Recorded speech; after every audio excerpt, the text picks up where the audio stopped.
3, 1, 2, 3, 1, 2, 3.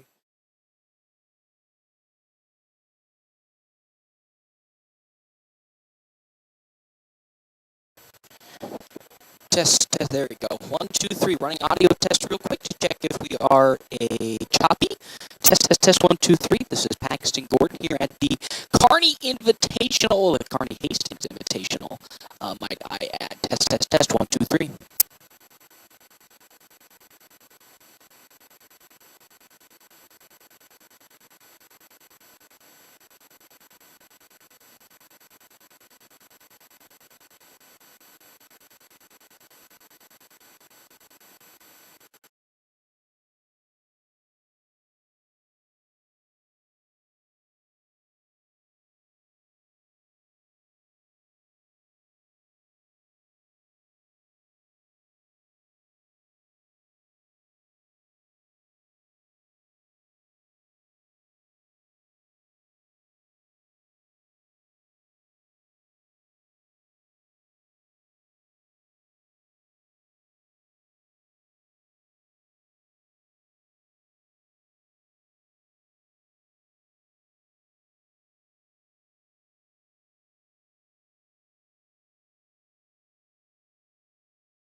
Testing again.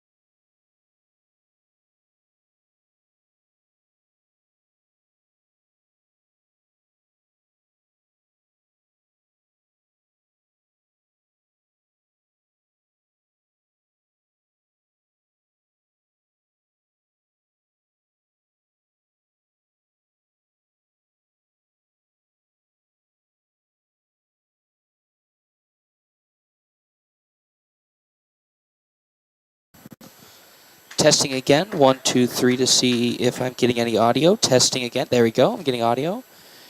It's looking a bit like it's lagging, though. 1, 2, 3, as here comes the pitch coming in. The 2, 3. Swung on, slow roller on over to short and out of the gloves.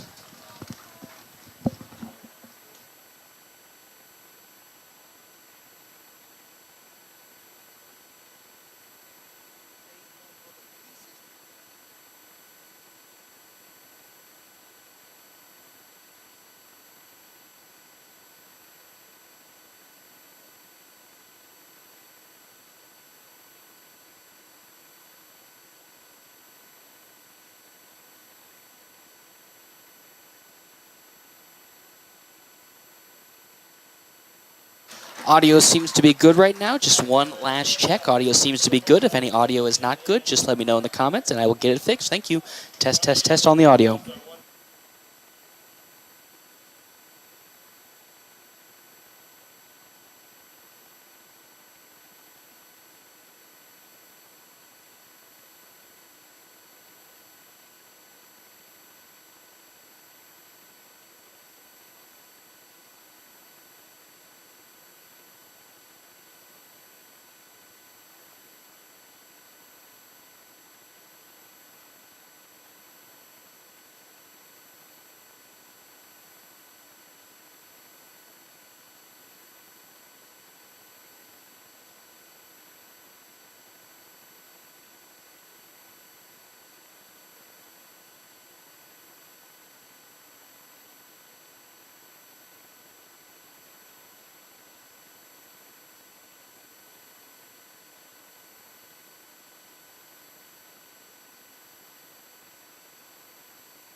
Test, test, test. 1, 2, 3. Trying again with the test, test, test.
Testing 1, 2, 3 on the audio one more time to see if it's any choppy. Testing 1, 2, 3. This is Paxton Gordon here at the Kearney Invitational. Testing 1, 2, 3.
Testing one more time to see if the audio isn't as choppy. If not, I will restart once more. Testing 1, 2, 3, 1, 2, 3.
Last final check on the audio before we get rocking and rolling here. We'll get a start time of 1:45. 2:45 is what I have been told for the start time of today's baseball game. Just last check on the audio before we send it to game time.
A community is connections. We're committed to ensuring people stay connected to the services they need. That's why we're participating in the FCC's Affordable Connectivity Program. Go to allofiber.com/ACP to learn more.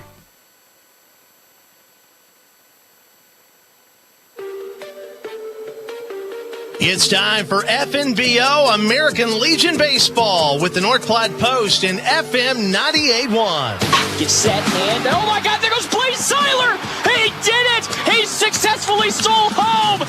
Today's game brought to you by Shelter Insurance, Pete Bowles and Brent Rogo, Dave's Place, Pizza Wings and more on East 4th and North Platte, CT Troubleshooters, Premier Toyota, Sandhills State Bank, Wicked Fast on North Highway 83. Use your MyPhillips 66 card and save money on gas.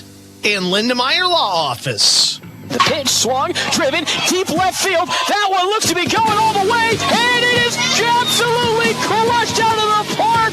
Carter Kelly with the first home run of the season for the Nationals, and it was an absolute moonshot to left field. FNBO Baseball, also brought to you by Larry's Glass, the D&N Event Center. Another round in River's Edge Golf Course. Come have another round with them. Great Plains Health and Great Plains Home Care. Larry's RV. Bill Summers Ford Honda Lincoln Nissan. North Platte Public Schools. Willow Creek Embroidery. Quick Stop Convenience Stores. And Runs Up. Let's play ball. FNBO Baseball from FM 98.1 and AM 1410 and live stream video at northplattpost.com. Here's the voice of the Nationals, Paxton Gordon. Hey, I think I'm here. Hey, everybody, welcome into Memorial Field. The FNBO Nationals taking on Gretna here today in the Kearney Hastings tournament. Nationals will be playing here 2 games today in Kearney before traveling to Hastings tomorrow and Sunday to finish off this short little tournament before we get on to district play next week. Gretna currently sitting at the moment here record-wise. They are 19-13 compared to your FNBO Nationals 25-17. They're almost 10 games above 500 compared to last year where they were mostly at 500 or below 500 at this point in the season. This is quite the turnaround for this team, and they're coming into this tournament on a much, much more better footing than last year. Last year, when the Nationals came here to the Kearney Hastings tournament, they fell in every single one of their games. They went 0-4, and some of them weren't really even close in regards to the score. But here this year, much different team, much more experienced team coming in off of a couple of games. Well, you would say that they would have momentum coming into today's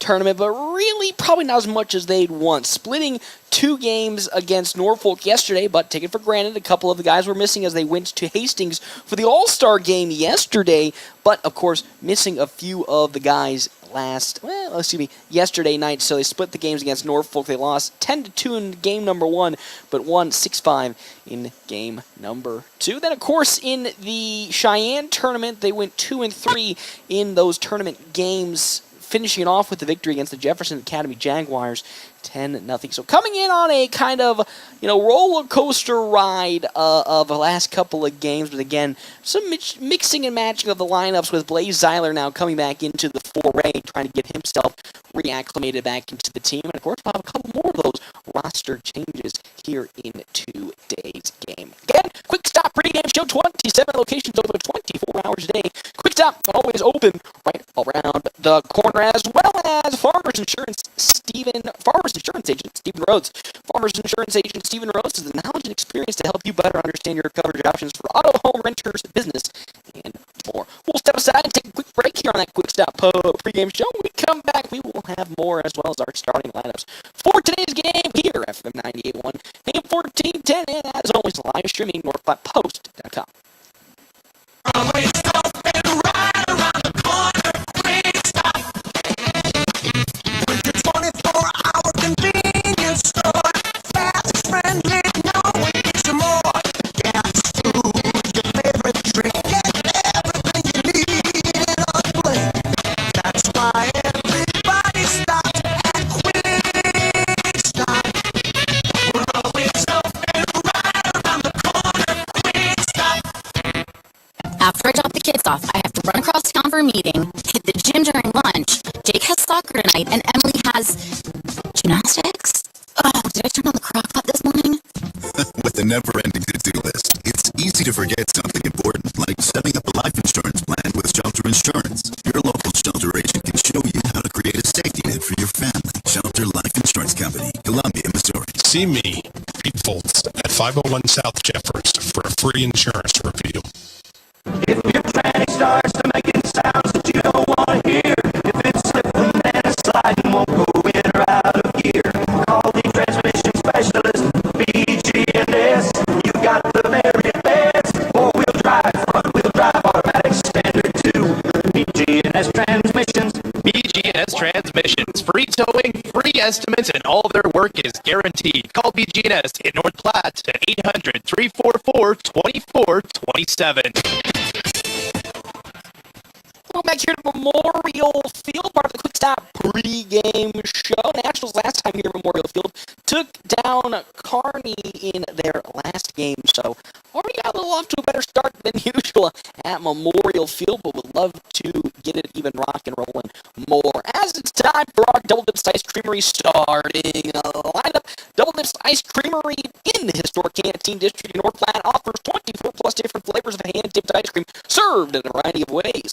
Double Dips also offers homemade waffle cones and bowls alongside homemade fudge and freshly baked desserts. They also have available the ice cream trailer for outdoor events, not the outdoor trailer for ice cream events.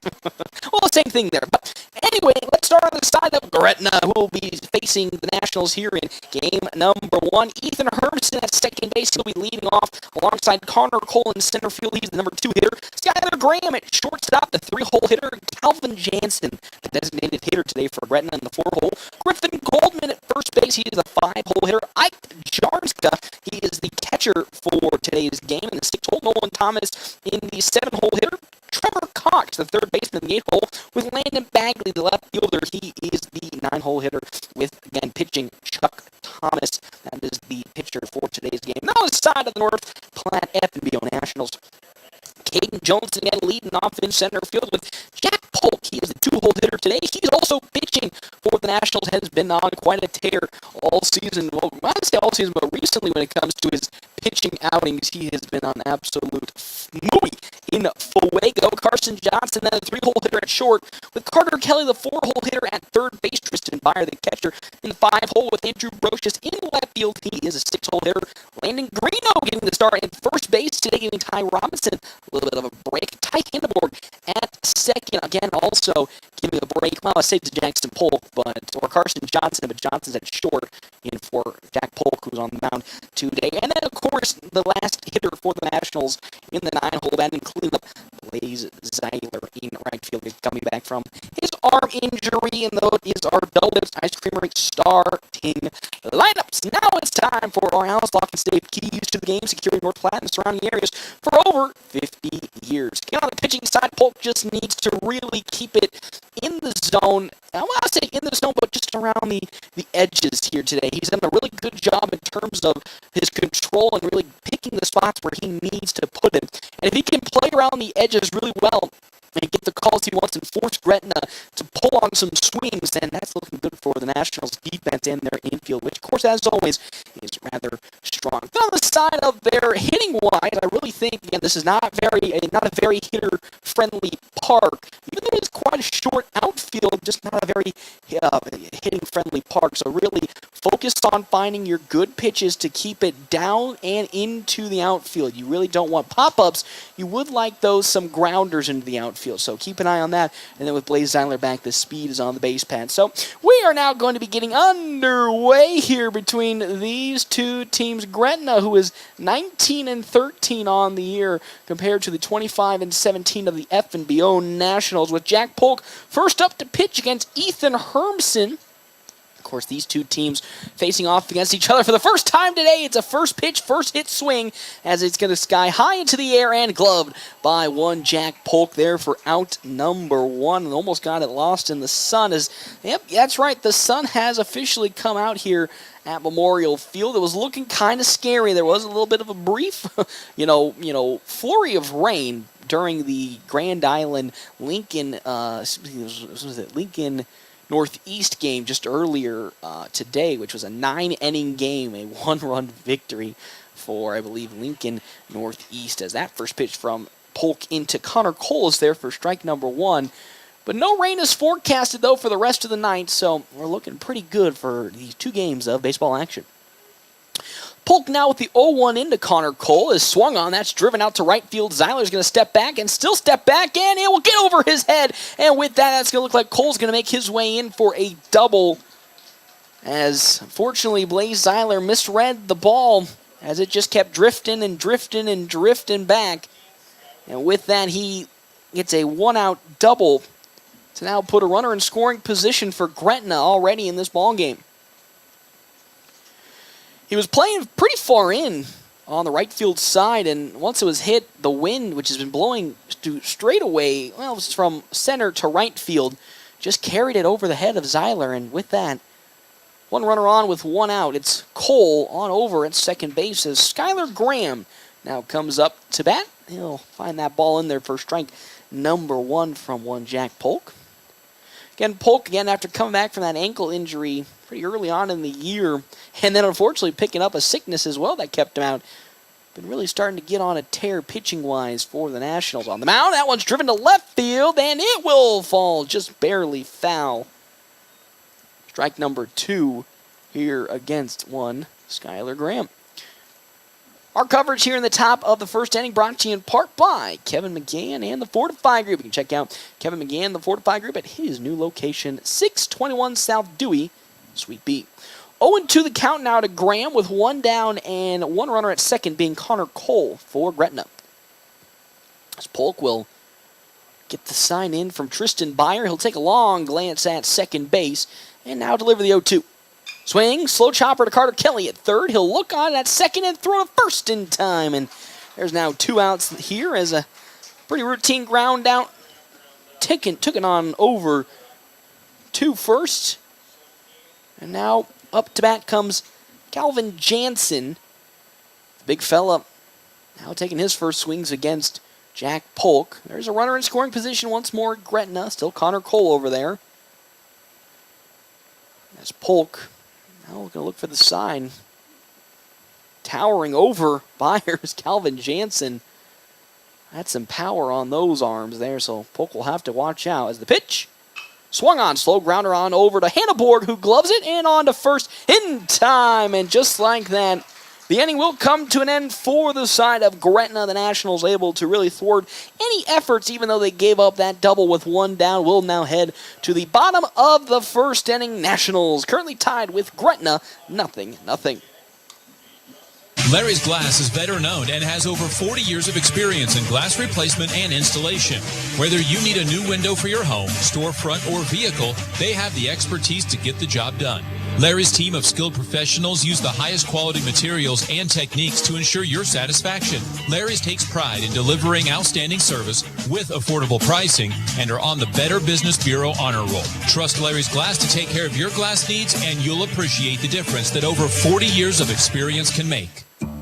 Drew is enjoying the new ice cream sandwich from Runza. I like to call it a cookie hugwich. Huh? Because it's really just 2 fresh baked chocolate chip cookies giving some chocolate vanilla twist ice cream a hug. Oh. Like the ice cream got a little sad and the cookies were like, "Oh, come here, buddy." Well, that is adorable. Try Runza's new ice cream sandwich today. Because from the way we make it to the way it makes you feel, Runza makes it all better. Are you ready to make a lasting impression? It's time to embrace distinction and stand out from the crowd. Willow Creek Embroidery, your go-to destination for exceptional personalization. They specialize in awards and trophies. Whether you're recognizing achievements in sports, academics, or business, they have a wide selection to honor the best of the best. Visit them today at 1620 East 4th Street, Suite 120, right by the Garys. Discover the exceptional personalization that sets you apart. Willow Creek Embroidery in North Platte.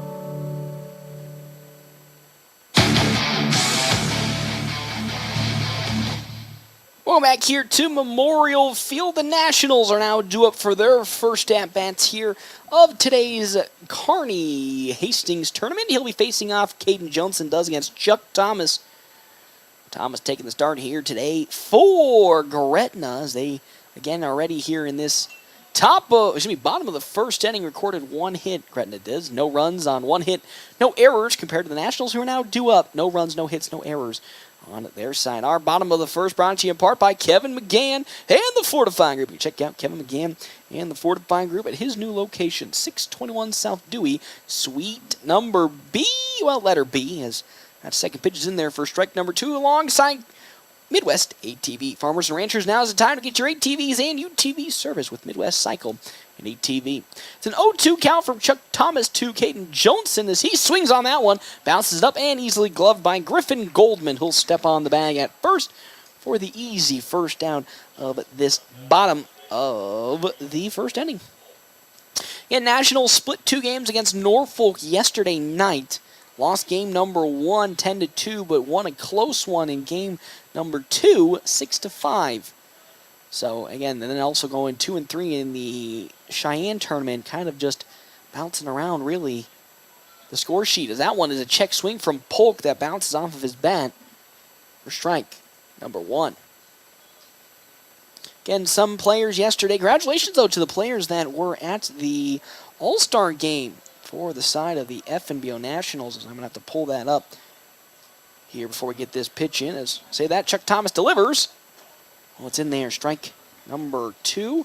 Congratulations to Ty Robinson as well as Andrew Brocious, Tristan Byer, Carter Kelly, with, again, head coach Ricky Holmes as assistant coach. He was in yesterday's, again, All-Star game. That pitch, though, too high off of Chuck Thomas for ball number 1. It's a 1-2 count now to Jack Polk, the pitcher. Following Polk, Carson Johnson, then Carter Kelly for the Nationals. 1-2 from Chuck Thomas. Oh, skirts the side, too high. Ball number 2, so it was an 0-2 count, has now been worked back to 2-2 against the leadoff batter for the Nationals. Oh, excuse me. That'd be Jack Polk as Johnson went down in the ground out. The 2-2. Once more skirting the outside part of the plate. It's ball 3. 3 straight pitches from Chuck Thomas that have been outside the zone. It's now a full count to the pitcher Polk. So he'll get the sign in from Yarnka, or Yarnka. It's a 3-2. Once more outside, and there's a walkout for Jack Polk here to bring up now Carson Johnson.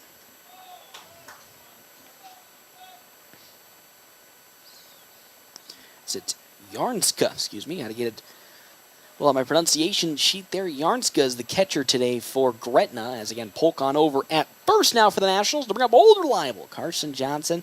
Had himself a strong showing against Kearney when it came to playing here at Memorial Field about a week and a half ago. Recorded 2 hits.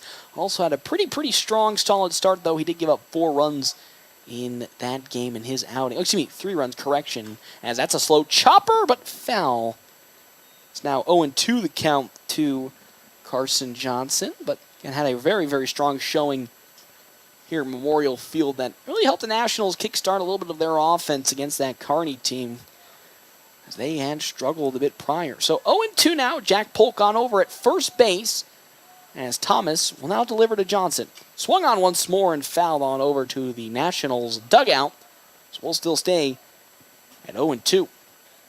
Here in this bottom of the first inning, it's tied 0-0. Jack Polk, though, on first for the FNBO Nationals is a steal threat. And Chuck Thomas delivers. Ooh, that was tight inside, and they're going to call that strike 3, just barely clipping the inside part of the plate. And down goes Carson Johnson looking. He avoided what, he assumed was a pitch that was kind of close to hitting him. But instead, the home plate umpire saw it as a strike, and just like that, 2 down here in this bottom of the first. Polk again still at first to bring Carter Kelly now up. Kelly again had that walk-off yesterday in the All-Star game. As once more, that is tight inside, almost hitting Carter Kelly this time. So it's 1-0 the count to the man playing third base today. Polk still sitting on over at first for the Nationals. The 1-0 right down the middle. Strike number 2 to Carter Kelly. Again, game number 1 of this 2-day doubleheader for the Nationals. They'll be taking on another team at the conclusion of this game. Should be around 5 o'clock, but maybe a little after 5. As Chuck Thomas will now look to pick off Jack Polk at first, but he gets back in time safely. So 1-1 the count with 2 down to Carter Kelly. Following Kelly, Tristan Byer, and then Andrew Brocious if he can get on. Chuck Thomas sets and delivers. There goes Jack Polk. Swung on. It's going to get into center field for a base hit. There goes Polk. He's rounding second. On to third. He gets there in time. And just like that, that's a perfectly executed steal and hit that head coach Ricky Holmes has been looking for all season long. He's talked about there's been some miscommunication when it comes to hitting and the steal attempts, because sometimes the runner goes when the batter doesn't swing. Sometimes the batter swings and gets called for a strike. And some miscommunication, but that time executed perfectly, as easily stealing second was Jack Polk and then making his way to third on the hit. So now we'll have a runner in scoring position already for the Nationals in this ball game. Polk at third and Carter Kelly at first for Tristan Byer, today's catcher, to now come up. Take swings against Chuck Thomas. That off speed, though, barely sneaks in around the knees for strike number 1. It's 0-1 the count in.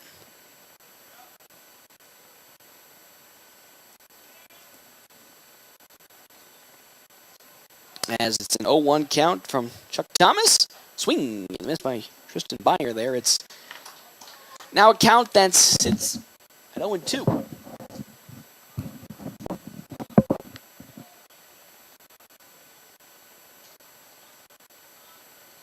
As the 0-2 count from Chuck Thomas is swung on and missed there. Strike number 3. Down goes 1. Tristan Byer with that will now head to the top of the second inning when we come back here, FM 98.1, AM 1410, and of course live streaming, NorthPlattePost.com. Market for a new or pre-owned car, truck, or Nissan Lincoln for your next vehicle. Look online 24/7 at BillSummers.com. Bill Summers is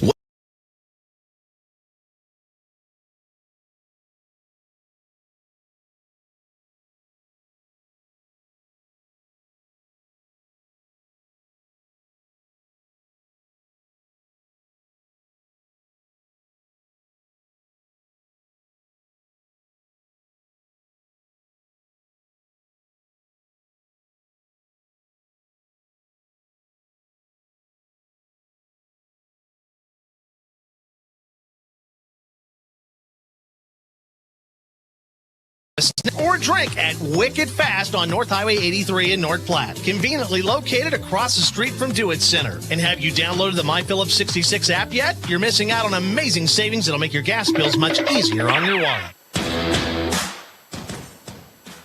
Welcome back here, everybody, to One Memorial Field as the Nationals here taking on the side of Gretna in the top of the second inning. Gretna currently, again, no runs on one hit compared to the Nationals. No runs on one hit are, of course, top of the second inning is brought to you in part by Kevin McGann and the Fortified Group. You can check out Kevin McGann and the Fortified Group at his new location, 621 South Dewey, Suite B, alongside Clear Focus Eye Care. Clear Focus Eye Care specializing in preventative eye care, dry eye treatment, and vision therapy. Schedule your appointment here today.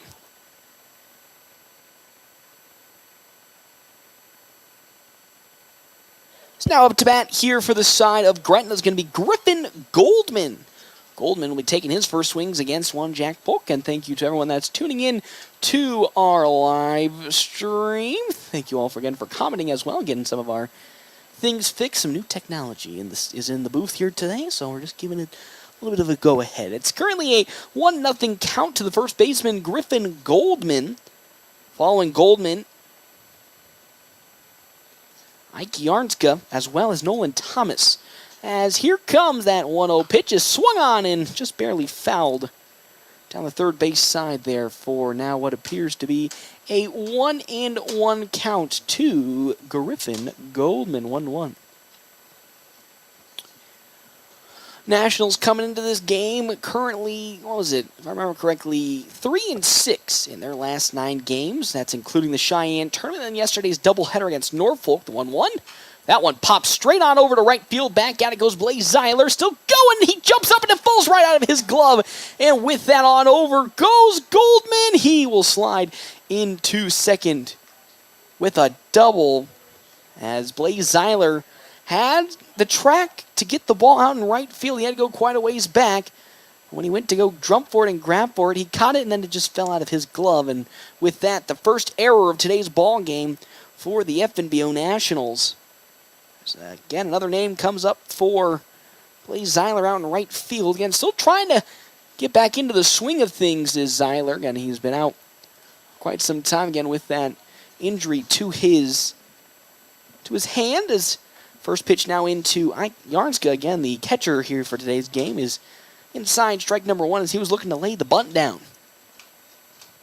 It's currently a 0-1 count. Following Yarnska, Nolan Thomas, then Trevor Cox. As Polk now glances at second, will deliver his 0-1 pitch in. Check swing, and that's just a smidge outside there. Ball number 1, a 1-1 count now to the catcher. Wind again was helping Goldman on his hit, but right now it's kind of went back to being pretty dead, pushing from center to right field. As Polk gets the sign in from Tristan Byer that he likes. He'll take his long glance at second once again and deliver the 1-1. Yarnska lanes down a nice bunt that's going to slowly roll to Polk. Polk throws on to first. It's in time, and with that, they'll get the first out of this inning, but that will easily advance the second person at second, which is Griffin Goldman, on over to third. So with one down, there's now a runner in scoring position here for the side of Gretna. Nolan Thomas now up to bat. Griffin Goldman at third base again got on with the error. Got to second on an error after Blake Zeiler in right field couldn't hold on to the ball out in right field, and now Gretna's looking to score. Polk against now Nolan Thomas. He'll deliver in. That one pops sky high, drifting on over to the right field side, but way out of play, and that's like that. It's an 0-1 count now. 0-1 with one out. Goldman on over at third base. Following Thomas, Trevor Cox, and then Landon Bagley for Gretna. Again, 19-13 on the year for Gretna. Nationals 25-17. Both teams getting a good amount of games in this. Thomas lays down a beautiful bunt. The throw not going to be home in time, so he'll just Jack Polk have to throw it to first to get the easy second out, but not before the run comes home. So That sacrifice bunt now gives Gretna their first lead of the game. So Griffin comes home on the sacrifice bunt. It's now 1-0 in favor of Gretna, with now up to bat Trevor Cox.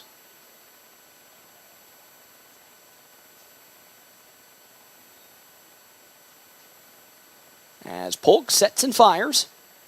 That's too high. Ball number 1 to Trevor Cox. Beautiful day out here today. The rain was coming down a little earlier in the game against Grand Island and Lincoln Northeast, but so far in this game it's looking much better. No rain predicted the rest of the night for the two Nationals game, as that next pitch is in there. Strike number 1 to Trevor Cox from one Jack Polk. Landon Bagley on deck, then back to the top of the order with Ethan Hermson. As Polk will get his sign in from Tristan Byer and now deliver the 1-1 pitch. Ooh, that off speed way too low. There's ball number 2. It's a 2-1 count now to Trevor Cox. Think about this old-timey wood. Not really good at finding good place for the mouse, as that pitch skirts the outside part of the zone. There's ball number 3. It's a 3-1 count now to Trevor Cox from one Jack Polk. 2 down here in this top of the second inning, though. Gretna now leads 1-0. The 3-1. Tight inside, ball 4, and Cox will take his place on over at first base for the walk, and now here comes Landon Bagley, the 9-hole hitter. So, 1 run has already come across on 1 hit for Gretna. And though the Nationals did give up an error earlier this inning that allowed that run to come across, no runs, 1 hit, 1 error for the Nationals. 1-0 lead for Gretna here in this Kearney Hastings tournament. First pitch in from Bagley is skied straight up on over, as underneath it gets Carson Johnson, and he will glove it there for out number 3 to end this top of the second inning, but not before 1 run did come across for the side of Gretna. They now lead 1-0 when we come back here at the bottom of the second on FM 98.1, AM 1410, and live streaming NorthPlattePost.com.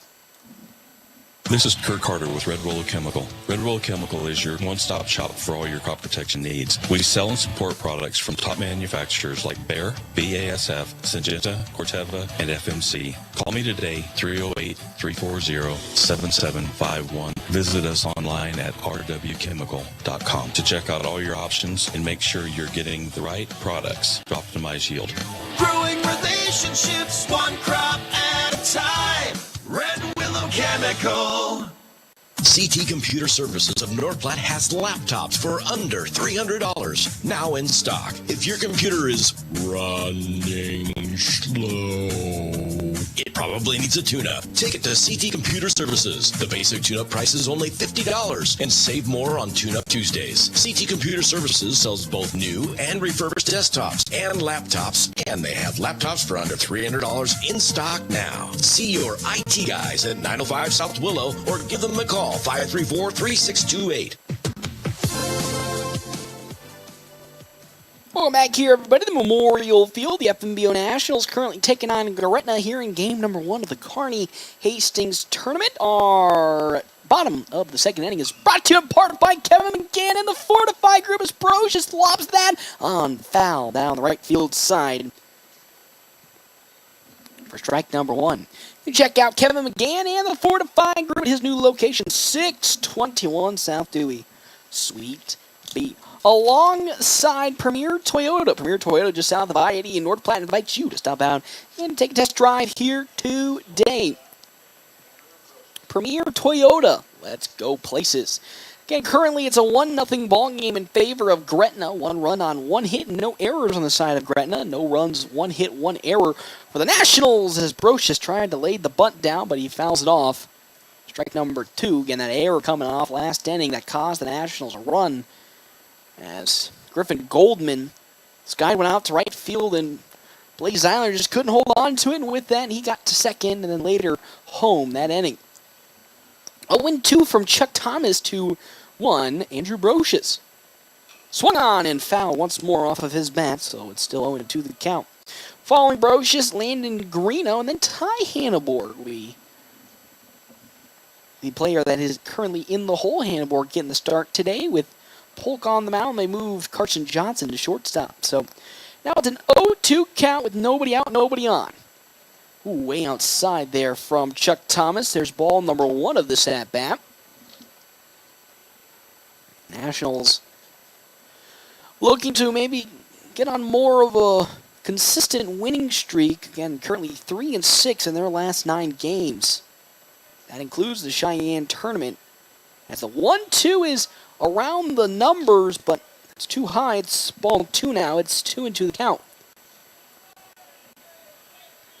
Probably one of the weaker stints for the Nationals this season, as it's 2-2 with nobody out. Thomas has another one fouled off by Brocious. And that's kind of maybe been the story for the Nationals after a tournament.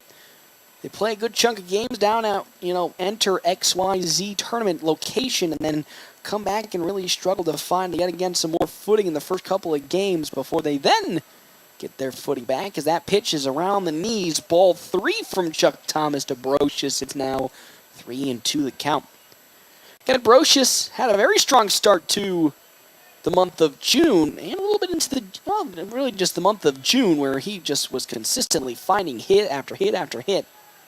But now kind of in a little bit of a slump as that's in there. Strike 3 on the very bottom edge of the, very bottom edge of the strike zone, and down goes Brocious looking for the first out of this bottom of the second inning for the Nationals. Then it now brings up Landon Greeno, the first baseman here today's game, again taking over for Ty Robinson. Robinson, who was in the All-Star game yesterday, getting the rest here in game number 1. Greeno will be getting the start. Chuck Thomas delivers to Greeno. It's down close to the turf. Ball 1. 1-0 the count. Following Greeno, Ty Hanneborg, and then Blaze Eiler split 7, 8, and 9 in the order. As Thomas delivers. Greeno looked to lay the bunt down, but another pitch that's too far outside the zone. It's ball 2, 2-0 to the first baseman, Greeno, who's once again, just like a couple of these hitters so far in today's lineup, looking to find a way to get back into some hitting rhythm. That pitch, though, is a nice bounce back from Chuck Thomas. It's there for strike number 1, 2-1 the count now. Greeno, again, more the utility player, can play the outfield as well as the infield, just at first base. 2-1, swung on, and they're going to say that was fouled off of Greeno for strike number 2. It's now back to a 2-2 count for the Nationals batter, Landon Greeno, as he would love to avoid a strikeout and at least get on with 1 out. Chuck Thomas will get the sign from Yarnska, and here comes the 2-2. That one fouled off of Greeno's bat, so we'll still stay at 2-2 with 1 down. It's a beautiful day for baseball. I believe the temperature is around 73 degrees when I came in, but with the clouds, who knows the fluctuation of that. Right now it's kind of cold at my knees with the air conditioner at it. The 2-2. Swung on. Slow roller on over to Hermson at second. He'll throw it 2-1. Griffin Goldman at first. And just like that, there's now 2 down here in this bottom of the second inning to bring up Ty Hanneborg. And Hanneborg, mostly known for the speed on the base pads, when Blaze Eiler was out with his injury. Still that coming off the bench courtesy runner. Now getting the start here in today's game at second base. Love to see what he can do. Of course, collected his first hit earlier this season. Looking for maybe a couple more here as Chuck Thomas's pitch into Hanneborg's there for strike number 1. It's 0-1 the count now. Love to see what the young Ty Hanneborg can do. Again, can come back next year for one more season of Legion if he decides to, as that pitch is outside ball 1. It's 1-1 the count now to Hanneborg. With following Hanneborg, Blaze Eiler, then back to the top of the order with Caden Johnson. Chuck Thomas now will deliver his 1-1 pitch. That one fouled off the bat of Hanneborg for strike 2. Got some good solid contact on it. It's been good to see Ty Hanneborg's progression here at the senior level. Again, last year and this year has really been more of a utility guy who hasn't seen much hitting action, but has gotten some more at-bats this season. Collected his first hit, I believe, at the Lincoln tournament and has slowly but steadily been getting acclimated to the upper Legion ball as that pitch is too high, ball number 2. But one thing's for certain that has always been there is his vision. He's really good at identifying when a pitch is inside or outside the zone and not taking unnecessary swings. 2-2. Once more fouled off of Hanneborg's bat. And that's really key to know as somebody who doesn't really get a lot of chances at bats. If you're able to really from the get-go identify where the pitch is, that can really help you get back into the rhythm. As a 2-2. Swing and a miss from Hanneborg. There's strike number 3. That's the third strikeout of this ball game for Chuck Thomas in the third out here in this bottom of the second. We head to the top of the third with the Nationals currently at the moment trailing 1-2-0. We come back. FM 98.1, AM 1410, and as always, live streaming on NorthPlattePost.com. It's not too late to register your students for the fall 2023 Bullpup Preschool or Kindergarten year at North Platte Public Schools. We are excited to assist you at the Welcome Center located at 301 West F Street in North Platte, and we are open from 7:30 a.m. to 3:30 p.m. Or you can register from the comfort of your own home online at mppsd.org. Come learn and grow with us at North Platte Public Schools.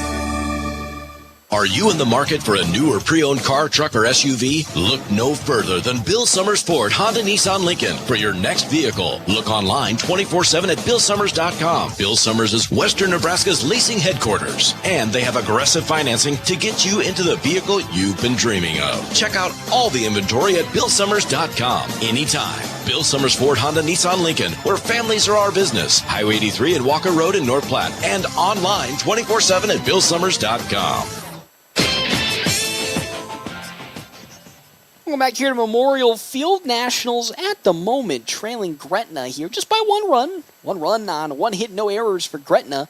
No runs on one hit and one error for the FNBO Nationals. Our top of the third is brought to you in part, as always, by Kevin McGann and the Fortified Group. Helping Nebraska families, farmers, and businesses for more than 50 years. Stop by and see Kevin McGann at 621 South Dewey, Suite B in North Platte. As well as a big shout out to our other sponsor, Dave's Place Pizza and Wings, a family fun restaurant that can be found on 1510 East 4th Street, where you can enjoy dine-in, carry-out, delivery with DoorDash online at davesplacenp.com. As that first pitch in from one Jack Polk to Ethan Hermson is down low.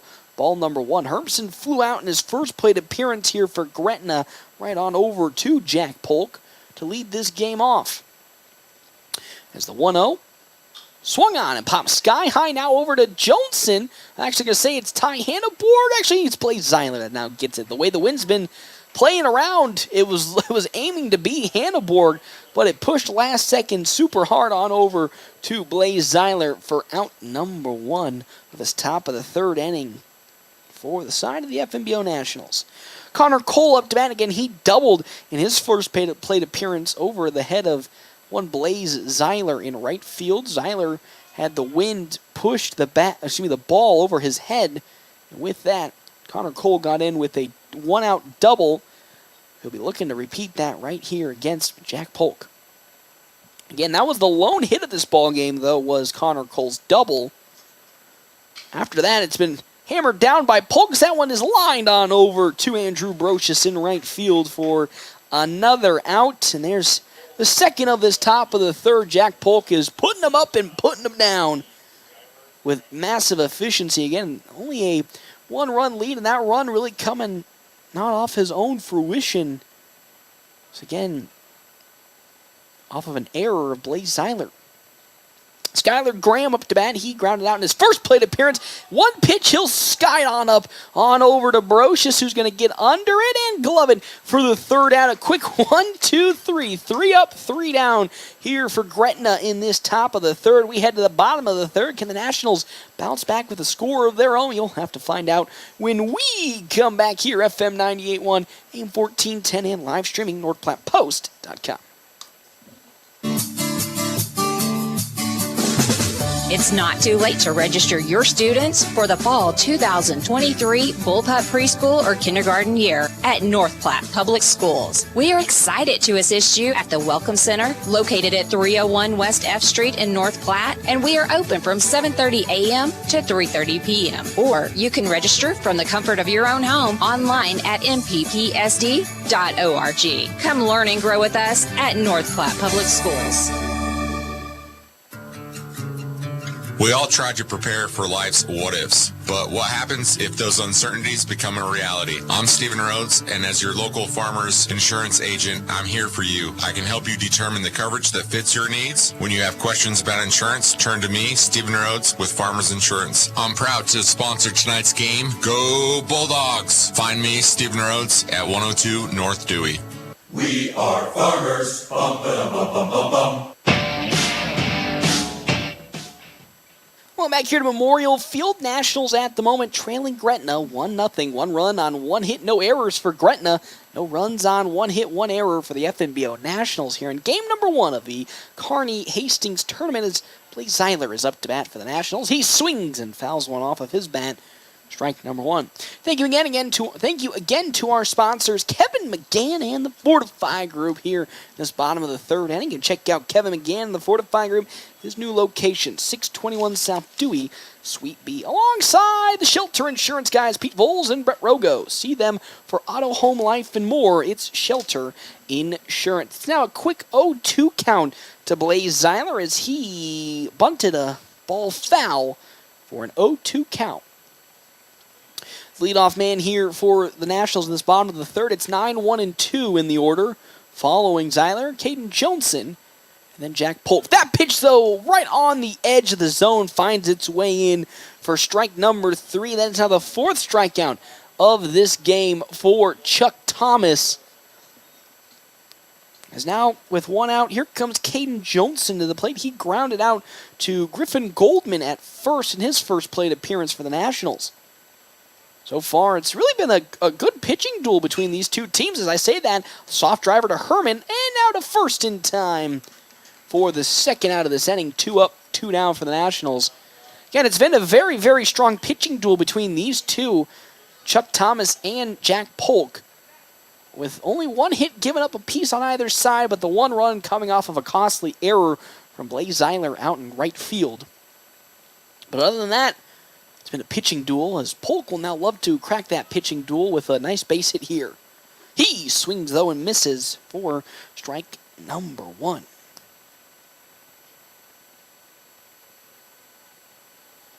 So 0-1 the count to Polk, looking to avoid the quick 1-2-3 inning. He skies that one up over to the right field. Nolan Thomas is running for it. He won't get there in time, so now it's an 0-2 count in to the pitcher, Jack Polk. Following Polk, it's going to be Carson Johnson and Carter Kelly for the Nationals here in today's game. Bottom of the third, 1-0 lead for Gretna. We're flying through these innings so far. That's what you get when you have really 2 strong pitchers that are in the zone already. As stepping off goes one Chuck Thomas to reevaluate and now get ready again.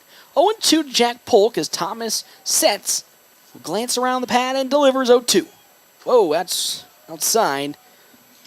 Ball number 1. It's 1-2 the count. Good stop from Yarnka to get his hand on it. It's 1-2 with 2 down. As Thomas with deliver. Once more outside. That's 2 straight pitches to the exact same spot outside the zone. So now what was an 0-2 count is now 2-2 to Jack Polk. As Chuck Thomas will deliver another payoff. Once more outside of basically the same spot, that time much lower It's ball 3, 3 straight pitches from Chuck Thomas outside. We've seen it earlier today, specifically to Jack Polk, who walked in his first plate appearance. Looking for a walk right here. The 3-2. Fastball is too low at the knees. There's ball 4, and Jack Polk bounces back for a good at-bat after getting down early, 0-2. 4 straight pitches outside the zone. Gets a walk to Jack Polk. Now here comes Carson Johnson up to bat. Struck out looking in his first plate appearance. Kind of caught him off guard a bit. He thought that one was a ball too tight inside, but umpire saw it differently. Now he's 0-1. Polk is at first base for the Nationals with 2 down. That one rocketed into left field for a base hit, and with that, the second hit of this ball game going to Carson Johnson as he singles to left. And now there's 2 on with 2 out to bring up Carter Kelly.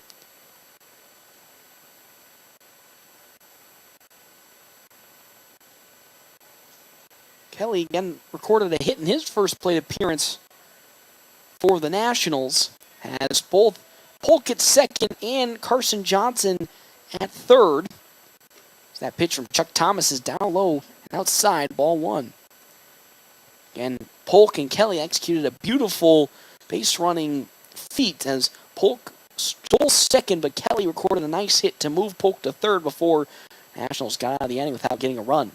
2 on, 2 down. The 1-0, that one rocketed out to right field. Going back at it is Nolan Thomas. It gets out of the reach of his glove, and with that 1 run will score possibly 2. The Raven Carson Johnson home. Here he comes, a throw home way in time. And just like that, only 1 run will come across for the Nationals before that last tag has been made. Johnson with the speed tried to get it home, but Nolan Thomas got the ball to Ethan Hermson in time. Just like that, this inning comes to an end, but not before the Nationals were able to tie this ball game up with another hit from Carter Kelly. It's now 1 apiece. We come back to the top of the 4th here, FM 98.1, AM 1410, and as always, live streaming, NorthPlattePost.com. Sandhill State Bank is a bank for Sandhillers. Families, entrepreneurs, teachers, nonprofits, farmers, nurses, contractors, ranchers, stylists, artists, retailers, professionals, outfitters, restaurateurs, mechanics. It takes all of us to make the Sandhills prosper, and Sandhill State Bank is here to help.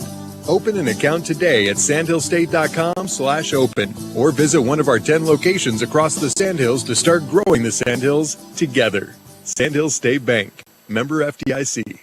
This is Kurt Carter with Red Willow Chemical. Red Willow Chemical is your one-stop shop for all your crop protection needs. We sell and support products from top manufacturers like Bayer, BASF, Syngenta, Corteva, and FMC. Call me today, 308-340-7751. Visit us online at rwchemical.com to check out all your options and make sure you're getting the right products to optimize yield.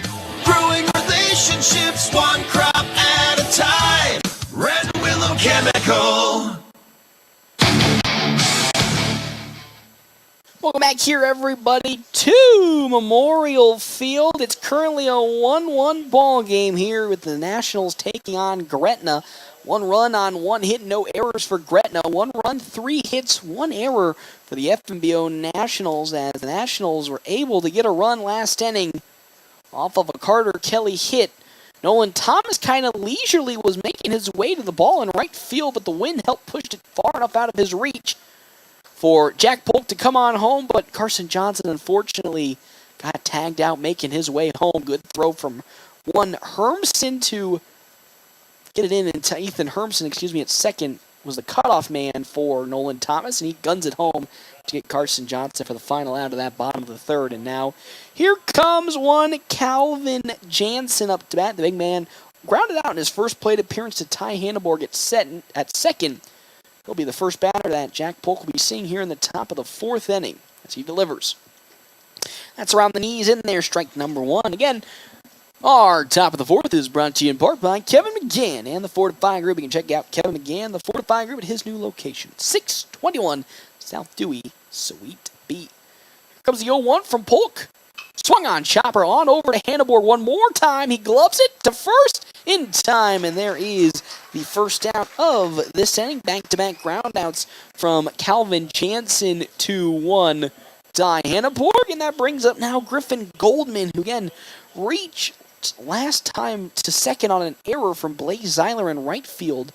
Goldman later was able to make it home on the lone hit of this game for Gretna, and that was the 1-0 lead they got in the top of the second inning. Polk now delivers to Goldman. Swung on, slow roller on over to Carter Kelly. Takes a bounce, a throw, 2-1 landing Garino, and he is able to glove it for out number 2. Quick 1-2 here to start this top of the fourth inning for the Nationals. They are really starting to get into rhythm here as the game has gone on, and now Ike Yarnska now checks in here. He's 0 for 1. He bunted to move Griffin Goldman in his last at-bat to third. And now with 2 down, he'll see what he can do from the swinging position. The first pitch.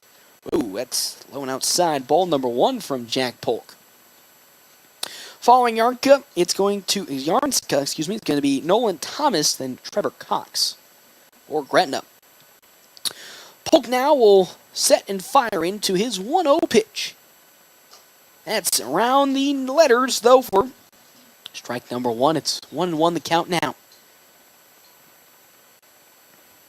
Here in this top of the fourth, we're flying through this ball game as either side has really been putting them up and putting them down quickly. Here comes the 1-1 from Polk. That's around the knees. It'll be too low, and there's ball 2. 2-1 now the count.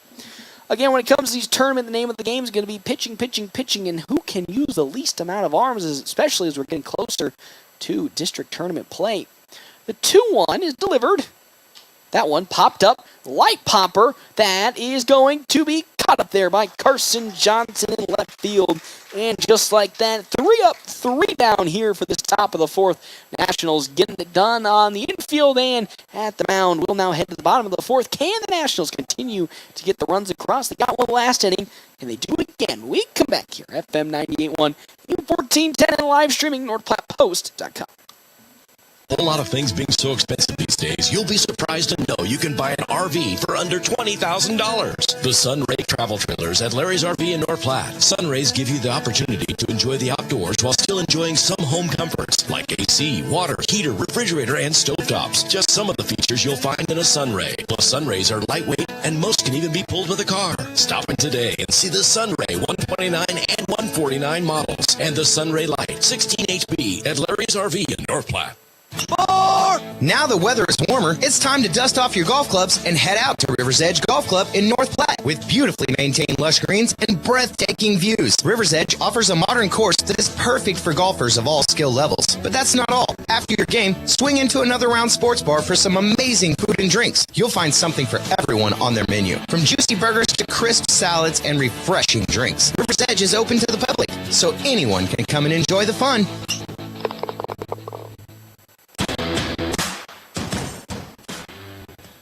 Welcome back to Memorial Field. It is the bottom of the fourth inning. Tristan Byers up to bat for the Nationals, who are currently tied here with Gretna 1 apiece. 1 run on 1 hit. No errors for Gretna. 1 run, 3 hits, 1 error for the FNBO Nationals. Here in Game 1 of the Kearney Hastings tournament. So far today, Chuck Thomas as well as Jack Polk have been on an absolute tear pitching-wise as Byer lays down a bunt. That's going to be gloved easily up by Trevor Cox and make his way over to third in time for the easy first down of this inning. So far, currently for the for Chuck Thomas, it's 53 pitches, 36 strikes, and 17 balls. We'd like to thank again our sponsors here in this bottom of the fourth inning, Kevin McGinn and the Fortified Group, helping Nebraska families, farmers, and businesses for more than 50 years. Alongside River's Edge Golf Course. After your golf game, swing into another round for some amazing food and drinks. Again, that's River's Edge Golf Course and another round as Brocious, again, was looking for the bunt, but he gets called for a strike. There's now an 0-1 count. Brocious struck out looking in his first plate appearance. Chuck Thomas currently has 4 strikeouts, looking for his 5th. As he now sets and fires his 0-1. That off-speed curves its way in. Strike number 2. It's an 0-2 count again, as I stated. Both of these teams have just been on an absolute pitching tear. Polk having himself a strong showing, only giving up 1 hit. Thomas with 4 strikeouts, shutting him down for the Nationals, as that's just fouled off of Brocious' bat for Once more, an 0-2 count. Nationals have 2 games today, then 1 tomorrow in Hastings, and then 1 on Sunday. So a little bit of travel going up here for me. Love taking the road, though. On a beautiful, actually sunny day right now at the moment. The rain did come earlier in the Grand Island Lincoln Northeast game, but so far has gone away and doesn't look like it'll be coming back anytime soon. The 0-2. Oh, just skirting that outside part of the zone. There's ball number 1. I'm telling you, that actually might have been in the zone from my angle, but we're going to take it as it's a 1-2 count now to Brocious with 1 out. Chuck Thomas delivers that 1-2. Slow roller on over to Graham at short. He gloves it, and first just barely in time. And there's 2 down now for the Nationals here in this bottom of the 4th inning. 2 up, 2 down. Is now up to bat. Comes Landon Greeno. He grounded out to Ethan Hermson at second in his first at-bat. And now we'll love to see if he can get his way onto the base paths with 2 down for the Nationals. Getting tied 1 apiece here early in this bottom of the 4th inning. As Chuck Thomas sets and fires. That pitch too low. Ball number 1 to Greeno. Again, getting the start today over Ty Robinson, who was in yesterday's Hastings All-Star game. As the 1-0 make it 2-0 now, as that's yet again too low for Landon Greeno. Looking to avoid a second straight inning of 3 up, 3 down for the Nationals. 2-0. Turned on, but just will slice foul down the left field side for strike number 1. It's a 2-1 count now to the man, Landon Greeno himself. Following Greeno, it's going to be Ty Hanneborg and then Blaze Zeiler. So again, 7, 8, and 9 in the order right now for the Nationals. The 2-1. That's around the knees, but it'll find its way in. It's strike 2, 2-2 the count. Nobody on and 2 down here in this bottom of the 4th inning. Nationals tied up with Gretna 1 apiece. Now the 2-2. Ooh, outside. There's ball 3. Uh-oh, here we go. Anytime it's really been a full count for Chuck Thomas, he's walked the batters. He's walked Jack Polk twice on 3-2 pitches. Can he do it to Greeno? 3-2. Turned on, it'll get though into center field for a base hit. Landon Greeno bucks the trend, and he gets on with a single into center field with 2 down. To now bring up Ty Hanneborg to the plate. He struck out swinging in his first plate appearance in today's ball game. He'll have Landon Greeno at first. Greeno, I say this sparingly, but not really a steal threat at the moment on the base paths, but I've seen it happen so far already this season. Greeno getting some good jumps to steal bases. Hanneborg lobs that one in the gap. In center right field, it gets down. There goes Greeno making his way on over to third. And with that 2 outs, another hit comes across for the Nationals, and it's the first hit of today's game for Ty Hanneborg. Been talking about how ever since that Lincoln tournament where he recorded his first hit of the season, he's been slowly but steadily getting himself acclimated to the senior level, and that time another hit. He moves Greeno to third, and now Blaze Zeiler has an opportunity to score another run for the Nationals. That's now 5 hits on the day for the FNBO Nationals. And they could retake the lead for the first time in this ball game with a Zeiler hit. As here comes the first pitch into Zeiler. It's going to find its way on the outside part of the plate for strike number 1. Hanneborg at first. There's a steal threat once more. And then Landon Greeno at third. Blaze Zeiler 0 for 1 today. Struck out looking in his first plate appearance as Chuck Thomas tries to pick off Ty Hanneborg at first, but Hanneborg gets back in time. It's 0-1. As Zeiler now takes a second to look at the information that head coach Ricky Holmes has given to him, and now we get ready to rock and roll. 0-1 with 2 down. Nationals threatening to score again. Another pickoff attempt gets Hanneborg back. Landon Greeno is on over at third base. He is just a couple of feet away from giving the Nationals their first lead today. An 0-1 count into Zeiler as Thomas delivers. Way outside. There's ball number 1. Pitch that far out. Good from Ike Yarnska, excuse me. I keep forgetting that Z. It's the Z in there that gets me. Yarnska able to collect the pitch that was outside and not let it sneak away. It's a 1-1 count now to Zeiler. The pitch. That's just down the middle there. Strike number 2. The double steal attempt coming in as Greeno tried to get home with it, and he can't do so on the double steal. And because of that, the inning then comes to an end. The Nationals tried to get a little sneaky with it, but couldn't pull it off. And we'll head now to the top of the 5th inning with the Nationals currently at the moment tied 1 apiece. We come back here to Memorial Field on FM 98.1 AM 1410 and live streaming on NorthPlattePost.com. Planning a special event, whether it be a wedding, concert, sporting event, convention, or anything else, the DNN Event Center can handle it all. The DNN Event Center is the biggest event center in North Platte. This building is perfectly suited for anything from small gatherings to major events. Rent just one small room or book the entire facility. The choices are endless at the DNN Event Center, your home for exciting events, special moments, and precious memories. Call today to make your reservation at 534-0255. We all try to prepare for life's what-ifs, but what happens if those uncertainties become a reality? I'm Stephen Rhodes, and as your local farmer's insurance agent, I'm here for you. I can help you determine the coverage that fits your needs. When you have questions about insurance, turn to me, Stephen Rhodes, with Farmers Insurance. I'm proud to sponsor tonight's game. Go Bulldogs! Find me, Stephen Rhodes, at 102 North Dewey. We are farmers. Bum, ba-dum, bum, bum, bum, bum. Welcome back here to Memorial Field. Nationals at the moment tied 1-1 with Gretna. They had an opportunity to score last inning. They tried to get sneaky with a double steal, but couldn't come home with it. And just like that, they're still tied 1 apiece. 1 run on 1 hit, no errors for Gretna.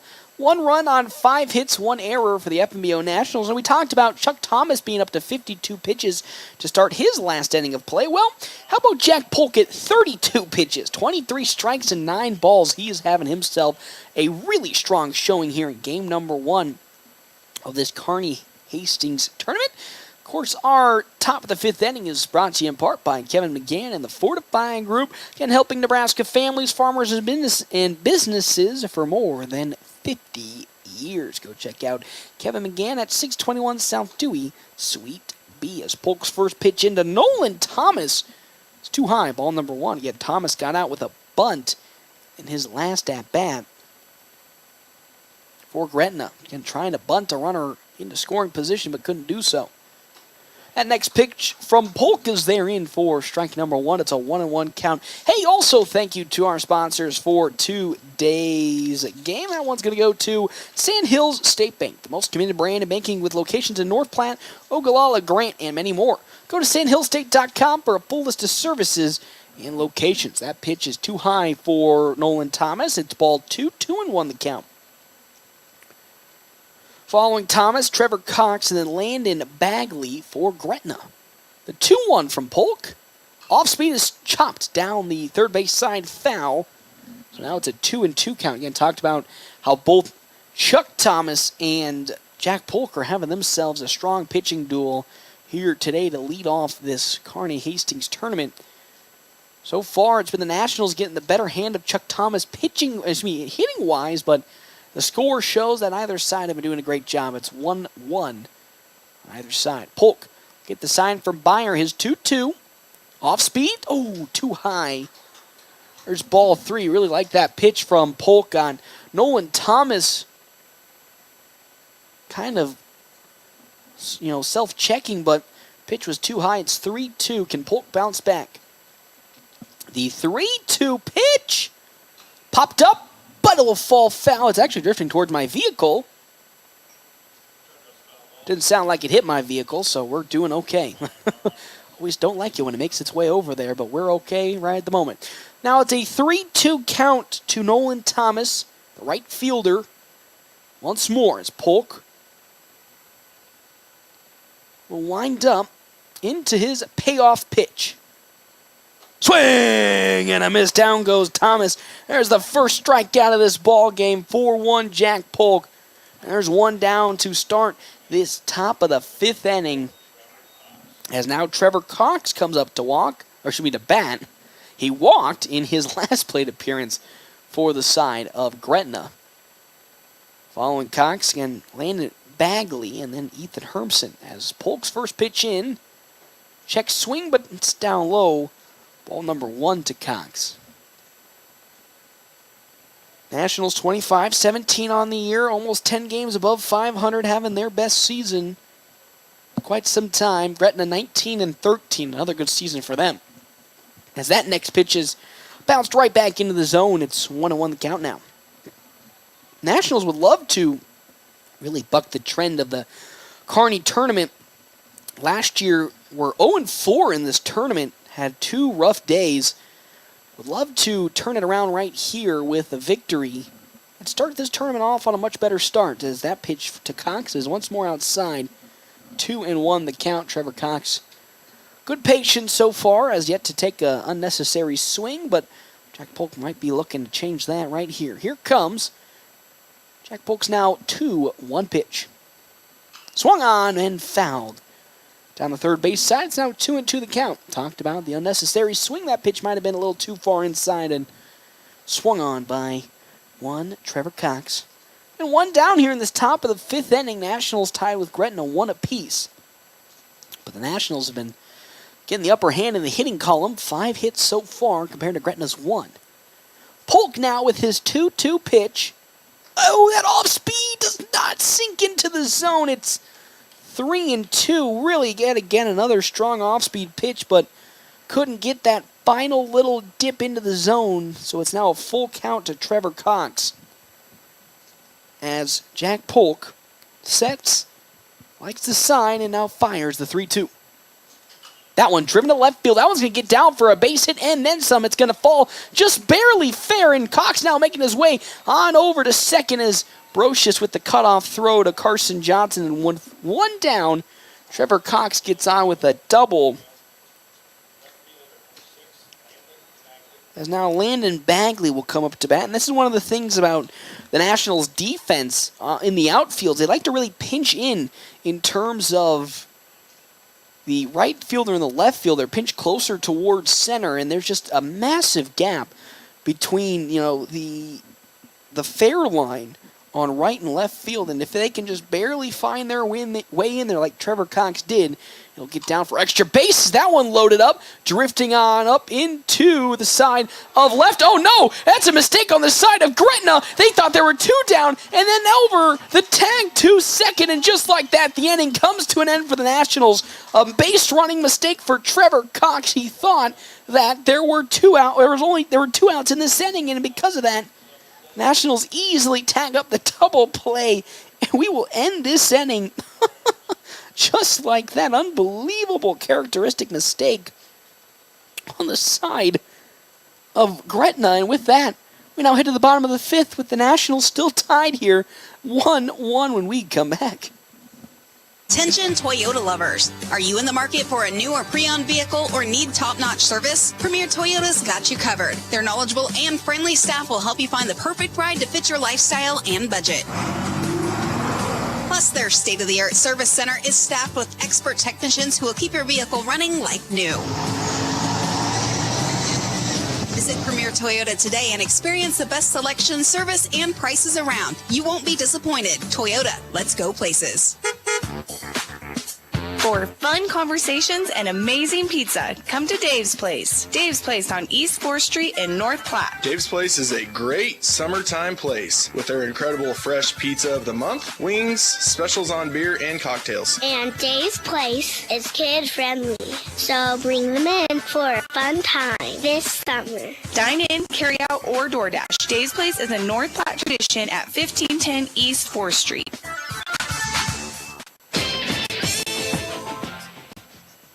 Welcome everybody here to the bottom of the 5th inning. Nationals still tied with Gretna 1 apiece with Blaze Zeiler up to bat. Again, he with 2 down was on the base pad, up to bat last inning before Nationals couldn't convert on a double steal. So up to bat right here. That's going to tip out of the glove of Chuck Taylor, and it's an infield single for the speedster Blaze Zeiler to start this bottom of the 5th inning, and that's a scary proposition if you are a Gretna fan, because Zeiler's got that speed we've always talked about.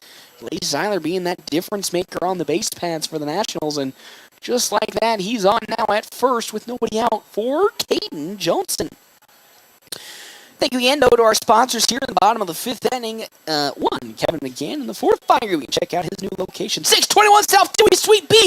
Beautiful bunt laid down. Oh, but it's going to just drift foul from Caden Johnson.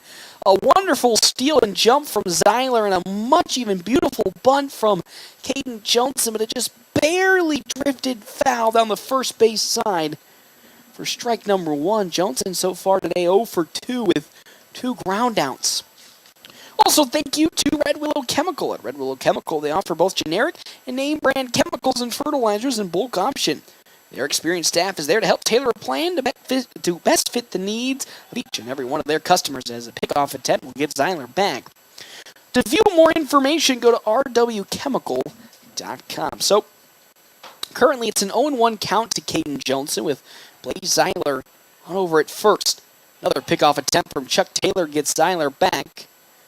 That's 2 straight pickoff attempts. Again, Zeiler got that successful steal earlier before the ball just drifted out of play on Johnson's bunt. The 0-1, there goes Zeiler once more. Fouled, though, off the bat of Caden Johnson for strike number 2. It's now 0-2 the count, and Zeiler, yet again, a really good jump. Has to walk his way back to first. And then, if you're, again, a fan of Gretna or Gretna's coach, right now at the moment, you're shaking in your boots because Zeiler is known for his speed, and one little misstep, and off he goes. Chuck Thomas now will look to deliver his 0-2, but we're going to have time called at the plate for Caden Johnson to step out and refocus back in. 0-2 with Zeiler on at first and nobody out. Chuck Thomas delivers. That one just going to be fouled once more off the bat of Johnson. That's 3 straight balls that have been fouled off by Caden Johnson. The question now becomes, when is Zeiler going to go again? He's already tried 2 steal attempts already in this at-bat. Will he make it a third and be successful? The 0-2, there goes Blaze Zeiler. It's a pitch down low. The throw from Yarka is just not even close in time, and that's what I'm talking about. Once Blaze Zeiler gets the legs rolling, he is a steaming train that has no brakes. And he just flies his way into second. It's a 1-2 count now with a runner in scoring position who can easily score from second if Johnson gets it into the outfield. The 1-2. Oh, it's going to sneak away from the catcher there. Garnska, and on over to third now goes Blaze Zeiler. It's a 2-2 count now, and here comes the... I don't want to say it. I've seen it before. Zeiler can steal home if Chuck Thomas has a long windup. He did it last year in the Cheyenne tournament. Can do it again, but it's now 2-2 count into Caden Johnson as he'll call time once more and take a break. Yes, Coach Ricky Holmes was going to complain about time being called, but it was Caden Johnson that did so he stepped back. 2-2 now. Chuck Thomas delivers. Outside, ball 3 to Johnson. That's 3 straight pitches once more. It's now 3-2 the count. A couple of times today, Chuck Thomas has gotten it to 3-2 and has been good at executing an out, but last time out, walked the batter. Here comes the 3-2 to Johnson. Swing and a miss. Down he goes on strikes as he swings and misses there for the first down of this bottom of the 5th inning. Here comes Jack Polk. Again, he's 0 for 0 today. He's yet to record any statistic because he's walked both times. Now the infield is playing for the bunt. Everybody's on the infield, so Polk, if he can get one past it, easy score for Zeiler. As Chuck Thomas steps off to take a breather and refocus in. Zeiler again at third base. Can kind of have a more comfortable lead with, again, the infield playing in the grass. As that first pitch is checked and called for strike number 1 to Jack Polk. Head coach Ricky Holmes not a fan of that one, as that one looked below the knees on my count, but gets called for strike number 1. So it's 0-1 the count to Polk with, again, a runner in scoring position. Chuck Thomas gets ready, glances at third. The 0-1. Polk looks to lay the bunt down, pulls back, and with that, there's ball number 1 to the pitcher. 1-1 the count now. Nationals again threatening for the 2nd inning in a row to score a runner at third. Couldn't execute it last time out. This time, a much better position when it comes to the outs. Only 1 down here in this bottom of the 5th. As Chuck Thomas gets the sign from Yarnska, and he's ready to go. The 1-1. Polk lays it down, but it won't be far enough for Zeiler to really get anywhere. And because of the confusion, that's going to allow Jack Polk to get a single on the infield, as it was Trevor Cox who received the ball. But because Zeiler was threatening to score, he reaches on the bunt, does one Jack Polk, but that leaves Blaze Zeiler on over at third still for a scary player to come up to bat. It's Carson Johnson. Johnson here, 1 for 2, struck out looking in his first plate appearance, but singled in his second. Could drive Blaze Zeiler home if he can do so. Jack Polk would love to steal here and, not afford or give up the double play. 2 on, 1 out here. Zeiler at third, Polk at first. The pitch, there goes Jack Polk swinging. Outside pitch, and Yarnska can't even attempt it, as Polk's going to get there successfully to second with a stolen base. And now 2 runners are in scoring position for the FNBO Nationals with Carson Johnson up to bat. If he gets one into the outfield with the way the grass, again, it rained earlier, so the grass is pretty wet. It'll stop all the momentum of the ball and could afford the Nationals those 2 runs that are in scoring position to come home. As Thomas delivers the 1-0. That's right in the zone there, strike 1, and Carson Johnson might be wanting that one back. It was right in his wheelhouse. So it's 1-1 the count with 1 out. Polk now at second following his stolen base, and then again Blaze Zeiler still finding the happy home at third.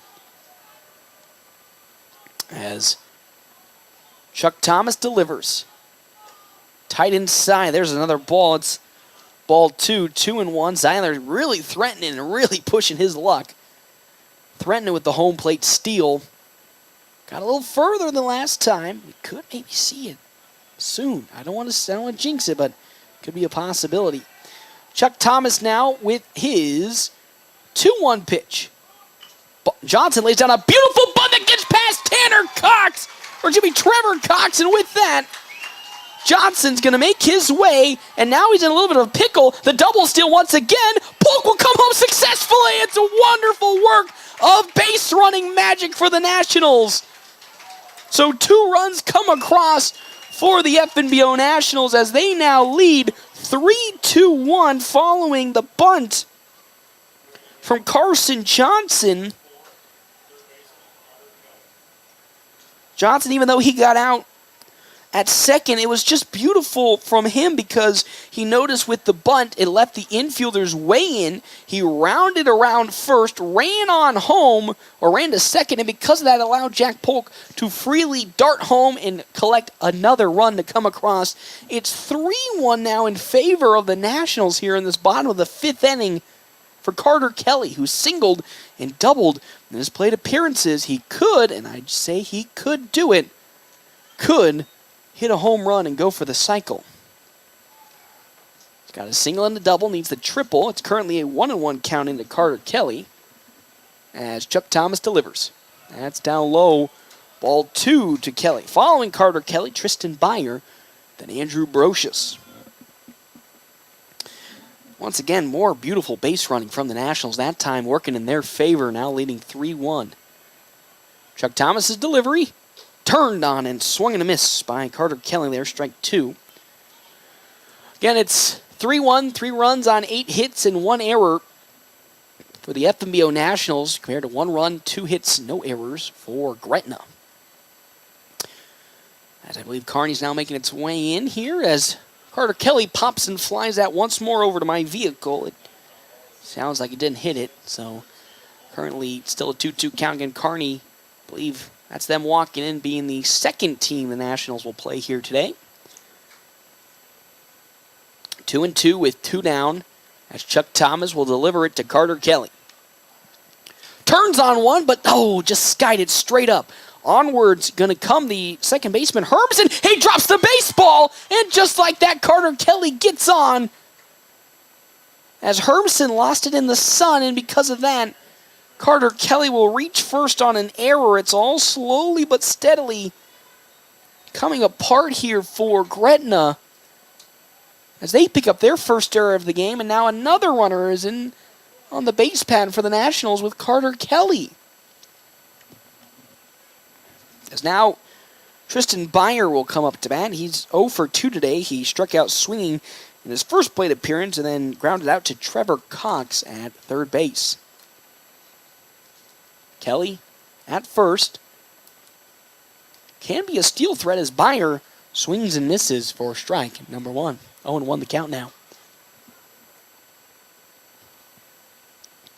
2 down here in this bottom of the 5th inning. Nationals got 2 runs to come across earlier and now lead 3-1 as Thomas, his next pitch is outside and low there.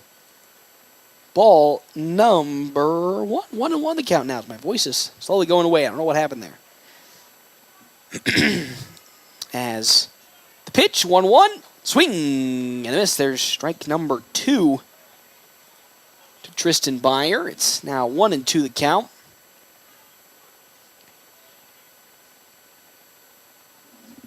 As Chuck Thomas will look for the final out of this inning with a 1-2 count, he delivers. High there, ball number 2. It's 2-2 now, the count into Tristan Byer. I do not believe that is Kearney that has walked in. My glasses have deceived me. I believe they're in Hastings, if I remember correctly, actually, for today's games. Here comes the 2-2. Too high once more. It's ball 3, and yet again we're working to a full count pitch, and there is a pitcher warming up in the bullpen here for the side of Gretna. As Chuck Thomas, with his 3-2, delivers. Swing and fouled off the bat, barely by Byer. So we'll still stay at 3-2. Good job to get the bat and some contact on that pitch to still keep this at-bat alive. Maybe to keep it this inning going so the Nationals can continue to get more runs across. As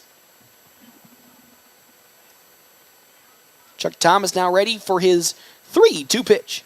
Swing and a miss. Down goes Byer. Swing, and that is the 5th strikeout of today's game for Chuck Thomas. As we now head to the top of the 6th, the Nationals picking up 2 runs in the bottom of the 5th. Now lead 3-1 when we come back here. FM 98.1, AM 1410, and as always, live streaming NorthPlattePost.com. Your husband is pretty handy to have around. He makes the world's best mac and cheese. He's in the Tickle Monster Hall of Fame. And he can teach anyone how to throw strikes. But a busted pipe and a basement full of water? Honey, I think we need a plumber. Is a little out of his league. That's where a homeowner's policy from Shelter Insurance comes in handy. We'll help get your house back in order and your husband back to what he does best. Find me, Brent Rogo, at 502 East Francis.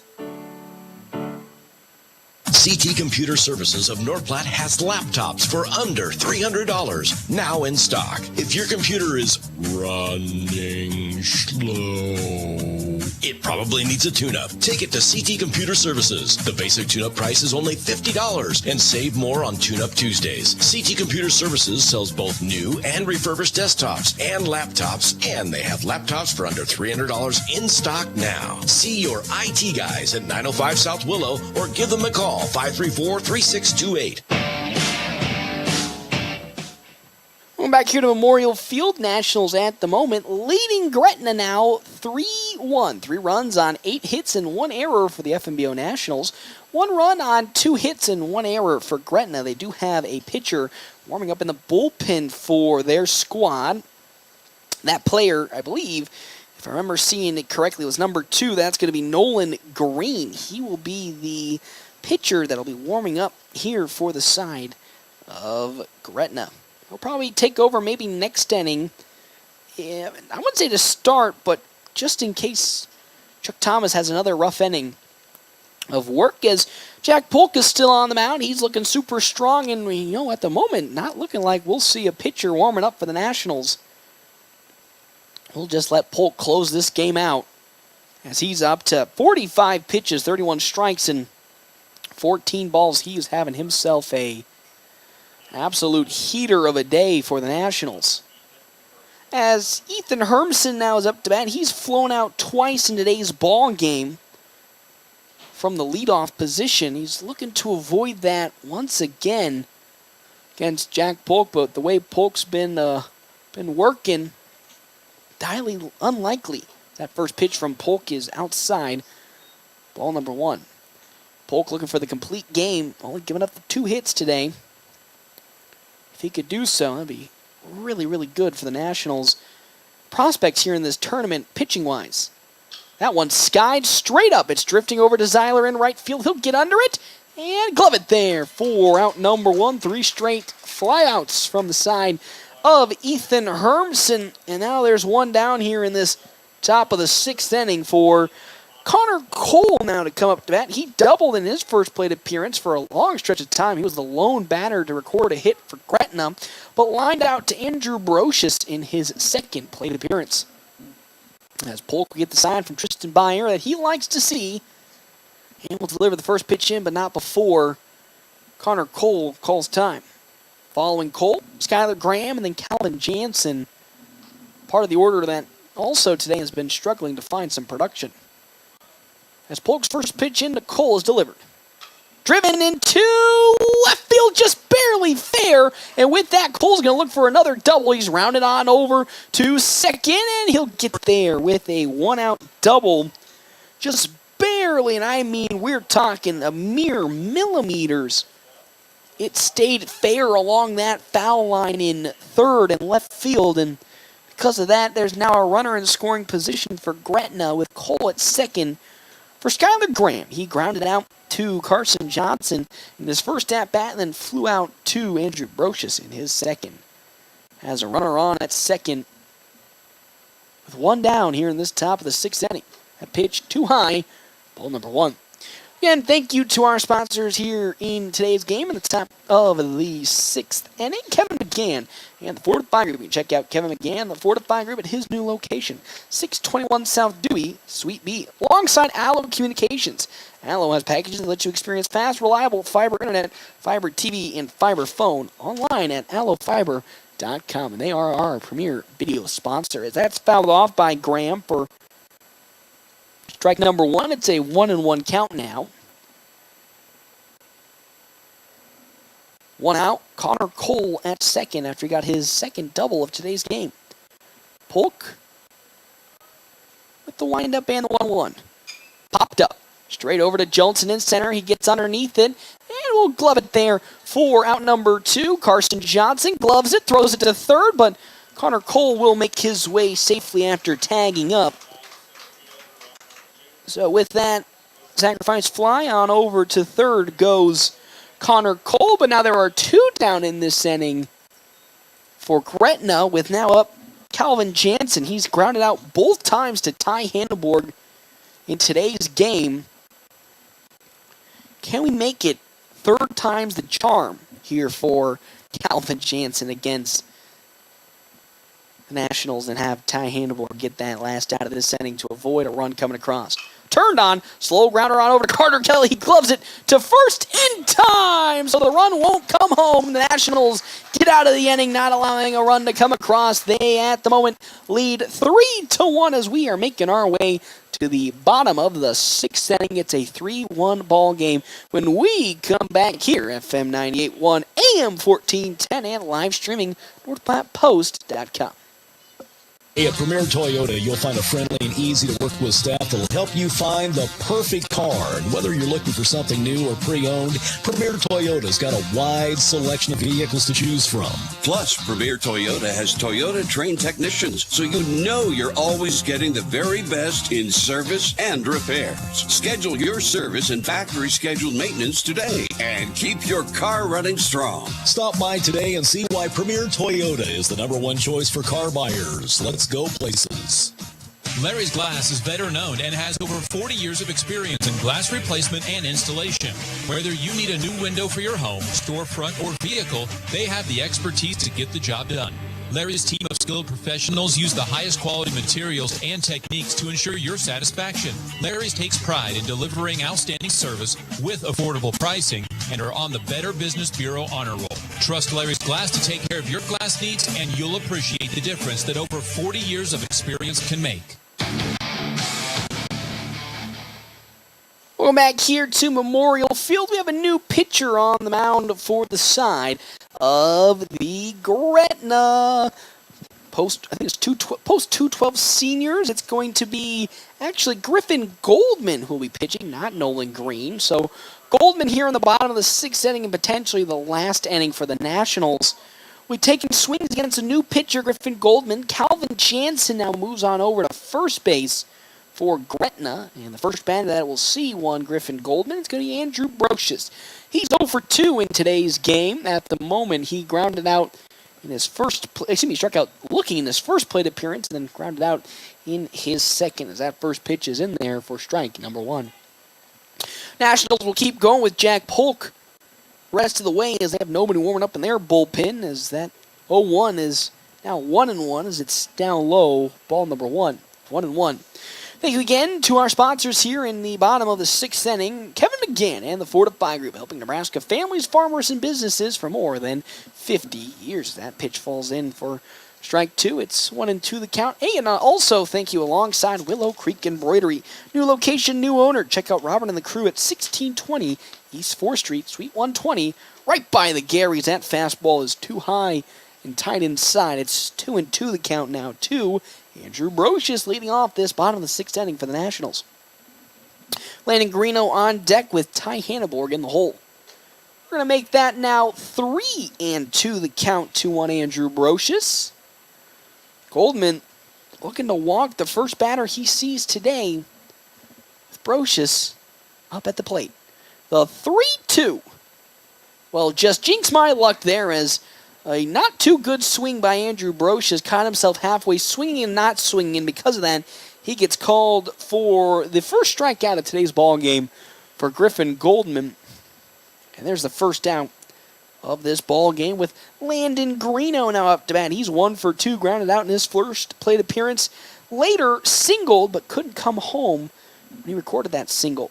That pitch from Goldman is too far out. Ball number 1. It's 1-0 the count now.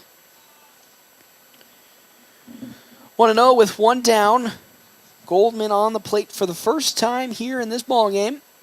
Has that pitch sneak in. That pretty much the exact same spot, but this time it's called for strike number 1. It's a 1-1 count to the first baseman, Landon Greeno. Following Greeno, Ty Hanneborg, and then Blaze Zeiler for the Nationals. The 1-1. Turned on, Farring's going to bounce off the first base bag over the head of Jansen, and just like that, Landon Greeno's going to get on with a single. A little bit of luck for the Nationals on that hit, but we're going to take it any which way as Landon Greeno, for the second straight at-bat, will get on with a hit. Rifled it down the first base side as it bounced off the first base bag over the head of Calvin Jansen, and because of that, Landon Greeno gets on to the base pads. For now, Ty Hanneborg to come to the plate. Hanneborg, so far today, 1 for 2, struck out swinging in his very first plate appearance, but recorded a hit in his second time about as that off speed is in there for strike number 1. It's 0-1 the count now for the young Hanneborg. Though the scary news is the Nationals could hit into a double play with Greeno at first. As that next pitch is down low, and Landon Greeno got stuck. It gets over the head, though, of the first baseman, Calvin Jansen, and Greeno's going to run his way to second, and he gets there safely in time. Whew, a little bit of a scary situation on the side of the Nationals as Greeno got a little too far away from first, slipped trying to make his way back to first. The pickoff attempt was way too far over the head of the even tall Calvin Jansen, and because of that, Landon Greeno makes his way on over to second with the steal. It's now a 1-1 count to Ty Hanneborg as he delivers that pitch in there from Goldman. It's strike number 2, 1-2 the count. Hanneborg looking to record his second hit in today's ball game and keep this inning at work for the Nationals, who currently lead 3-1 in this bottom of the 6th inning. As Goldman will glance at second to Greeno and deliver his 1-2 pitch in at the moment. Oh, it just barely sneaks in for strike number 3 as down goes Ty Hanneborg looking, and there's the second out of this bottom of the 6th inning. Now Blaze Zeiler will come to bat. He singled in his last plate appearance for the Nationals. Has Landon Greeno at second in scoring position if he can get one to the outfield. But Griffin Goldman trying to avoid that. Keep this only a 2-run lead for the Nationals. The pitch. Check swing, but it's going to be outside and low for ball number 1. Yarnska is able to put his glove on it and not let it escape to the backstop. So we'll still stay at a 3-1 lead. 3 runs on 9 hits now and 1 error. 1 run on 3 hits and 2 errors for Gretna. As Goldman will step off the bag and Landon Greeno will waltz his way back to second. And now Yarnska is going to have a talk with his pitcher, Griffin Goldman. Following Blaze Zeiler is going to be Caden Johnson, then Jack Polk, if we can get that far. Again, 2 down here. The bottom of the 6th inning, Nationals lead 3-1. Looking to advance to 26-17 if they pick up the victory here today. Goldman is going to get the sign from Yarnska that he likes to see. He'll glance on over to Greeno at second and deliver the 1-0. That one driven out to center field. It's going to fall out of the reach of the center fielder, Connor Cole. There goes Landon Greeno. This could be a triple for Zeiler. He's around in second on his way, and he with a stand-up triple might come home for the... Oh, my good heavens, could have came home on the inside the park home run, but couldn't jump off quick enough, so he'll have a stand-up triple to now make this lead 4-1. There's the Blaze Zeiler we all know and love as he yaks one out to the outfield and makes his way to third. Another opportunity for the Nationals to score and get this lead even comfier with Zeiler at third. I would love it if he could potentially steal home. Haven't seen it all season, worked successfully, but now's the time. As check swing from Johnson on that pitch is in there for strike number 1. Johnson today, he's over 3 with 2 groundouts and a strikeout against Chuck Thomas. Now faces Goldman, a different pitcher. Let's see if he can turn it around.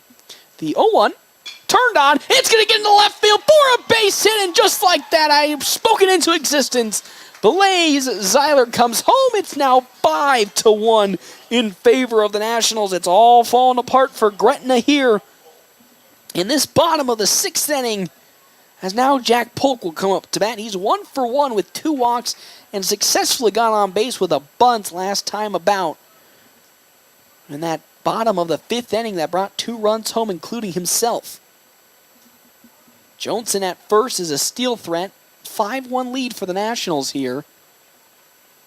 5 runs on 10 hits. Ooh, that pitch way too high. There's ball number 1-1, Jack Polk. Want to know the count now. What just a great little closeout here of this game for the Nationals, collecting 4 runs in the last 2 innings of play. As that off speed will sneak its way in, strike 1. It's a 1-1 count.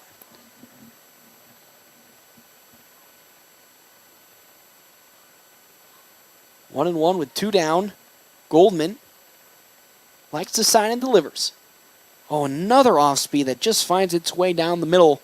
Strike 2. It's 1-2 now to Polk. Wouldn't be surprised if Johnson takes off on this pitch as well. 2 down here in this bottom of the 6th. The 1-2 count from Griffin Goldman is delivered. There goes Caden Johnson, who makes his way on over to second with the successful steal. Even though the ball was passed up at home plate, Johnson already taken off. Makes his way to second, successfully stealing. It's a 2-2 count now into Jack Polk, the pitcher who is still on the mound pitching for the Nationals. Having himself a great game. 2-2 with 2 down. Here comes the pitch from Goldman. It's turned on, slow roller on over to Graham. He gloves it to first. It's not going to get in time. Johnson's then going to come home, and another run is scored on the side of the Nationals with the infield single from Jack Polk. We are now at 6-1 in favor of the FNBO Nationals. And now Carson Johnson comes up to bat. It's now the 11th hit on the day. The Nationals have just exploded for a hit palooza here against Gretna to start the Lincoln Hastings tournament, leading 6-1 in the bottom of the 6th inning. Goldman once again will deliver. Carson Johnson, who's up to bat, will sky it foul down the left field side for strike number 1.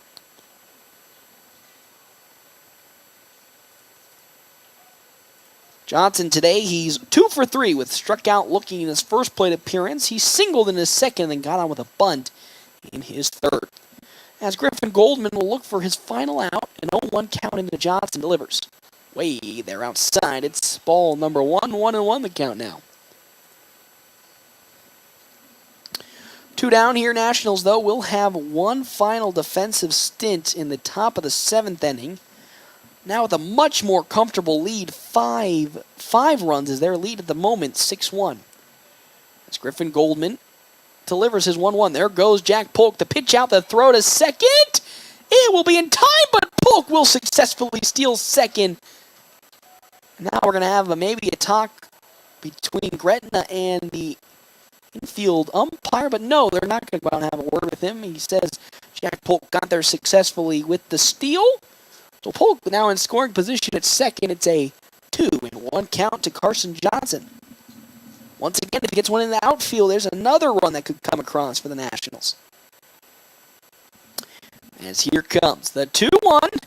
Turned on, but fouled to the backstop for strike 2. It's 2-2 the count. Jack Polk, the lone runner on for the Nationals at second in scoring position. Currently, 3 runs have come across for the Nationals here in this bottom of the 6th inning. Leading 6-1.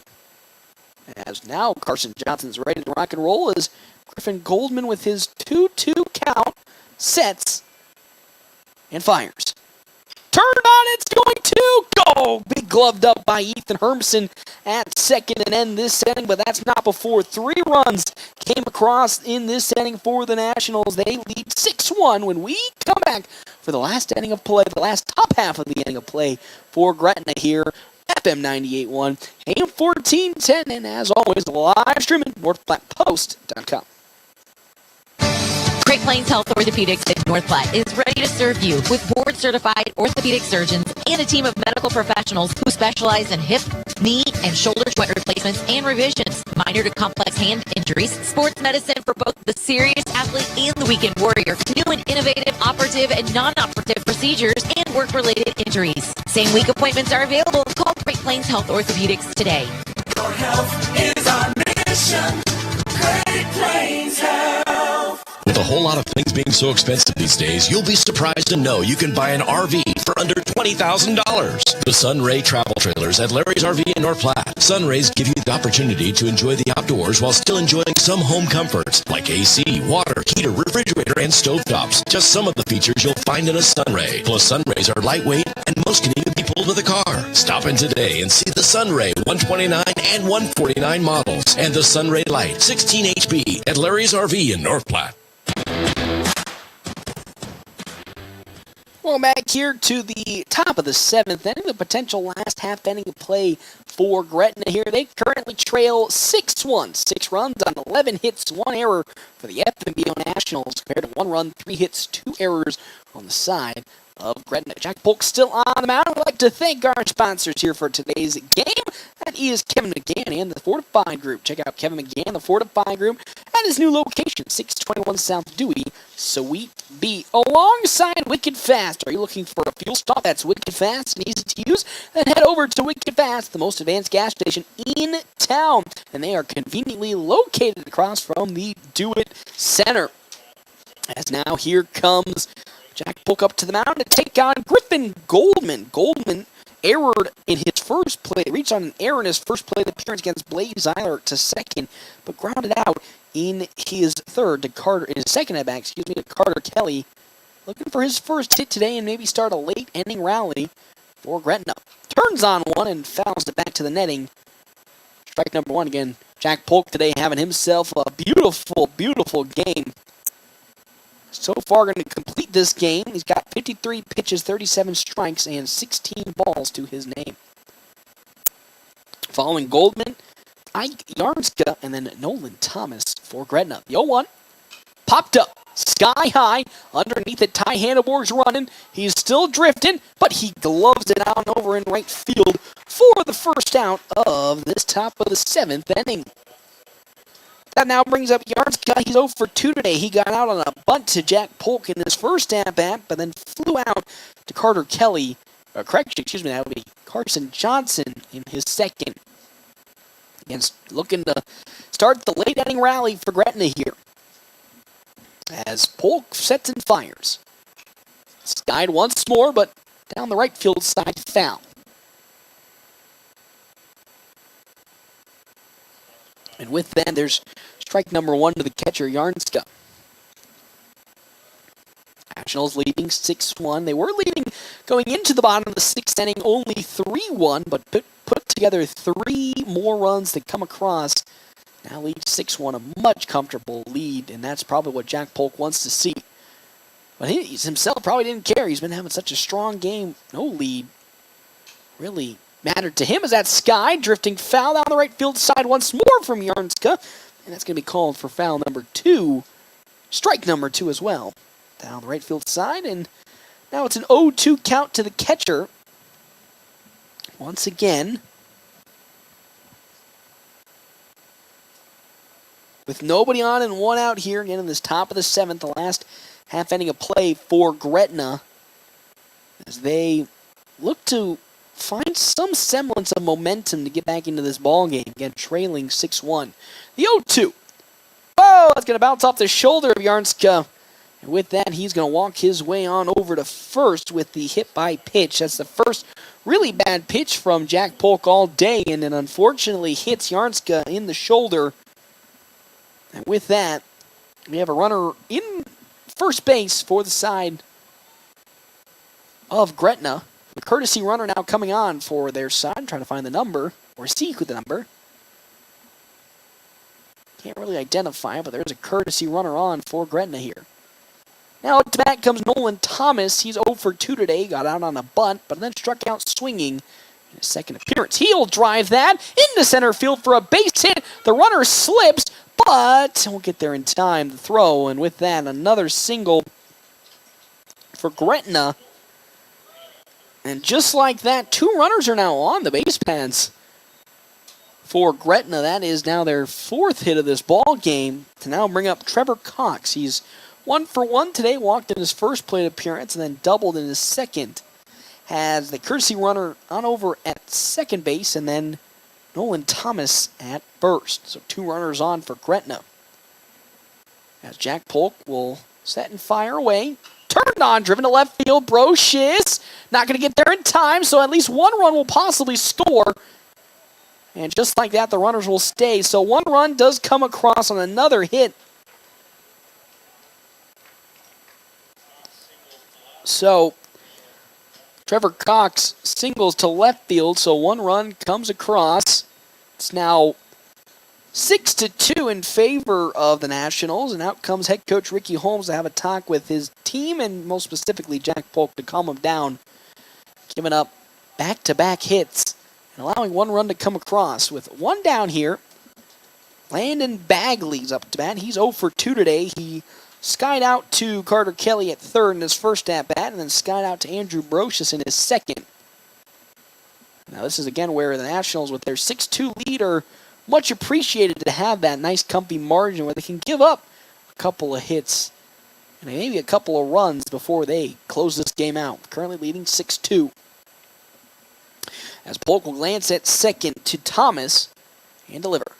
Bagley swings and drives one into center field, so now the bases will be loaded here for Gretna. And that's not how this game was looking to go here to end for Jack Polk. And with 1 out, the bases are loaded, but that's a good thing in a sense because there's a force out at every bag for now Ethan Hermson, who has flown out 3 straight times in today's game.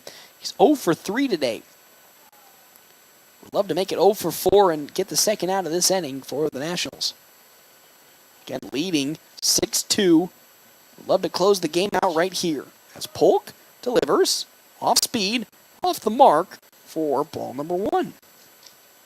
The worst case scenario that could happen, though, is if Polk walks a man and brings a free run home. It's a 1-0 count so far, though, to Hermson, as Jack Polk eclipses 61 total pitches, 43 strikes and 18 balls.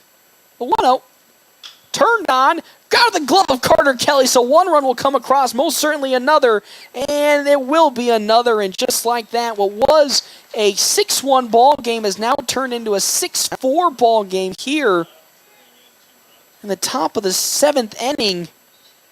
It's 6-4. Holy moly.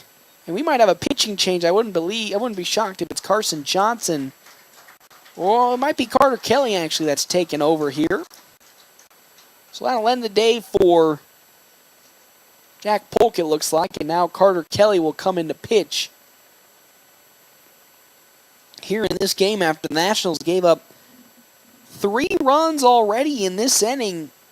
And now still lead 6-4.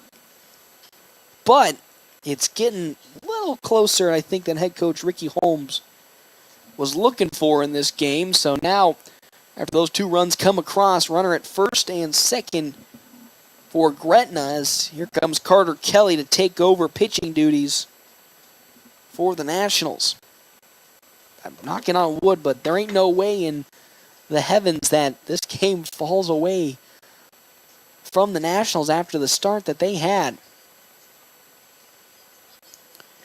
As they'll probably, I'm thinking about it, Jack Polk moving on over to third base now for the Nationals. But Connor Cole is going to be up to bat here for the side of Gretna. He's 2 for 3 today. A double, a line drive out to Andrew Brocious in left field, and another double. Just barely down that third base line. And now Carter Kelly has been given the monumental task of stopping the bleeding.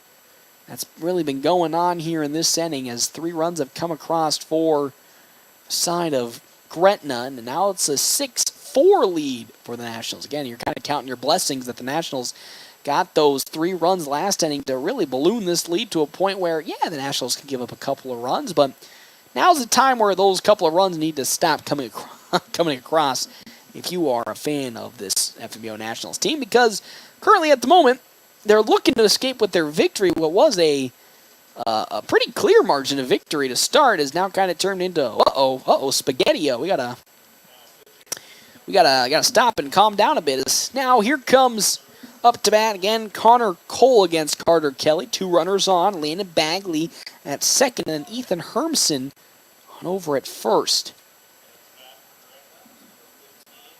Following Connor Cole, Skylar Graham, and then Calvin Jansen. Again, a tough part of the order, excluding Connor Cole production-wise in today's game.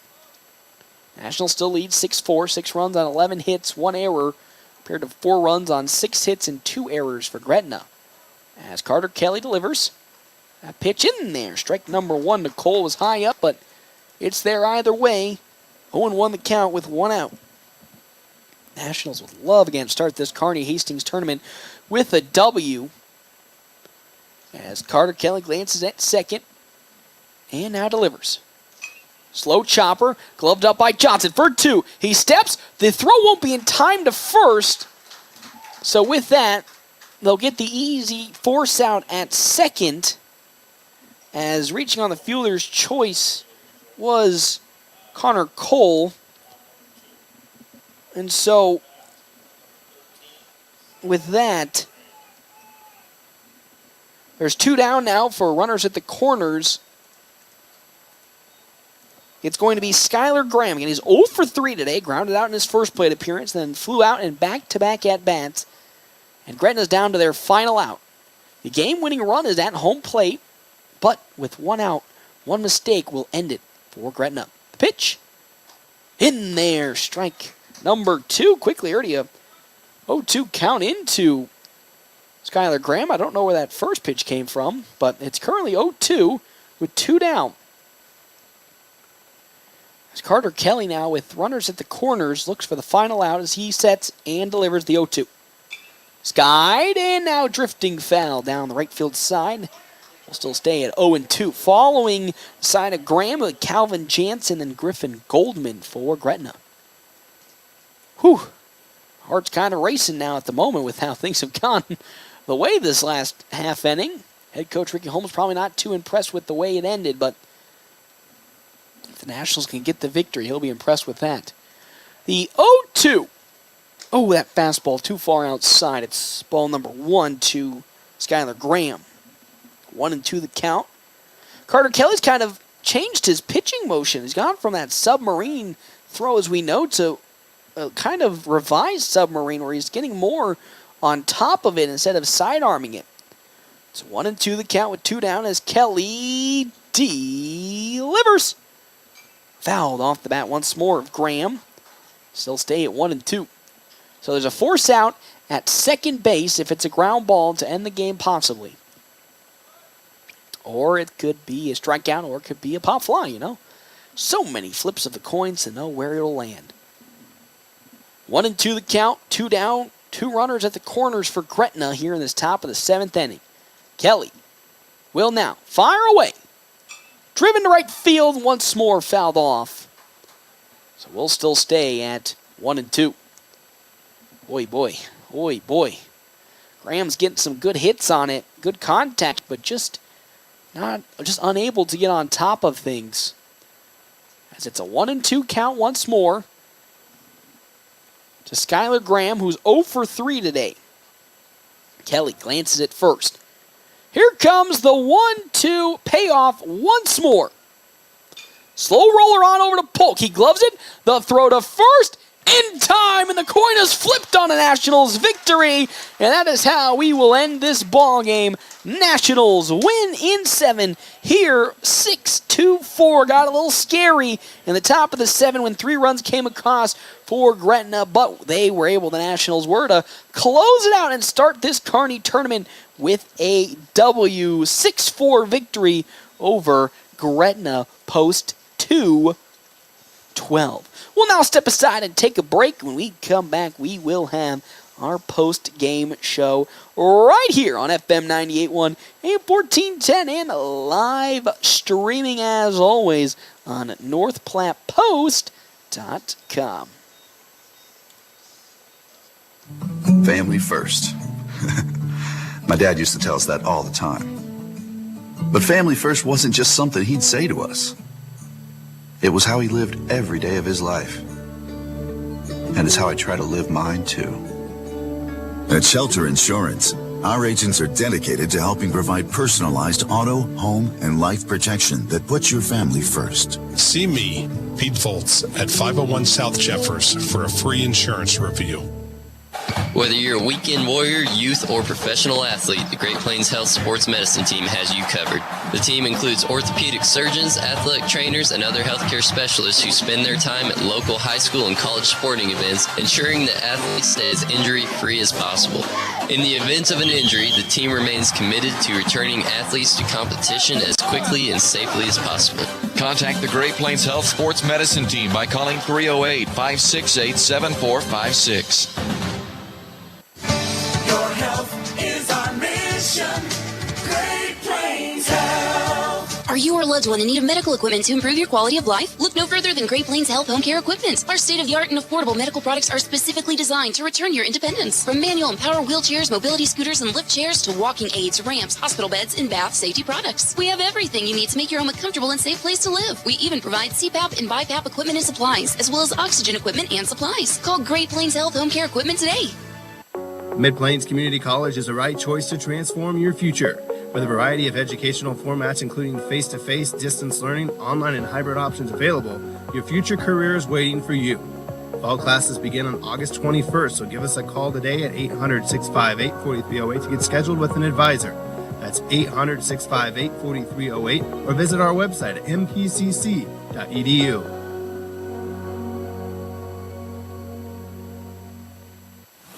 The game's in the books. Time for the post-game show on FM 98.1 and online at NorthPlattePost.com.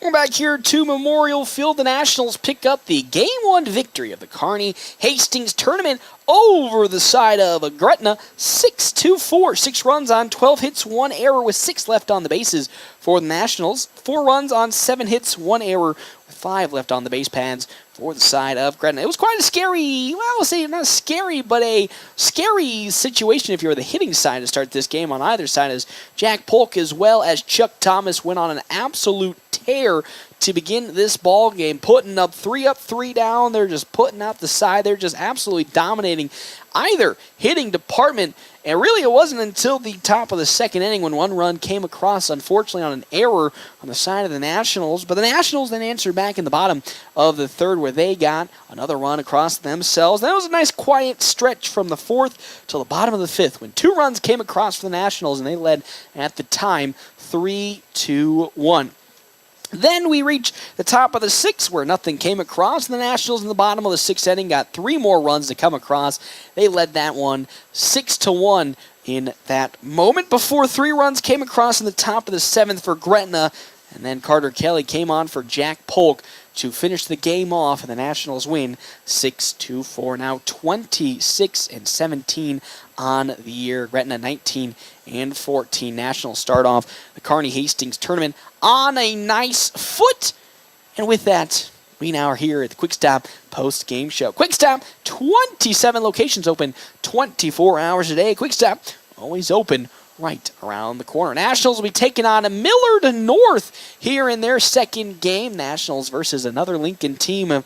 Really, Lincoln teams have put up a great fight against the Nationals all season long, and this one won't be any different. We'll step aside and take a break. We come back, our Ameriprise Financial Money Player of the Game, then a break, and we'll come back to game number 2 here at FM 98.1, AM 1410, and live streaming on NorthPlattePost.com.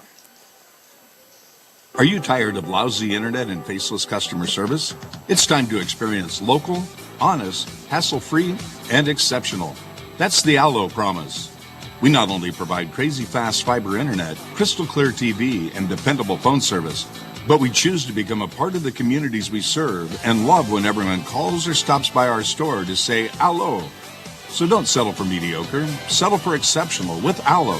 Visit us at allofiber.com/local. For fun conversations and amazing pizza, come to Dave's Place. Dave's Place on East 4th Street in North Platte. Dave's Place is a great summertime place with their incredible fresh pizza of the month, wings, specials on beer, and cocktails. And Dave's Place is kid-friendly, so bring them in for a fun time this summer. Dine in, carry out, or DoorDash. Dave's Place is a North Platte tradition at 1510 East 4th Street. We're always open right around the corner. Quick Stop. Save money at the pump at Quick Stop with the Dino Pay app. Dino Pay offers contactless payment using your preferred debit or credit card. The savings add up with 12 cents per gallon and even more on Tuesdays and Thursdays with rollbacks for savings of 15 cents per gallon. Huge savings. The Sinclair Dino Pay saving you at the pump. Don't forget Frazzle Gourmet Slushes and For Real Shakes and Smoothies. Gourmet coffee at everyday low prices on your favorite beers. Quick Stop. Welcome back here to Memorial Field. Well, the Nationals start today. Well, start the Lincoln. Go ahead, Lincoln. Sorry. Kearney Hastings tournament 1-0 as they took down Gretna in game number 1, 6-4. It is now time. It is time for our Ameriprise Financial Money Player of the Game. And yes, even though Jack Polk gave up those 3 runs in the top of the 7th and didn't really end the game the way he wanted to, he is still our Ameriprise Financial Money Player of the Game, posting an ERA of 3.32 in his 6 1/3 inning of play. He is our Ameriprise Financial Money Player of the Game, also coming up with 2 hits and 2 walks in the game. When money matters, talk to Marshall Doty and Mark Tillman, Ameriprise Financial Advisors in North Platte, Nebraska, about professional financial services. Ameriprise Financial Incorporated, member FINRA and SIPC. Again, our final score here today in game number 1 was 6-4. The final box score is sponsored by Eeks Office. For copies, furniture, and janitorial supplies, think Eeks and visit Eeks.com. We'll take a step aside here for a quick break. When we come back here to Memorial Field, the Nationals will be taking on Millard North in game number 2 of the Kearney Hastings tournament here on FM 98.1, AM 1410, and as always, live streaming on NorthPlattePost.com.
A community is connections. We're committed to ensuring people stay connected to the services they need. That's why we're participating in the FCC's Affordable Connectivity Program.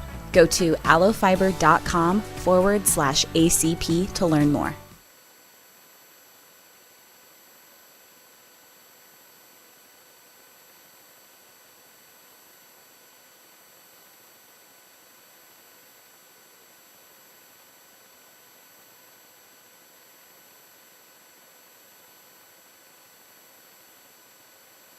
Stole home.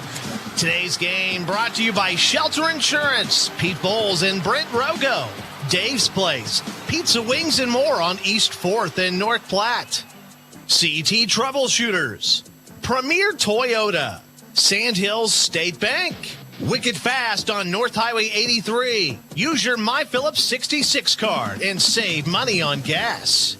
And Lindemeyer Law Office. The pitch swung, driven, deep left field. That one looks to be going all the way, and it is absolutely crushed out of the park.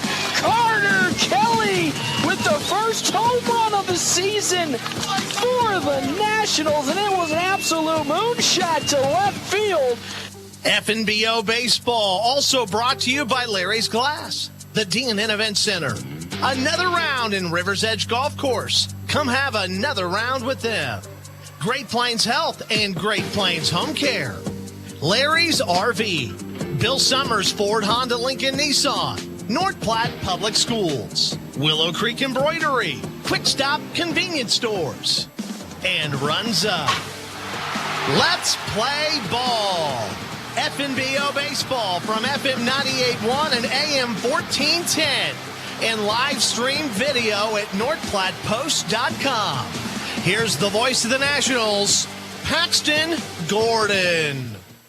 Welcome back, everybody, here to Memorial Field for game number 2 for the FNBO Nationals here today in the Kearney Hastings tournament, where they'll be taking on a Millard North here in today's ball game. Millard North Union Pizzeria. I mean, I'm telling you, I'd like a pizza right now. Not even gonna lie about that. I am quite hungry, and that pizzeria would be very good. Nationals, though, picking up the Game 1 victory over Gretna 6-4, and while the score may have seemed closer than it looks, it really wasn't all that close. Nationals had a 6-1 lead going into the top of the 7th inning, and it was really more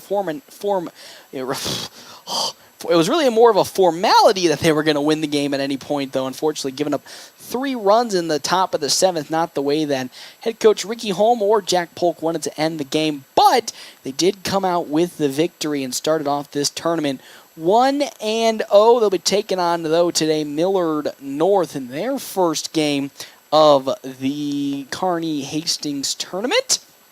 It's going to be quite interesting to see how these two teams will face off against each other. Again, Nationals really were on their A game against Gretna in the first game, where they were just, generating hit after hit after hit after hit after hit, really, with pure effort's not the word, but really with ease. They're really getting everything they wanted from Gretna in terms of hitting.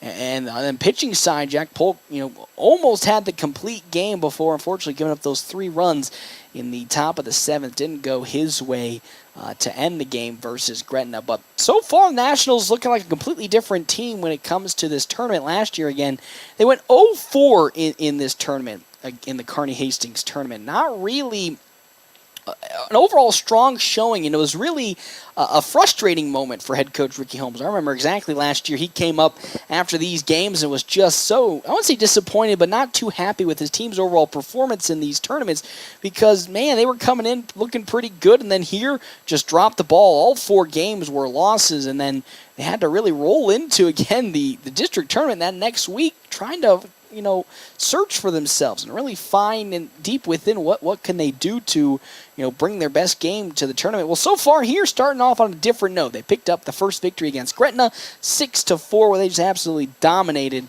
post 212 in Gretna from the get-go, but really from the get-go. Pitching was off to a great start. The hitting just needed to work its way into it, and once it did, it just exploded for hit after hit after hit, and then run after run after run.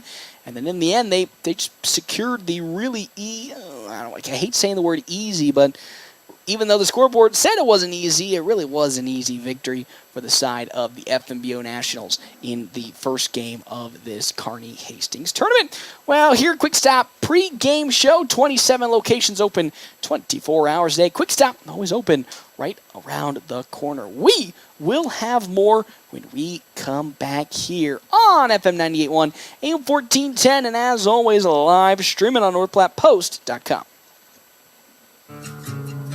We all try to prepare for life's what-ifs, but what happens if those uncertainties become a reality? I'm Stephen Rhodes, and as your local farmer's insurance agent, I'm here for you. I can help you determine the coverage that fits your needs. When you have questions about insurance, turn to me, Stephen Rhodes, with Farmers Insurance. I'm proud to sponsor tonight's game. Go Bulldogs! Find me, Stephen Rhodes, at 102 North Dewey. We are farmers. Bum, ba-dum, bum, bum, bum, bum. Larry's Glass is better known and has over 40 years of experience in glass replacement and installation. Whether you need a new window for your home, storefront, or vehicle, they have the expertise to get the job done. Larry's team of skilled professionals use the highest quality materials and techniques to ensure your satisfaction. Larry's takes pride in delivering outstanding service with affordable pricing and are on the Better Business Bureau honor roll. Trust Larry's Glass to take care of your glass needs, and you'll appreciate the difference that over 40 years of experience can make.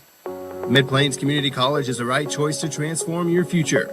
With a variety of educational formats, including face-to-face, distance learning, online, and hybrid options available, your future career is waiting for you.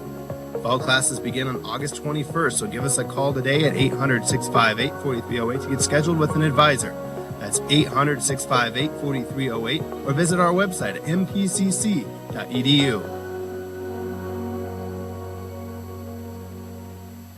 We're always open right around the corner. Quick Stop. With your 24-hour convenience store. Fast, friendly, no one gets you more. Gas, food, your favorite drink. Get everything you need in a blink. That's why everybody stops at Quick Stop. We're always open right around the corner. Quick Stop. Welcome back here, everybody, to Memorial Field. Oh, God, I'm going to cough. Give me 3 seconds. Sorry, it's a terrible start. I'm going to cough real quick.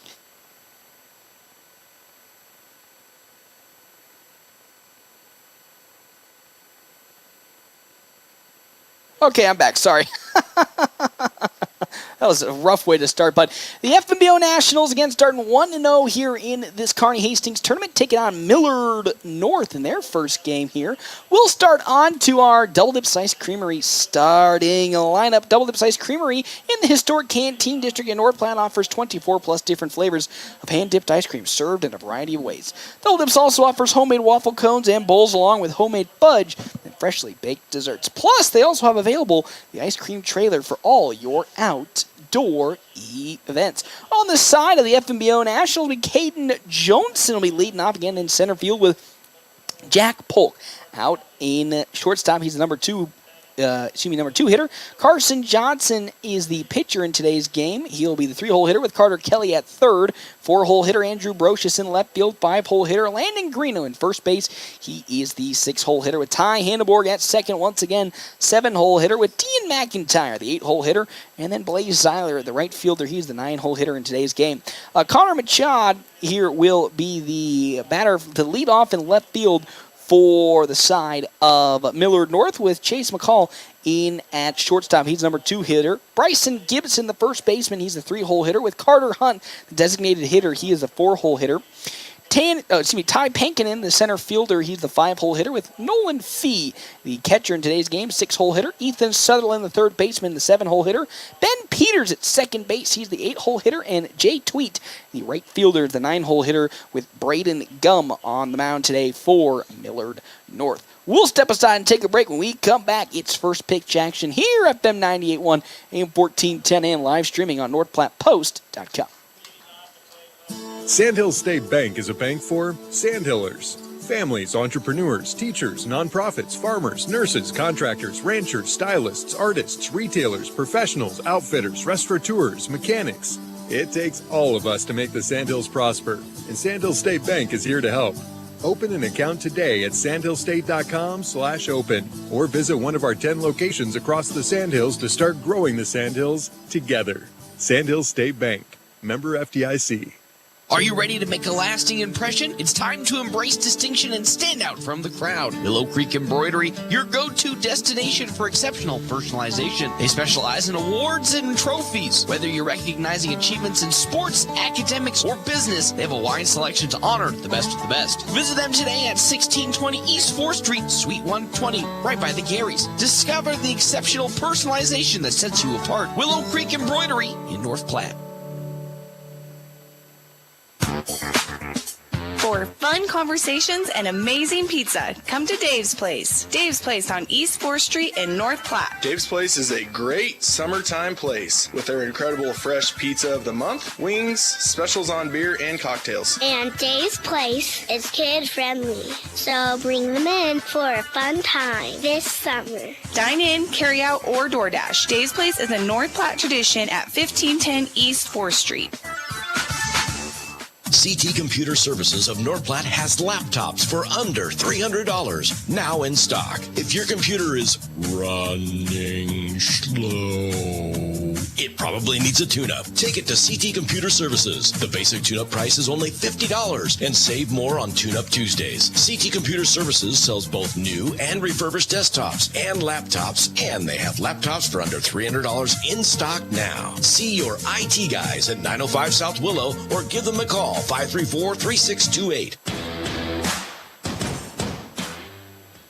Welcome back here to Memorial Field, where the FNBO Nationals currently at the moment are going to be taking on here in game number 2, Millard North Union Pizzeria here in the second game of the Kearney Hastings tournament. Nationals again picking up the game 1 victory against Gretna 6-4. It really should have been 6-1, but unfortunately Jack Polk gave up 3 runs in the top of the 7th inning to allow Gretna to get back into the game, but really overall Nationals just took care of business against Gretna in that first game.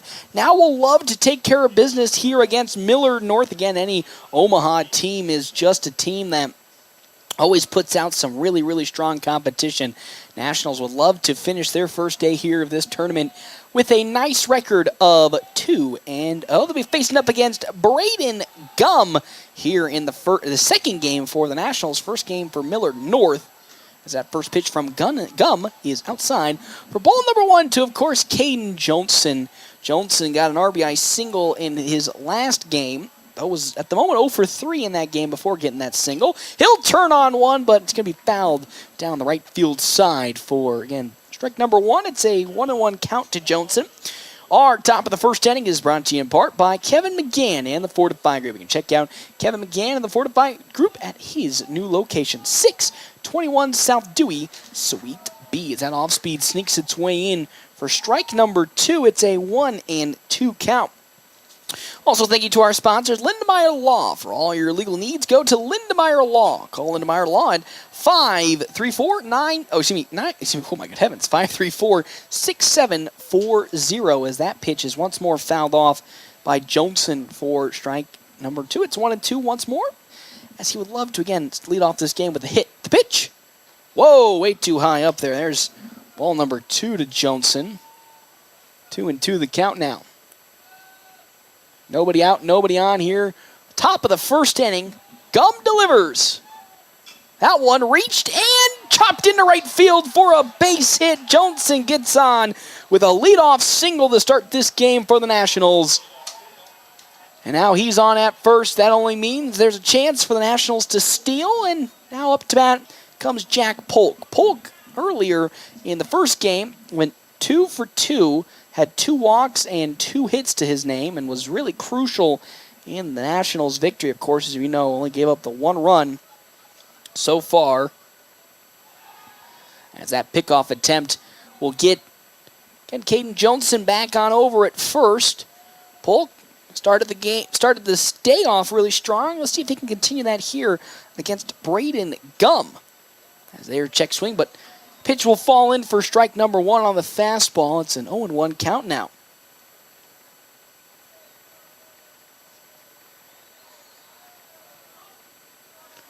Gum will now look to deliver his second pitch, but he'll once again try to pick off Johnson, but Johnson gets back in time. Still 0-1 the count. Carson Johnson on deck with Carter Kelly in the hole for the Nationals. Here against the side of Braden Gum and Millard North. There goes Johnson, got a nice jump. The throw to second will not catch it in time, so with that, he will successfully steal second base. Caden Johnson does, and with that, now the runner in scoring position for the Nationals here in this top of the first inning. It's a 1-1 count to Polk. Could score Johnson right here if he records a hit. I see that low grounder on over to second. The throw to first is in time, so there will be the first out of this ball game, but it will advance Johnson on over to third base. And now Carson Johnson will come up to bat. Had a couple of hits in his first appearance of the day for the Nationals. Now against Braden Gum. Would love to drive Jack Polk home and record the first run of the ballgame for the Nationals. As Gum delivers, Johnson tried to lay the bunt down, but it was way inside for ball number one. It's a 1-0 count to Carson Johnson. 1-0 with one out. Nationals at the moment tied up with Millard North, but threatening to score with Johnson at third base. The 1-0 pitch. Another bunt, that time laid beautifully down by Carson Johnson. The one run will score, but he'll get the easy out at first following the bunt, but you will take that any day of the week. As a sacrifice bunt was put down by one Carson Johnson. Because of that, the Nationals will now take a 1-0 lead early in this ball game. Off to I would say a much better start, but a really strong start compared to game number one, where it took them an inning before they were able to really get the hitting and the scoring going. As up now comes Carter Kelly, as that first pitch is down low for ball number one. Turned on, slow chop run over to McCall at second. The throw to first, it's in time, and with that, the inning will come to an end, but not before the Nationals were able to pick up one run to come across and now lead this ball game 1-0. When we come back here to Memorial Field on FM 98.1, AM 1410, and live streaming on NorthPlattePost.com. Your health is our mission. Great Plains Health. Are you or a loved one in need of medical equipment to improve your quality of life? Look no further than Great Plains Health Home Care Equipment. Our state-of-the-art and affordable medical products are specifically designed to return your independence. From manual and power wheelchairs, mobility scooters, and lift chairs to walking aids, ramps, hospital beds, and bath safety products. We have everything you need to make your home a comfortable and safe place to live. We even provide CPAP and BiPAP equipment and supplies, as well as oxygen equipment and supplies. Call Great Plains Health Home Care Equipment today. Taylor is living the Runza dream. The Fry Life is the high life. He's stacking up rewards on the Runza mobile app. Points on points on points on points. That's a lot of free food from Runza. Yep, I'm headed there for lunch today. Download the Runza mobile app to start getting rewards. Because from the way we make it to the way it makes you feel, Runza makes it all better. Larry's Glass is better known and has over 40 years of experience in glass replacement and installation. Whether you need a new window for your home, storefront, or vehicle, they have the expertise to get the job done. Larry's team of skilled professionals use the highest quality materials and techniques to ensure your satisfaction. Larry takes pride in delivering outstanding service with affordable pricing and are on the Better Business Bureau Honor Roll. Trust Larry's Glass to take care of your glass needs, and you'll appreciate the difference that over 40 years of experience can make. We're back here to Memorial Field. Nationals at the moment now leading Millard North 1-0. One run on one hit, no errors. Of course, compared to no runs, no hits, no errors on Millard North, as they're due up here in the bottom of the first inning for their first attempts at the diamond. Of course, thank you to our sponsors for today's game. Kevin McGann with the Fortify Group, helping Nebraska families, farmers, and businesses for more than 50 years. Stop by and see Kevin McGann at 621 South Dewey in North Platte alongside CT Computer Services, your IT guy since 2005. Connor Machad is up to bat here to begin this bottom of the first inning for the side of Millard North against Carson Johnson. And last time Carson Johnson was pitching here at Memorial Field was about a week and a half ago, well, at this point maybe almost 2 weeks ago, where he put up a stellar performance to help lead the Nationals to a victory over Kearney to sweep the Kearney series. As that next pitch from one, Carson Johnson is in there for strike number one. It's a 1-1 count now to Machad, as he'll be the first batter to see the one Carson Johnson. As that off speed's in there, strike number two. Again, Johnson, I'm telling you, he's really loving Memorial Field these last couple of weeks that they've been here. Having himself quite a tear through any team that stepped up to face his pitching. As that one slow grounder on over to Landon Greeno at first, who steps on the bag to record the first out of this inning. It was a hard hit grounder, but Greeno was able to glove it and make his way on over to first to record the first out of this inning, with Chase Mockle now up to bat for Millard North with 31 down here in this bottom of the first inning. Lefty on lefty. Johnson's pitch is way down. Excuse me, righty on righty, my bad. That's down low. Ball number one from Carson Johnson to McCall. As here comes the 1-0 pitch. That off speed just off the mark once again for Mackle, excuse me. It's 2-0 the count now. Following Mackle, it'll be Bryson Gibson and then Carter Hunt for Millard North. Pitch, off speed, right down the middle there for the first strike. 2-1 the count.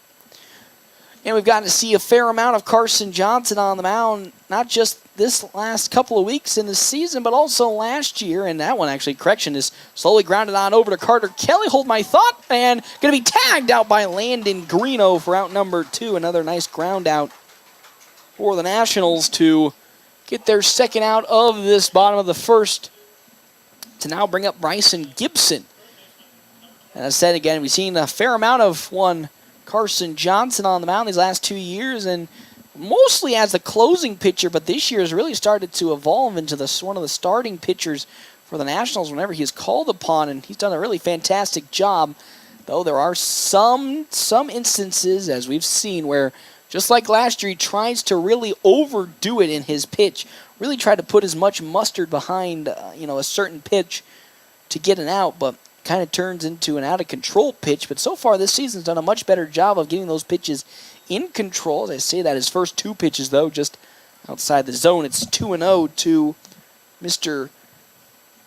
Bryson Gibson, who's, again, batting here for the first time for Millard North against Johnson. 2-0 the count with two down. That off-speed is low in the turf. Ball three to Gibson. Again, Nationals only had to use Carter Kelly for 7 pitches last time out, so he can go again today if called upon, as that bounce back pitch is in there. It's 3-1 the count now from Carson Johnson to Bryson Gibson. But the Nationals really only used one pitcher, and that's exactly what head coach Ricky Holmes is always looking for at the start of a tournament. The 3-1, that's in there. Strike number two. It's now worked back to a full count, 3-2. Johnson looking for the final out of this bottom of the first to head to the top of the second with a 1-0, or to continue to hold on to this 1-0 lead for the Nationals. The 3-2. It's down low in the turf. Ball number four, and with that, Gibson walks to first for the first walk of this ball game for Carson Johnson. Kind of similar things happened against Kearney a couple of weeks ago, where Johnson, to start the game, I wouldn't say it was bad, but he wasn't as strong as he ended the game. Through the middle part of that inning, 3, 4, and 5th inning, he really turned it on in terms of his pitching. He was just able to lock it down for the Nationals, as that first pitch into Carter Hunt is high and outside for ball number one. It's a 1-0 count now. Looking to maybe start a little more stronger in this game against Millard North, and then just continue to ramp up from that point. Has a runner, Gibson, at first. As his next pitch is low and outside, ball 2. It's 2-0 the count now to Carter Hunt. Still 2 down here in this bottom of the first inning. Nationals lead 1-0. 1 run on 1 hit, no errors. No runs, no hits, no errors for Millard North. Here comes Johnson's 2-0. Swing and a miss from Hunt for strike number 1. It's now 2-1 the count. Following Carter Hunt, Ty Pankinen, and then Nolan Fee. Again for Millard North.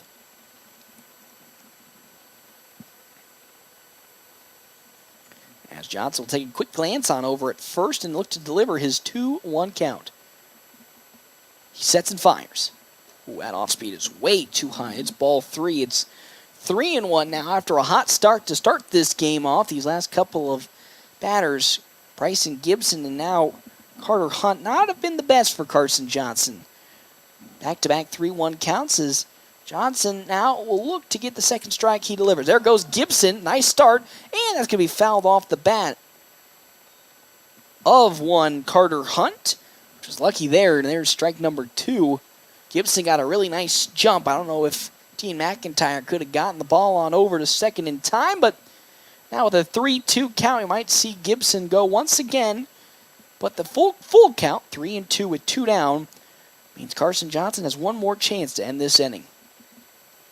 He gets set, and he'll try to pick off Gibson, but Gibson is very short on the bag in terms of how far he was away from it, so just a nice, easy little hop, skip back on over.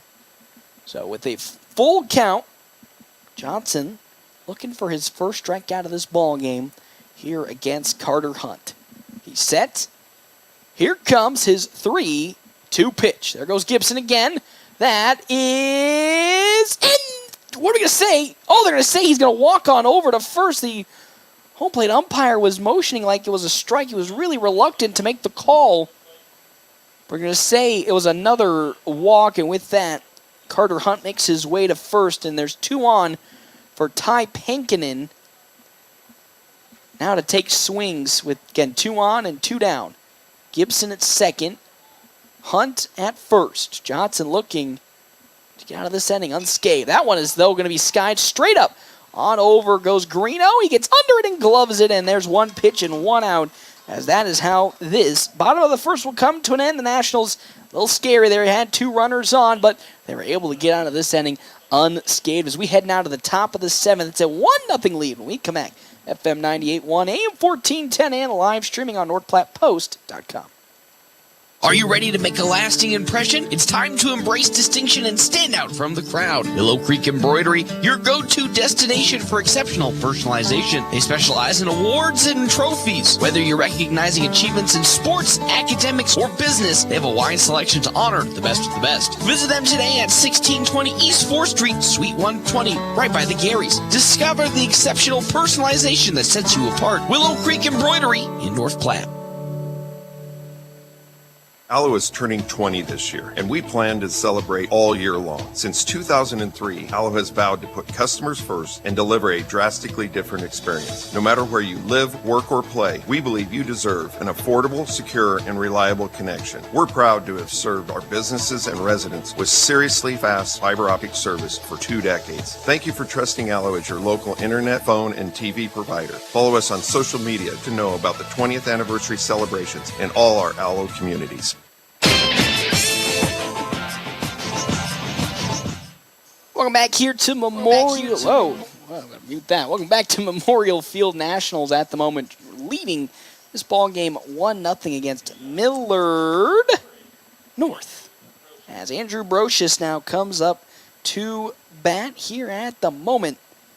Following Brocious, Landon Greeno, then Ty Hanneborg for the Nationals. Again, our top of the second inning is brought to you in part by Kevin McGann and the Fortify Group. Hold that thought. Little grounder on over to Machal, and it'll get there in time as Brocious goes down on the ground out. And with that, there's 1 out here in this inning. Again, back to that point. Check out Kevin McGann and the Fortify Group at his new location, 621 South Dewey, Suite B. As well as thank you to BG&S Transmission. You need a transmission repair or replace? Go to BG&S Transmission on 2015 East 4th or call 532-8927. They're good at what they do. As that first pitch into Greeno from Braden Gum is outside for ball number 1. It's 1-0 the countdown again with 1 down here. Top of the second as Greeno fouls that one back behind the left field side for strike number 1. It's a 1-1 count now. It's nobody on at first, for the Nationals, as I have that clicked. 1-1. Turned on. It's going out to center field. Underneath it gets Pankin in, and he'll get there and glove it for out number 2. A quick 2 up, 2 down for the Nationals here to start this inning. Now brings up Ty Hanneborg. Hanneborg again coming off of another good game. He got a hit that got him on the base pads, and now would love to do so here with 2 down. Maybe, I wouldn't say start the rally, but start some more momentum back on the Nationals side. As Gum will set and fire. That'll sneak in for strike number 1 to Hanneborg. It's 0-1 the count now. Following the Ty Hanneborg be Dean McIntyre and Blaze Zeiler. The 0-1. Chopper on over to Machal, and he'll glove it and throw it to first in time. And a quick 1-2-3 inning for the FNBO Nationals here as we head now to the bottom of the second. It's still a 1-0 lead for the Nationals when we come back here to Memorial Field on FM 98.1, AM 1410, and as always, live streaming on NorthPlattePost.com. Attention Toyota lovers. Are you in the market for a new or pre-owned vehicle or need top-notch service? Premier Toyota's got you covered. Their knowledgeable and friendly staff will help you find the perfect ride to fit your lifestyle and budget. Plus, their state-of-the-art service center is staffed with expert technicians who will keep your vehicle running like new. Visit Premier Toyota today and experience the best selection, service, and prices around. You won't be disappointed. Toyota, let's go places. Growing up, my parents always encouraged me to do what's right, even if it wasn't easy. I'd always hear my mother's voice say, "Do the right thing." That stuck with me. Every day, just do the right thing. That's it. The rest takes care of itself. At Shelter Insurance, we believe in doing the right thing for our customers and our communities. See me, Pete Volz, at 501 South Jeffers for a free insurance review. Welcome back here to Memorial Field. Nationals at the moment holding on to a 1-0 lead here in the top of the second, bottom of the second inning. Of course, our bottom of the second is brought to you in part by Kevin McCann and the Fortify Group, helping Nebraska families, farmers, and businesses for more than 50 years. Stop by and see Kevin McCann today at 621 South Dewey, Suite B in North Platte, as well as Willow Creek Embroidery. New location, new owner. Check out Robert and the crew at 1620 East 4th Street, Suite 120, right by the Garys. Here in the bottom of the second, Nolan Fee will be leading off for Millard North as Johnson's first pitch is too tight inside. It's ball number 1. 10 strikes and 12 balls for Carson Johnson to start off this ball game as he delivers again. Swing and a miss from Fee for strike number 1. Hasn't been the best control start for Carson Johnson to this ball game. Again, 12 more balls instead of strikes is probably not what he was looking after a really strong performance against Kearney in his last pitching effort. As that off-speed sneaks in, I say that, and he delivers a beautiful off-speed pitch into the zone. It's 1-2 now to Nolan Fee. Ethan Sutherland is on deck with Ben Peters in the hole for Millard North. The 1-2. That one grounded on over foul, though, down the third base side. Nationals, again, 26-17 on the year, 1 game away from being 10 games above 500. So they'll probably finish the season with their best record in quite some time, but would hope to convert that into a state run. The 1-2. Little grounder on over to Carter Kelly, who gloves it, drops it. The throw to first is not going to be in time as Kelly just couldn't hold on to the baseball as it took a little nasty bounce out of his glove. And with that, getting on to first base is going to be Nolan Fee. As there's the first error of this ball game for the Nationals as Fee will get on with, again, that error. Ethan Sutherland's now up to bat for the side of Millard North. He has the infield kind of pushing up. Carter Kelly's in the turf expecting a bunt. Turned on and fouled down the first base side for strike number 1. And Kelly, expecting a bunt, was playing way into the infield turf area, almost, adjacent to Carson Johnson. That's how far up he was on that bunt. Still creeping a little far forward. The 0-1 from Carson Johnson. Off speed is off the mark for ball number 1. It's 1-1 the count now. Ben Peters is on deck with Jay Tweet in the hole for Millard North in this ball game. They already have a runner at first, being Nolan Fee. As here comes the 1-1 count from Johnson. As he delivers, there goes the runner. Takes off, that is skied right up on over to center field. So with that, Johnson's going to get under it, and he'll glove it for the first down of this bottom of the second inning. So with that, one down and still staying on over at first base is going to be Nolan Fee, and Ben Peters will now take his first swing, here against Carson Johnson. As again, there is a double play opportunity at second base. We already know that Nolan Fee is willing to run. He did so in that last at bat. So the Nationals and Carson Johnson in particular will have to keep an eye on it.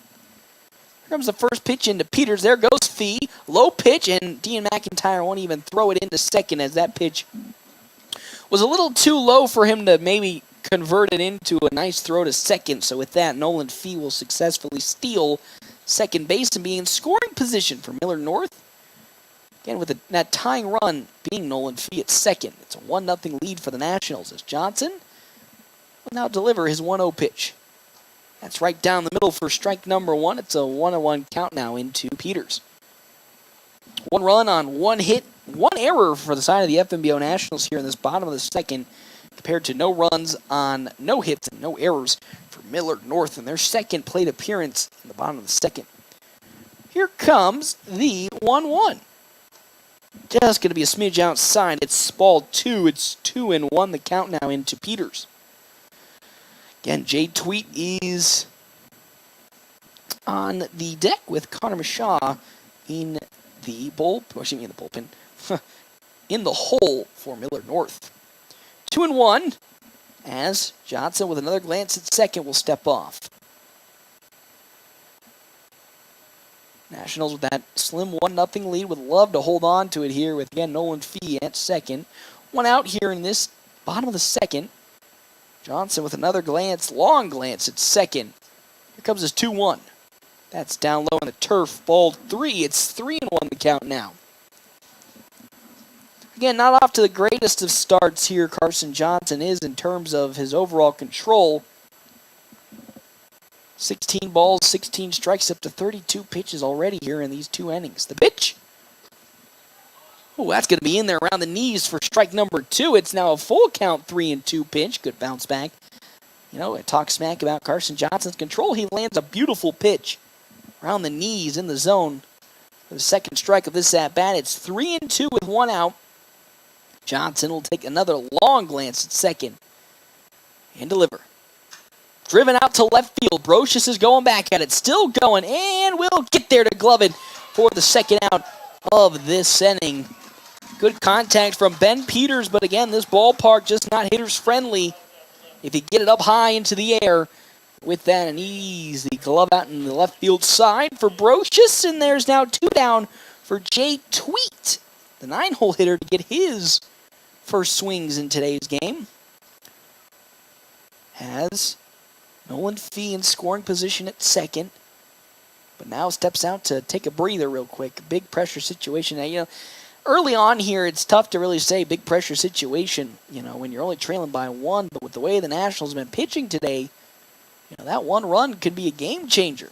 As we saw last game, as that first pitch is driven out to left field once more, and Brocious will have it fall for a base hit, and then with that, Nolan Fee will be able to score. Brocious just unable to get there in time. It just falls barely in front of him. He was able to glove it at the very least, but Jay Tweet will record the first hit of this ball game for Millard North, and with that, bring their first run of the game in to tie it 1 apiece. So I was saying that 1 run, could play dividends and be an important factor in this game. Of course, the Nationals won a 6-4 game a couple minutes ago. Those extra runs that came in the bottom of the 6th inning were crucial for the Nationals' victory, as if they were unable to pick up those 3 runs, they would have probably been trailing 4-3 going into the last inning, as that first pitch to Connor Shaw was down low, ball number 1. Pitch. He swung on and grounded foul down the first base side. It's 1-1 the count now.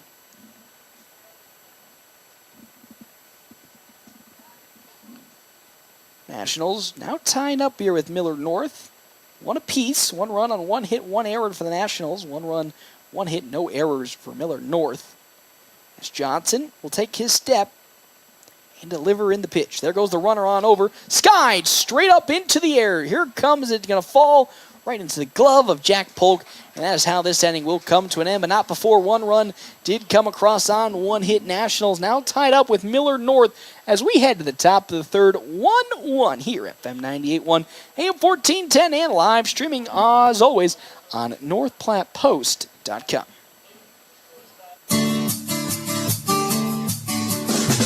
It's not too late to register your students for the fall 2023 Bullpup Preschool or Kindergarten year at North Platte Public Schools. We are excited to assist you at the Welcome Center located at 301 West F Street in North Platte, and we are open from 7:30 a.m. to 3:30 p.m. Or you can register from the comfort of your own home online at mppsd.org. Come learn and grow with us at North Platte Public Schools. Are you in the market for a new or pre-owned car, truck, or SUV? Look no further than Bill Summers Ford Honda Nissan Lincoln for your next vehicle. Look online 24/7 at BillSummers.com. Bill Summers is Western Nebraska's leasing headquarters, and they have aggressive financing to get you into the vehicle you've been dreaming of. Check out all the inventory at BillSummers.com anytime. Bill Summers Ford Honda Nissan Lincoln, where families are our business. Highway 83 and Walker Road in North Platte, and online 24/7 at BillSummers.com. Going back here to Memorial Field, Nationals at the moment tied up here with Millard North, 1 apiece, 1-1 in the top of the 3rd inning.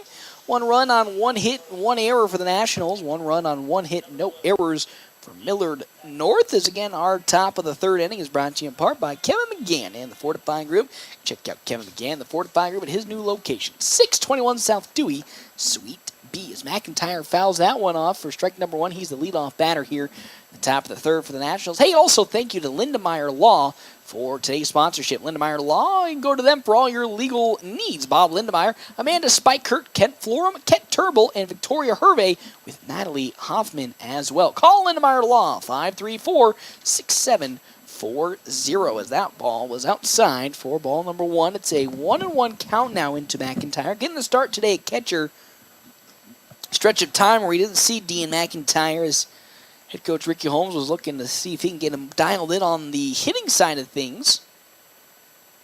Again, he completely forget that he's just a freshman already. 1-2. Turned on. That's driven out to the gap in right field. That one's going. And it's out of the glove there. Jay Tweeten right. McIntyre's making his way on over to second, and he will lead off this top of the 3rd inning with a double. And there is that power we've been talking about. All season, whenever you get the hit from Dean McIntyre, you can just see the effortless swing that he has that comes with it. And he showed it off there with a leadoff double, and Tristan Byer now checks in as courtesy runner for McIntyre. Now the second hit of this ballgame for the Nationals, and yet again, they are in scoring position with Byer at second for Blaze Zeiler. Zeiler hit a triple last game against Gretna as he lays the bunt down, but it's going to be fouled off his bat. I mean, that could have actually almost hit him if it missed, but hits the bat instead, and there's strike number 1. It's a 0-1 count now into Blaze Zeiler again. Byer on over at second base for the Nationals.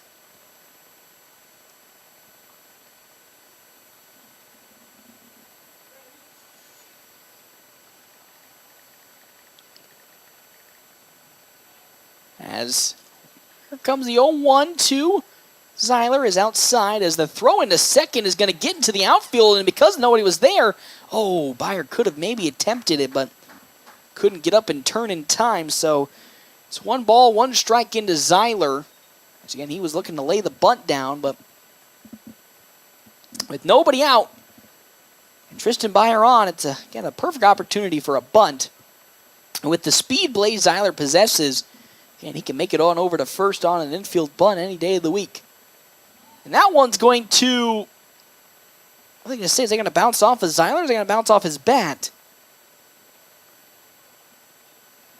They're going to say it bounced it off of his bat, so it's 1-2 the count now. It looked like the home plate umpire motioned for Zeiler to go to first, thinking that it hit him, but now it's 1-2 the count to the right fielder. As Braden Gum, looking for his first out of this inning, delivers. Swing and a miss from Zeiler there for strikeout number 1 of the day for Gum, and the first out of this inning for the Nationals to bring up Caden Johnson, who again, as Johnson again singled on over to right field in his first plate appearance of the game of the day, has an opportunity to drive home Tristan Byer at second. As Gum delivers, that's outside. Ball number 1, it's 1-0 the count now. Following Johnson, Jack Polk, and then Carson Johnson for the Nationals here. Tied up with Millard North, 1 apiece, but do have a runner in scoring position at second to break the tie if he can bring him home. Comes the 1-0 to Johnson. He lays the bunt down, but it's skied up back to the netting. Strike number 1, not the most proper technique that I've seen when it comes to laying a bunt down, but tried to surprise Millard North on it, and it would have been a nice surprise, but he fouls it back to the netting. It's now 1-1 the count with 1 down. Still 1 technically free out to give to move Byer to third or even home before things get a little dicey. It's Braden Gum on the mound, still looking to sneak out of this situation without giving up a run. Grounder down to the glove of Gum, and because of that, Johnson's going to make his way to first. So Braden Gum tried to glove it on the comebacker, but it bounces off of his glove and far out of the reach of any Millard North player. And because of that, Johnson will reach on with a single, an infield single. And now we have runners at the corners for Carson Johnson to come up to bat. Oh, excuse me, Jack Polk, correction. Not Carson Johnson, he's up next. But Jack Polk, he's 0 for 1, grounded out to second baseman in his first plate appearance. Has Johnson at first, and then Byer on over at third. So what we could see potentially is Johnson tried to steal second, and then in doing so, have Tristan Byer stroll on home. It's already been done today. There goes one Johnson, and they're not even going to attempt the throw on out to second, as Nolan Fee knew exactly what the Nationals were trying to do. If he did throw it out to second, Johnson will come home. Tristan Byer would come home. So they pulled away from him. Now there's 2 runners on at second and third. As that bunt that was laid down by Polk is fouled down the third base side. It's now a 0-2 count into one Jack Polk, with Johnson at second and Byer at third. Still, again, after Polk, another opportunity for the Nationals to get a run to come across. Currently tied with Millard North 1-1 as Gum delivers. Ooh, that's tight inside. There's the first ball of this at-bat to Polk. 1-2. 1 run on 3 hits and 1 error for the Nationals in this game, compared to 1 run, 1 hit, no errors for Millard North. The 1-2. Ooh, that's going to get away from the catcher with that. Byer's going to stroll his way on home and score on the passed up ball. So no need for a hit from Jack Polk, as Nationals will get a freebie to come home following the passed up ball from Nolan Fee on a pitch inside. It's now 2-2 to count to shortstop Jack Polk, and now Caden Johnson's in scoring position for the Nationals. As Gum sets and fires. That's outside, way outside. Ball 3, and we could be looking at, knock on wood, another walk here for the Nationals. As Gum gets the sign from Fee and delivers his 3-2. That's fouled off? Oh, they're going to say it was not, and with that, down goes Jack Polk swinging. There's second strikeout of this ball game for Braden Gum, and now with that, that's the wrong button. And now with that, and 2 down, Carson Johnson comes up to bat. Sacrifice bunted his way for a score in the last at-bat he had for the Nationals. Now once again has a runner in scoring position, Johnson at third base. Gum sets and fires to Johnson. He turns on one, but he'll foul off of his bat. Strike number 1. It's 0-1 the count now. Once again, beautiful weather here on this day, even though the rain kind of played a little spoiler in the first game of the day between Grand Island, and I believe that was Lincoln Northeast. Hasn't come back since. That pitch from Gum outside, and there's ball number 1, a 1-1 count now. To Johnson. Johnson on over at third, just a couple of feet away from another run being scored. Fouled off the bat of Carson Johnson as he rockets that one back to the backstop. It's 1-2 now. Following Johnson, Carter Kelly, then Andrew Brocious for the Nationals. Tense situation with 2 down. The Nationals would love to at least get one more run across here in this inning to just kind of buffer the lead they have right now, which is 2-1. The 1-2. That's high. Their ball number 2. I'm telling you, man, that home plate umpire double-guessed himself a little bit on that call. Was starting to get into the motion of the strikeout, but pulled back and called it a ball, so it's 2-2 now the count. As Gum delivers. Turned on to Johnson. It might get down. That's the gap in left center. It will get down for a base hit, so another run comes across for the FNBO Nationals. It's now 3-1. And with 2 down, Carson Johnson comes in clutch and records another hit. As now here comes Carter Kelly to the batting box. He's grounded out in his first plate appearance to the second baseman, Mashal. But now has an opportunity to continue this inning for the Nationals and maybe even extend their lead. Gum's pitch. There goes Carson Johnson. That, though, is fouled off the bat of Carter Kelly. Strike number 1 as Johnson got a nice little jump, but fouled off the bat of Kelly will force Johnson back. Brocious on deck with Greeno in the hole for the Nationals. Leading now 3-1. As Gum will try to once again pick off Carson Johnson, but he'll get back in plenty of time. 3 runs on 4 hits, 1 error for the Nationals. 1 run on 1 hit, no errors for Miller North. Another pickoff attempt gets Johnson back. So that's back-to-back pickoff attempts from Braden Gum, who's not wanting Johnson to make any progress on over to second with the steal. Here comes that pitch. That one's check swung by Carter Kelly, and it bounces off of his own bat. There for strike number 2, another foul ball. It's 0-2 the count now. So the Nationals trending towards maybe another out here and end this inning, but Carter Kelly could avoid it. As Gum with his 0-2 pitch delivers. There goes Johnson high up in the zone, and it's fumbled away by Nolan Fee at home plate. And with that, Carson Johnson with the free steal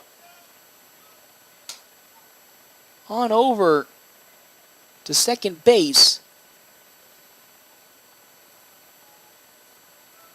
So it's 1-2 the count now as that one is swung on and missed by Carter Kelly to end this inning. Not a good swing from Kelly, and that's how we'll end the top of the third. But not before 2 runs came across for the FNBO Nationals. They now lead this game 3-1. We come back here to Memorial Field on FM 98.1, AM 1410, and as always, live streaming on NorthPlattePost.com. If your tranny starts to making sounds that you don't want to hear, if it's slipping and a sliding, won't go in or out of gear, call the transmission specialist, BG&S. You've got the very best 4-wheel drive, front-wheel drive, automatic standard too. BG&S Transmissions. BG&S Transmissions. Free towing, free estimates, and all their work is guaranteed. Call BG&S in North Platte at 800-344-2427. We all try to prepare for life's what-ifs, but what happens if those uncertainties become a reality? I'm Stephen Rhodes, and as your local farmer's insurance agent, I'm here for you. I can help you determine the coverage that fits your needs. When you have questions about insurance, turn to me, Stephen Rhodes, with Farmers Insurance. I'm proud to sponsor tonight's game. Go Bulldogs! Find me, Stephen Rhodes, at 102 North Dewey. We are farmers. Bum, ba-dum, bum, bum, bum, bum. Welcome in, everybody, here to the bottom of the third inning. Nationals here at the moment, leading now 3-1 after collecting 2 runs last inning. It's now 3-1. 3 runs on 4 hits, 1 error for the Nationals, 1 run on 1 hit, no errors for the side of Millard North. Again, our bottom of the third inning is brought to you in part by Kevin McGinn and the Fortify Group, helping Nebraska families, farmers, and businesses for more than 50 years. You can find him and his staff there at 621 South Dewey, Suite B. As well as Wicked Fast. You're looking for a fuel stop that's Wicked Fast and easy to use, then head over to Wicked Fast, the most advanced gas station in town. As that one's blooped on into right field for a leadoff single from Chase Mashal. And with that, now Bryson Gibson will come up to bat for Millard North, following Mashal's nice hit. Continuing on, again, you're looking for that Wicked Fast gas station. We'll head on over to Wicked Fast, most advanced gas station in town, conveniently located across from the Do It Center in North Platte. Gibson so far today walked in his first plate appearance for the side of Millard North. He has a runner at first base, being Chase Mashal, and nobody out. Now facing an 0-1 count, though, after he fouled it off the bat. Carson Johnson's pitch. Johnson sets now and will deliver. He's 0-1, but he'll go and try to pick off Mashal on over at first, but he gets back in time. It's still an 0-1 count. Following Gibson, Carter Hunt, and then Ty Pankinen for Millard North. Johnson sets and fires. Off speed, it's beauty, and it's in there. Strike number 2. I mean, it got Gibson frozen in that plate, and it finds the zone. It's 0-2 now, the count. To Bryson Gibson, who was holding the bat pretty far up on the stem. As here comes Johnson's 0-2 pitch. That one, chopper on over to Hanneborg. The throw to second, the throw to first, it's... No, not in time, as Gibson will successfully get on over to first in time, reaching on the fielder's choice. But Gibson makes his way to first again with that fielder's choice. And there's one down in this setting for Millard North. As now up to bat comes Carter Hunt. He walked in his first plate appearance, has the runner Bryson Gibson at first base. He is a steal threat. He already attempted one this game. That was before the Nationals could get that final out of the inning. As, whoa, that pitch coming off the hand kind of awkwardly of Carson Johnson is outside. Ball number 1. It's 1-0 the count now to Hunt. With 1 down here in this bottom of the third inning. Johnson shaking off a couple signs from Dean McIntyre. Likes that one, though, and here comes the 1-0. That one rocketed over to Hanneborg, who gloves it and will easily throw it on to first for out number 1. So they'll move the runner Gibson over to second. But Hanneborg, with another good defensive stop, will find out number 2, and we'll have Bryson Gibson now on over at second with Ty Pankinen up to bat. Pankinen 0 for 1 today. He flew out to the pitcher Carson Johnson in his first plate appearance. We'll love to change that here as that's fouled off of Pankinen's bat. Strike number 1, and just like I talked about in the Kearney games, Carson Johnson started off maybe a little weak in terms of his control, but now is really starting getting into a rhythm here in this game. As he'll take a long glance at Gibson at second and deliver it to Pankinen. Swings, and it's bounced out of the glove of Johnson, but just in time, he'll throw it on over to first. And just like that, that is the end of this bottom of the third inning. Another really strong inning from Carson Johnson. He's getting into the rhythm of things as we head to the top of the fourth. Nationals still leading in this one 3-1. We can come back, FM 98.1, AM 1410, and live streaming on NorthPlattePost.com. Now the weather is warmer, it's time to dust off your golf clubs and head out to River's Edge Golf Club in North Platte. With beautifully maintained lush greens and breathtaking views, River's Edge offers a modern course that is perfect for golfers of all skill levels. But that's not all. After your game, swing into another round sports bar for some amazing food and drinks. You'll find something for everyone on their menu, from juicy burgers to crisp salads and refreshing drinks. River's Edge is open to the public, so anyone can come and enjoy the fun. Hey, at Premier Toyota, you'll find a friendly and easy-to-work with staff that'll help you find the perfect car. And whether you're looking for something new or pre-owned, Premier Toyota's got a wide selection of vehicles to choose from. Plus, Premier Toyota has Toyota-trained technicians, so you know you're always getting the very best in service and repairs. Schedule your service and factory-scheduled maintenance today and keep your car running strong. Stop by today and see why Premier Toyota is the #1 choice for car buyers. Let's go places. We're back here to the top of the fourth inning at Memorial Field. Nationals with a 3-1 lead over Millard North. Again, our top of the fourth inning is brought to you in part by Kevin McGann and the Fortified Group. Check out his new location, 621 South Dewey, Suite B, as well as BG&S Transmission. Need a transmission repaired or replaced? Go to BG&S Transmissions, 2015 East 4th, or call 532-8927. They're good at what they do. Andrew Brocious will be leading off here in this top of the fourth inning. He grounded out in his first plate appearance against the side of one Braden Gum.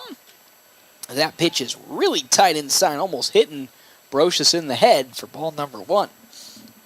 Nationals again picking up 2 runs in the top of the third inning, helped build a little bit of a cushion between this Millard North squad as it's 3-1, 3 runs on 4 hits, 1 error, 1 run on 3 hits, and no errors on the side of Millard North as that pitch to Brocious is also down low. It's 2-0 the count. Following Brocious, Landon Greeno, then Ty Hanneborg.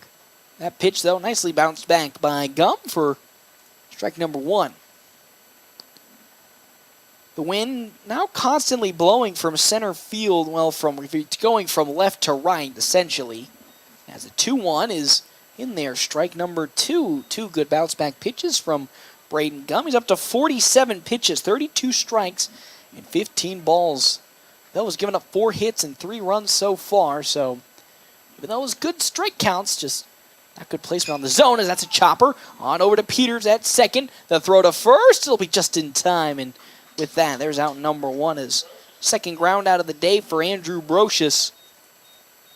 Or second ground out of the second game, as they again did play game number 1 against Gretna and won in that one 6-4. But essentially it really was a blowout. It was 6-1 heading into the top of the 7th before the Nationals gave up 3 runs and made it a little bit closer as a 6-4 game. As Landon Greeno is now up to the batter's box to get rocking and rolling. He flew out in his first plate appearance to Ty Pankinen. He'll see that first pitch outside for ball number 1. Hanneborg is on deck with Dean McIntyre in the hole. Turned on by Greeno and turned into a foul on the left field side for, strike number 1. It's 1-1 the count now to the Nationals. First baseman for game number 2 again. That pitch, though, outside ball 3. Again, ball 2. We haven't seen Ty Robinson in today's game. Robinson, I believe, the lone Nationals player, isn't seeing playing time from the All-Star game from yesterday, as that's grounded foul down the first base side. Again, it was Tristan Byer, Carter Kelly, Carson Johnson, I believe, and Ty Robinson all making it into the All-Star game in Hastings, as again, Robinson not starting in any of these 2 games. The 2-2 popped up. That one's drifting on over to the third baseman, Sutherland, who gets under it and gloves it for out number 2. That's 2 up and 2 down now for the Nationals here in their top of the 4th inning. As now Ty Hanneborg checks in. He grounded on over to Chase Mashal in his first at-bat. And with 2 down, would love to start a 2-out little rally here for the Nationals to continue on their scoring ways, leading 3-1. First pitch from Gum is check swung by Hannah Borg, and the home plate umpire says it's in there, strike number 1. So 0-1 the count now. As Gum sets and fires his 0-1 pitch. Turned on, that's going to center field, but underneath it gets Pankinen, and he'll get there and glove it for the easy third out. That's 3 up and 3 down for the Nationals here in their top of the 4th inning. We're heading to the bottom of the 4th with the Nationals still leading, though, in this one. 3-1 when we come back. FM 98.1, AM 1410, and as always, live streaming on NorthPlattePost.com. Your husband is pretty handy to have around. He makes the world's best mac and cheese. He's in the Tickle Monster Hall of Fame. And he can teach anyone how to throw strikes. But a busted pipe and a basement full of water? Honey, I think we need a plumber. Is a little out of his league. That's where a homeowner's policy from Shelter Insurance comes in handy. We'll help get your house back in order and your husband back to what he does best. See me, Pete Volts, at 501 South Jeffers for a free insurance CT review. Computer Services of North Platte has laptops for under $300 now in stock. If your computer is running slow, it probably needs a tune-up. Take it to CT Computer Services. The basic tune-up price is only $50 and save more on Tune-Up Tuesdays. CT Computer Services sells both new and refurbished desktops and laptops, and they have laptops for under $300 in stock now. See your IT guys at 905 South Willow or give them a call, 534-3628. Welcome back here to Memorial Field. The Nationals leading 3-1 in this ball game against Millard North. Again, our coverage is brought to you in part by Kevin McGann and the Fortify Group, helping Nebraska families, farmers, and businesses for more than 50 years. Stop by and see Kevin McGann at 621 South Dewey, Suite B in North Platte for farm, crop, auto, home, and commercial insurance. Up to bat here is Nolan Fee for the side of Millard North. He reached on an error in his first plate appearance. He'll swing and foul that off for strike number 1. Also, thank you to Allo Communications. Allo has packages that you experience fast, reliable fiber internet, fiber TV, and fiber phone. Online at allofiber.com as Fee drives that into left field for a leadoff base hit against Carson Johnson. So now Fee gets on to bring up to bat Ethan Sutherland. He flew out in his first plate appearance. As we're going to have a courtesy runner check in for Millard North here in this ball game in substitution for Fee. It's going to be Michael Hugelman taking over for Fee as Johnson's pitch is swung on once more, this time by Sutherland for strike number 1. No, not the city Sutherland, but the guy, the man himself, Ethan Sutherland. 0-1, Hagelman at first for Millard North. 0-1 count. Nobody out here. Bottom of the 4th inning. Nationals leading 3-1. Johnson steps, and he will deliver his pitch. Slow grounder, but they're going to say that is fouled off the bat of Sutherland there for strike number 2. So Hagelman won't get the steal he was looking for. It's now an 0-2 count into Sutherland, as Carson Johnson is searching for his first strikeout of today's ball game. Hasn't gotten one so far. Again, Polk last game only had one strikeout to his name. Really good control overall on his end of things, but with an 0-2 pitch, Johnson will now try to pick off Hugelman to make sure he does not attempt another steal. Again, tried it earlier, but it was fouled off.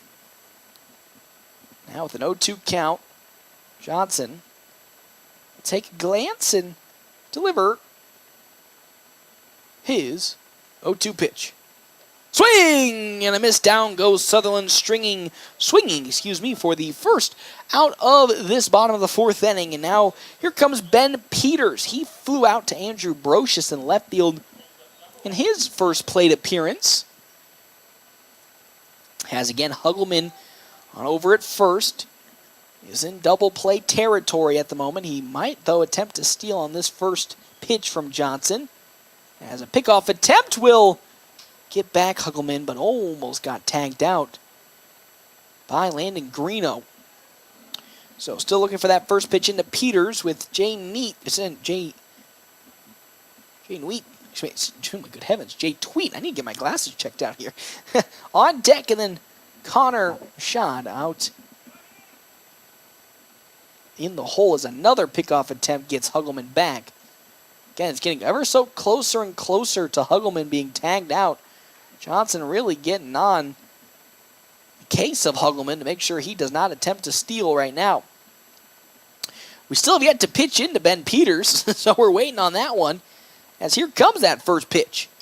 Popped up, drifting towards right, and it will stay drifting and drift out of play for strike number 1. So it's an 0-1 count into Peters. Again, who flew out to Brocious in his first plate appearance against Carson Johnson. Nationals lead 3-1, 3 runs on 4 hits, 1 error. 1 run on 4 hits, no errors for Millard North. As finally stepping back in goes Ben Peters. As Johnson gets ready to work his way into an out. Here comes the 0-1 pitch into Peters. But another pickoff attempt almost gets Huggleman yet again. It's just getting ever so closer and closer between Johnson and Huggleman in terms of this back and forth charade they're doing. It's made it an emphasis in this state of the game to make sure Huggleman doesn't steal. Here comes the 0-1. There goes Huggleman. Tight pitch inside. McIntyre's throw to second. Will not be in time as Huggleman successfully steals second base, and that pitch was inside ball number 1 to Peters. So another Millard North player is in scoring position at second base. This time it's going to be Michael Huggleman.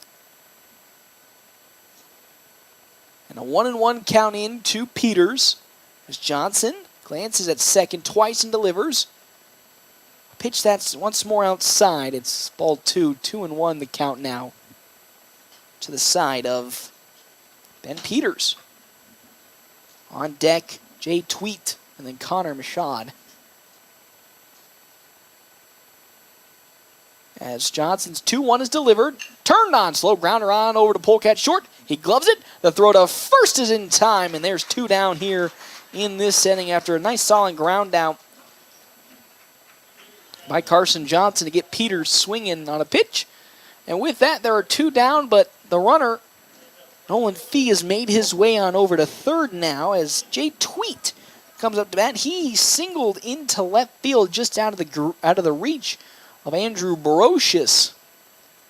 As once again, Tweet would love to repeat that again, but this time Johnson would love to get an upper hand, and they're going to say that Carson Johnson balked. And because of that balk, Nolan Fee's going to make his way home and score on the side of Millard North. So now it's a 3-2 game favor of the Nationals. That pitch just a bit outside. There's ball 1 into Jay Tweet. Unbelievable. They're going to call Johnson with the balk. I didn't see anything out of normal on his wind-up.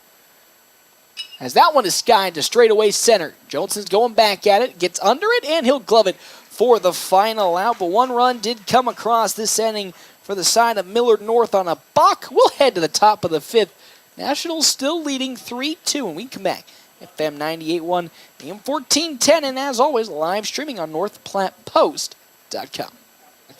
Planning a special event, whether it be a wedding, concert, sporting event, convention, or anything else, the DNN Event Center can handle it all. The DNN Event Center is the biggest event center in North Platte. This building is perfectly suited for anything from small gatherings to major events. Rent just one small room or book the entire facility. The choices are endless at the DNN Event Center, your home for exciting events, special moments, and precious memories. Call today to make your reservation at 534-0255. For fun conversations and amazing pizza, come to Dave's Place. Dave's Place on East 4th Street in North Platte. Dave's Place is a great summertime place with their incredible fresh pizza of the month, wings, specials on beer, and cocktails. And Dave's Place is kid-friendly, so bring them in for a fun time this summer. Dine in, carry out, or DoorDash. Dave's Place is a North Platte tradition at 1510 East 4th Street.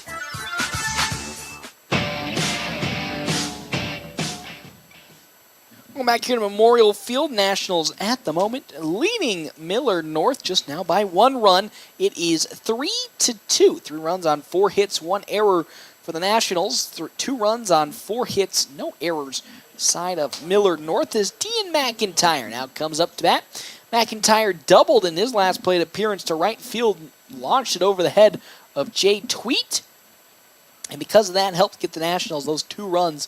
That top of the 3rd inning now comes here in the top of the 5th, looking to do the same as he's going to foul that one off for strike number 1. Thank you again to our sponsors for today's game, Kevin McGann with the Fortify Group. Check out Kevin McGann, the Fortify Group, his new location, 621 South Dewey, Suite B, alongside Red Willow Chemical. At Red Willow Chemical, they offer both generic and name brand chemicals in bulk option. Get more info online at rwchemical.com. That one's launched in the left field for a base hit. There's a single there for the side of Dean McIntyre to lead off this top of the 5th inning. And how about Dean McIntyre? After having a pretty tough stint in terms of his overall hitting in the midway part of this season, how about coming called upon here in this game number 2 of the Kearney Hastings tournament? 2 for 2 so far, a single and a double, and he's on cycle watch. As now Tristan Byer will courtesy run for the side of Dean McIntyre to bring up Lee Seiler. There goes a beautiful bunt from Seiler. Byer on over to second, and easy out. Oh, now Byer's caught in the pickle. It's not what you love to see as going to stay in the double play, and what was a perfect situation for the Nationals now turned into turmoil as Seiler gets out at first on the bunt. Byer easily could have made his way over to second, but he gets caught in the pickle. And because of that, there's a double play that will now have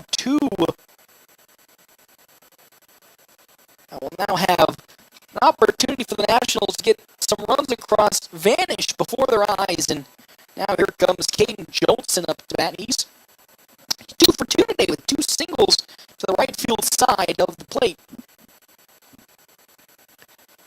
As that pitch in is outside, ball number 1 to Johnson. It's 1-0 the count. Braden Gum looks to just fire through these pitches as that's once more fouled off the bat of Johnson. It's 1-1 the count now. Following Johnson, Jack Polk, and then Carson Johnson again. We're at 1, 2, and 3 in the order for the Nationals. Gum sets and fires. Swing and a miss there for strike number 3. It was a 1-2. Counting down goes Johnson swinging, and that'll do it for this inning. Nationals had an opportunity to bring a run home, maybe even more, but it turned into a double play at that end of the inning. We'll now move to the bottom of the 5th. Still, it's a 3-2 lead for the FNBO Nationals. We come back here, Memorial Field, live on FM 98.1 and 1410 and live streaming on NorthPlattePost.com. It's not too late to register your students for the fall 2023 Bullpup Preschool or Kindergarten year at North Platte Public Schools. We are excited to assist you at the Welcome Center located at 301 West F Street in North Platte, and we are open from 7:30 a.m. to 3:30 p.m. Or you can register from the comfort of your own home online at mppsd.org. Come learn and grow with us at North Platte Public Schools. Family first. My dad used to tell us that all the time. But family first wasn't just something he'd say to us. It was how he lived every day of his life. And it's how I try to live mine too. At Shelter Insurance, our agents are dedicated to helping provide personalized auto, home, and life protection that puts your family first. Find me, Brent Rogo, at 502 East Francis.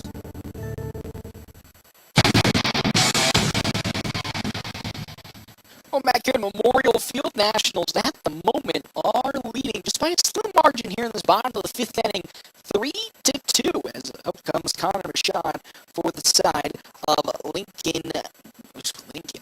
Millard North. Rashad is 0 for 2 today, grounded out in his first plate appearance and flew out in his second as he swings and misses on that pitch. It's 1-1. Thank you again to our sponsors for today's game. That's right, Kevin McGann with the Fortify Group. Check out Kevin McGann with the Fortify Group. His new location, 621 South Dewey, Suite B. Alongside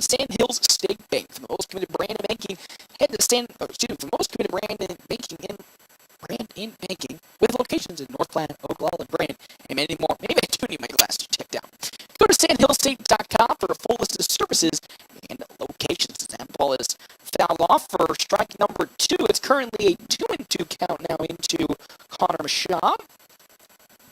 Following Shaw is going to be Chase McCall. And then Bryson Gibson for Lincoln. Oh my God, I did it again. Millard North. I keep saying Lincoln North. It's Millard North. 2-2. Popped up. Little blooper, but Carter Kelly can't get it there as it falls into foul territory. Still stay at 0-2 the count. Again, Lincoln Northeast played the first game of this tournament against Grand Island. That's what keeps tripping me up here. As, again, 2-2 the count here from Carson Johnson to Connor Mashaw. Johnson up to 61 pitches, 39 strikes, and 22 balls in this game. So far, pitching a complete game, only giving up 4 hits and 2 runs. As he now delivers his 2-2 pitch. Grounder on over to Hanneborg at second. He gloves it, throws it to first in time, and there's the first down of this inning. Another good little stint pitching-wise from Carson Johnson. And there's out number 1 of this at-bat. As Chase Mockel now comes up to bat. Mockel today 1 for 2, grounded out in his first plate appearance, but launched one into right field over the head of Ty Hanneborg to reach on a single in his last at-bat.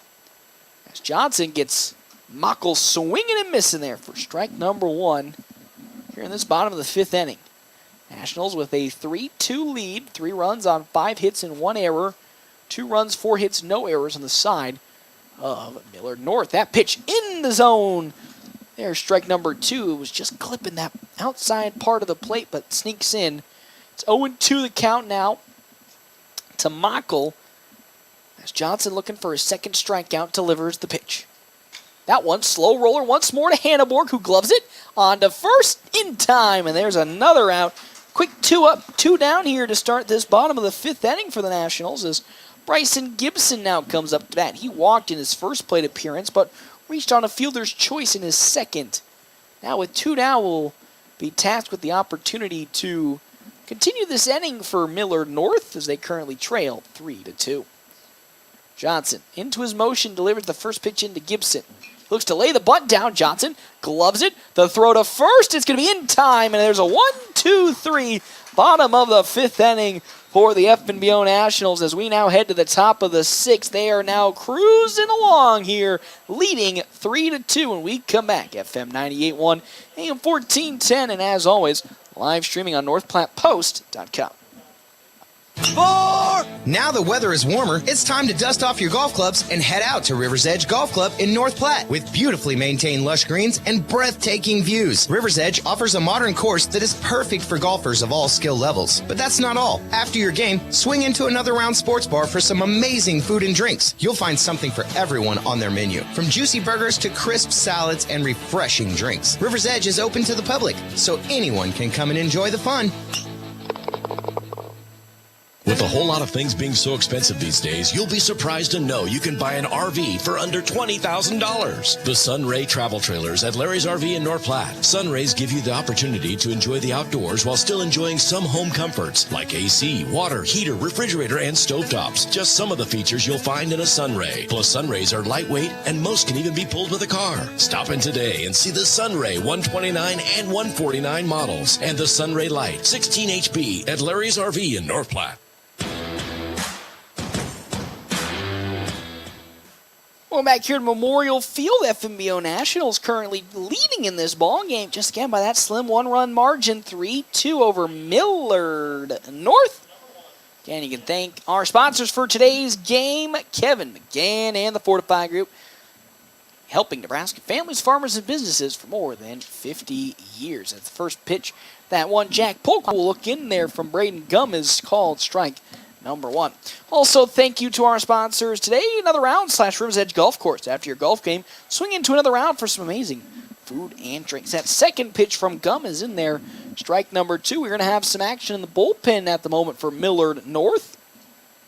As currently it's an 0-2 count into Jack Polk. Is make that at least 1-2 as that pitch was too high. Ball number 1. It's 1-2 the count now.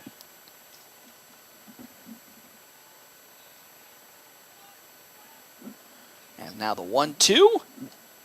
Oh, just a bit outside. That one might be, got the fans of Millard North calling on that one, but it's 2-2 up at the moment.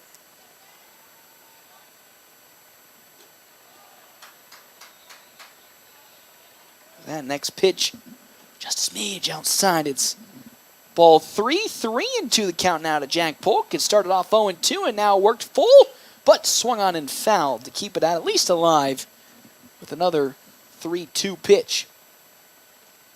3 runs on 5 hits and 1 error for the Nationals. 2 runs on 4 hits.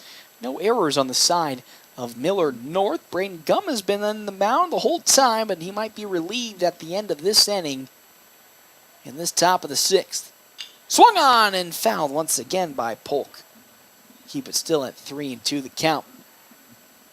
Following Polk, Carson Johnson and Carter Kelly. No bullpen being currently put together on the side of the Nationals, so we'll see Carson Johnson a lot more as that pitch outside. Ball 4, and with that, Jack Polk makes his stroll on over to first to lead off this top of the 6th with a walk. Now Carson Johnson comes up to bat today.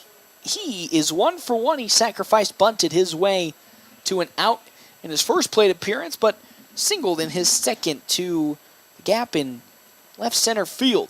As there goes Polk, the run on over to second.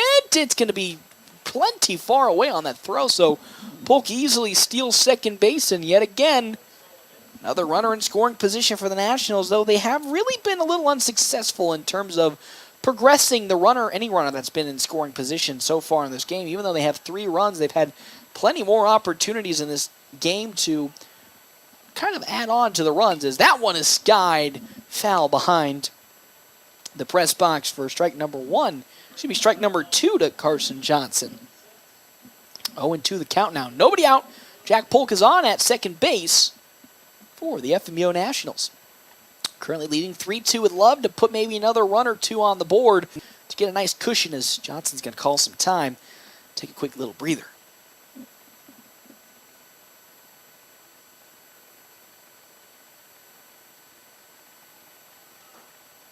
The pitch, high and outside there for ball number 1. It's a 1-2 the count now. 2-1 Carson Johnson. Following Johnson, Carter Kelly, then Andrew Brocious for the Nationals. As Gum delivers. Another pitch that's high and outside. It's ball 2. It's worked back to a 2-2 count now. After starting 0-2, Johnson's worked his way back to 2-2. So he's getting ready to potentially bring Polk home. The 2-2 from 1, Braden Gum, but he steps off to reevaluate his situation.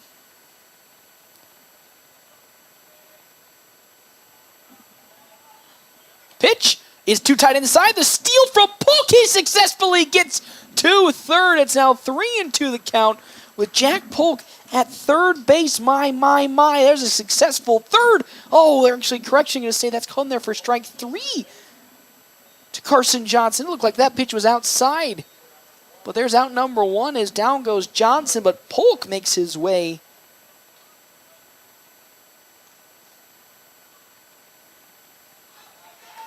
as that gets away, though, from the catcher, and Polk will successfully slide in and score. So the wild pitch allows the Nationals to collect another run here as it's now 4-2 in favor. Wonderful little bit of luck for the Nationals as they now get a free run and now lead 4-2 with Carter Kelly up to bat. He's 0 for 2 today. Now but we make that 1 for 2 as he singles that into center field with 1 out to give the Nationals another hit to their name. It's now the 6th hit of this ball game. And now Andrew Brocious comes up to bat just like Carter Kelly. He's 0 for 2 today. Kelly was able to collect a hit a few seconds ago and turn his fortunes around. Can Andrew Brocious do the same here? As the delivery from Gum, grounder on over to second, on to first. It is in time, and that is how this top of the 6th will come to the end. The Nationals had an opportunity. They converted at least on one of the runs, but they now got into a double play to end the top of the 6th. We're going to head to the bottom of the 6th inning, and now have increased their lead to a little bit better of a cushion. It is 4-2. We come back here to Memorial Field on FM 98.1, AM 1410, and live streaming on NorthPlattePost.com. Great Plains Health Orthopedics in North Platte is ready to serve you with board-certified orthopedic surgeons and a team of medical professionals who specialize in hip, knee, and shoulder joint replacements and revisions, minor to complex hand injuries, sports medicine for both the serious athlete and the weekend warrior, new and innovative operative and non-operative procedures, and work-related injuries. Same-week appointments are available. Call Great Plains Health Orthopedics today. Your health is our mission. Great Plains Health. Planning a special event, whether it be a wedding, concert, sporting event, convention, or anything else, the DNN Event Center can handle it all. The DNN Event Center is the biggest event center in North Platte. This building is perfectly suited for anything from small gatherings to major events. Rent just one small room or book the entire facility. The choices are endless. At the DNN Event Center, your home for exciting events, special moments, and precious memories. Call today to make your reservation at 534-0255.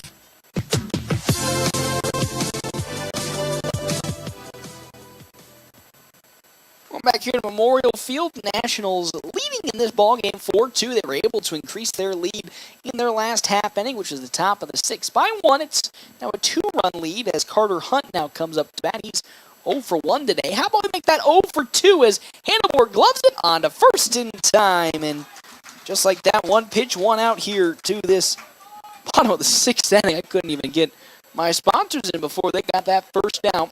Thank you again to our sponsors. That is Kevin McGann with the Fortifying Group. Check out Kevin McGann, the Fortifying Group, his new location, 621 South Dewey, Suite B, alongside the Shelter Insurance guys, Pete Foles and Brett Rogo. Go see them for auto, home life, and more. It's Shelter Insurance. As now Ty Pankinen will come up to bat. He's 0 for 2 today. Flew out in his first plate appearance to Landon Greeno at first, and then grounded out to Carson Johnson in his second. Johnson still on the mound with no action in the bullpen for the Nationals. Could be seeing him go the complete game. Swing and a miss from Pankinen on the second pitch. It's now 1-1 the count. Carson Johnson, he's like Benjamin Button, it feels like. Gets off to a little bit of a rocky start in the first couple of innings, but then really bats the hatches down and looks really good. Pankinen skies that to left field as Brocious gets under it and gloves it.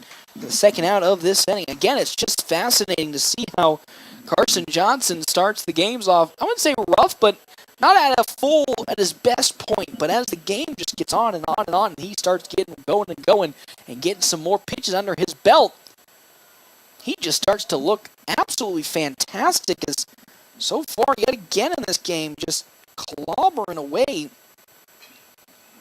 on the side this time against Millard North. It was Kearney a couple of weeks ago, and now it's Millard North as that's fouled off by Nolan Fee. He singled in his first plate appearance for Millard North.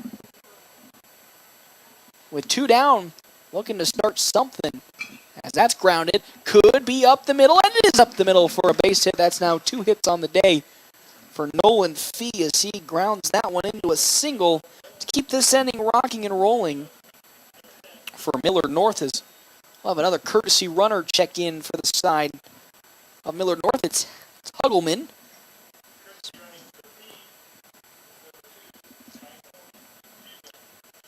As Huggleman now will step in, and up to bat now comes Ethan Sutherland. He's 0 for 2 today. Flew out in his first plate appearance and struck out swinging in his second. The lone strikeout of the game for Carson Johnson. He'll swing and foul that off for strike number 1. Currently an 0-1 count with 2 down. Runner at first being Nolan Fee. Nationals flying through this game, on track to pick up another victory, knock on wood. As Johnson with his 0-1 pitch will deliver. Swing and a miss from Sutherland. There's strike number 2 again. Huggleman at first is a steal threat, but with an 0-2 count at the moment, Johnson looking to get another out here and move on to the top of the 7, cruising for the Nationals. He'll take a glance, quick one at first. And now, here comes the pickoff. Gets Huggleman back. So that's where that'll sit. 0-2, 2 down. It's a 4-2 lead for the Nationals. 4 runs on 6 hits, 1 error on their side, 2 runs on 5 hits, no errors for Millard North. Johnson fires. Oh, that pitch. 2 high and 2 outside. There's ball number 1 to Sutherland. Looked like a really good pitch, but just a smidge outside on that one. Good heavens. It's 1-2 the count now. So Johnson will step back into the mound. He took a deep breath to recollect himself, and now will look for his payoff. 1-2 pitch, this time once more. Swing and a miss. Here, strike number 3, and just like that, this inning will come to an end. There's the second strikeout of this ball game for Carson Johnson. We're heading to the top of the 7th. Nationals leading 4-2 when we come back here at FM 98.1 and 1410 and live streaming on NorthPlattePost.com. After I drop the kids off, I have to run across town for a meeting, hit the gym during lunch. Jake has soccer tonight, and Emily has gymnastics. Oh, did I turn on the crock pot this morning? With the never-ending to-do list, it's easy to forget something important, like setting up a life insurance plan with Shelter Insurance. Your local Shelter agent can show you how to create a safety net for your family. Shelter Life Insurance Company, Columbia, Missouri. Find me, Brent Rogo, at 502 East Francis. Your health is our mission. Great Plains Health. Are you or a loved one in need of medical equipment to improve your quality of life? Look no further than Great Plains Health Home Care Equipment. Our state-of-the-art and affordable medical products are specifically designed to return your independence. From manual and power wheelchairs, mobility scooters, and lift chairs to walking aids, ramps, hospital beds, and bath safety products. We have everything you need to make your home a comfortable and safe place to live. We even provide CPAP and BiPAP equipment and supplies, as well as oxygen equipment and supplies. Call Great Plains Health Home Care Equipment today. Welcome back here to Memorial Field. It's the top of the 7th inning. Nationals leading 4-2. 4 runs on 6 hits.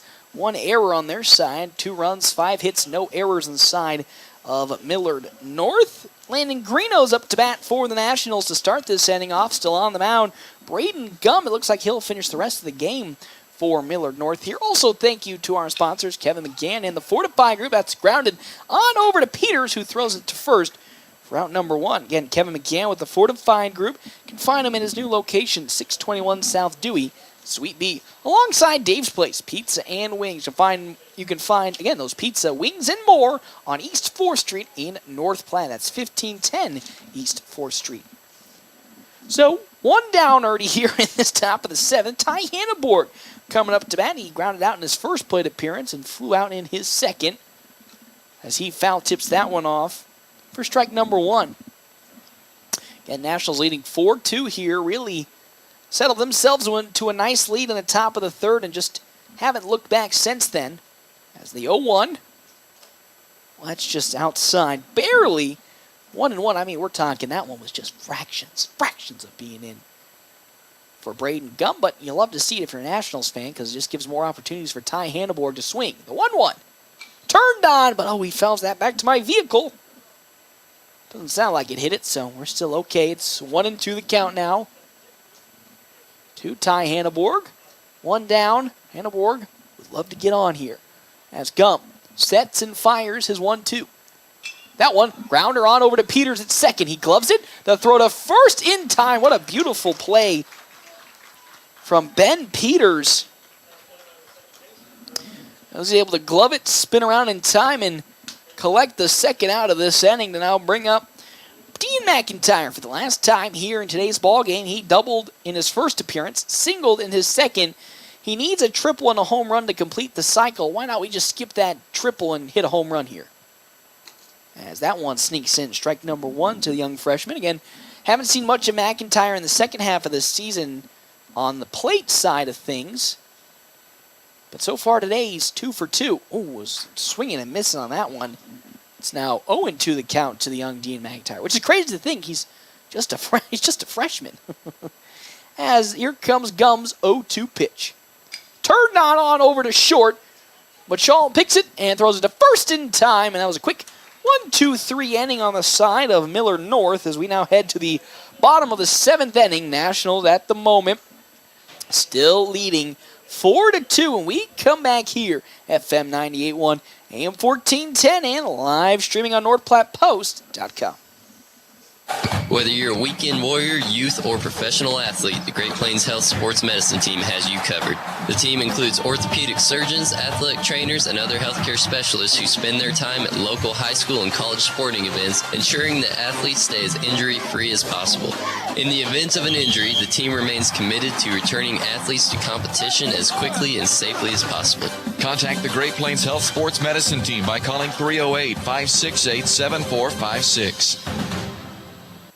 Mid-Plains Community College is the right choice to transform your future. With a variety of educational formats, including face-to-face, distance learning, online, and hybrid options available, your future career is waiting for you.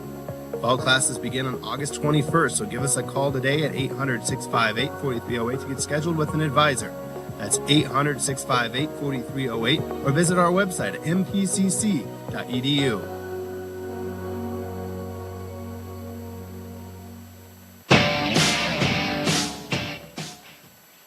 Welcome back, everybody, here to Memorial Field. Nationals at the moment leading 4-2 here in the bottom of the 7th inning, the last half inning of play here. Carson Johnson on the mound looking to go for a complete game at the moment. He'll be facing Ben Peters, Jay Tweet, and then Connor Michaud when it gets to that point. It's the 8, 9, and 1 batter here. Thank you to our sponsors in this bottom of the 7th, Kevin McGann and the Fortified Group, helping Nebraska families, farmers, and businesses for more than 50 years alongside Premier Toyota. Premier Toyota just south of I-80 in North Platte invites you to stop out, take a test drive here today. As that first pitch from Carson Johnson is in the dirt, ball number 1. It's a 1-0 count now to Ben Peters, again the second baseman. Pitch, swung on and missed there. Strike number 2, it's 1-1. Excuse me, strike number 2. Strike number 1, it's 1-1 the count now to Peters. Oh, correction, excuse me, it's 0-2 the count, even better. Even better, 0-2 to Ben Peters. As Carson Johnson will shake off a few signs and deliver his 0-2 pitch. In there with the off-speed, strikeout number 3, 4-1. Carson Johnson gets Peters looking, and with that, only 2 more outs in this ball game for Carson Johnson to go the distance with a complete game. Man, he had just something with Memorial Field and Carson Johnson this year that are just bringing out his best games. As now up to bat comes Jay Tweet. He singled in his first plate appearance to left field, but flew out in his second. He skies that one straight up and foul for strike number 1. It's 0-1 the count now.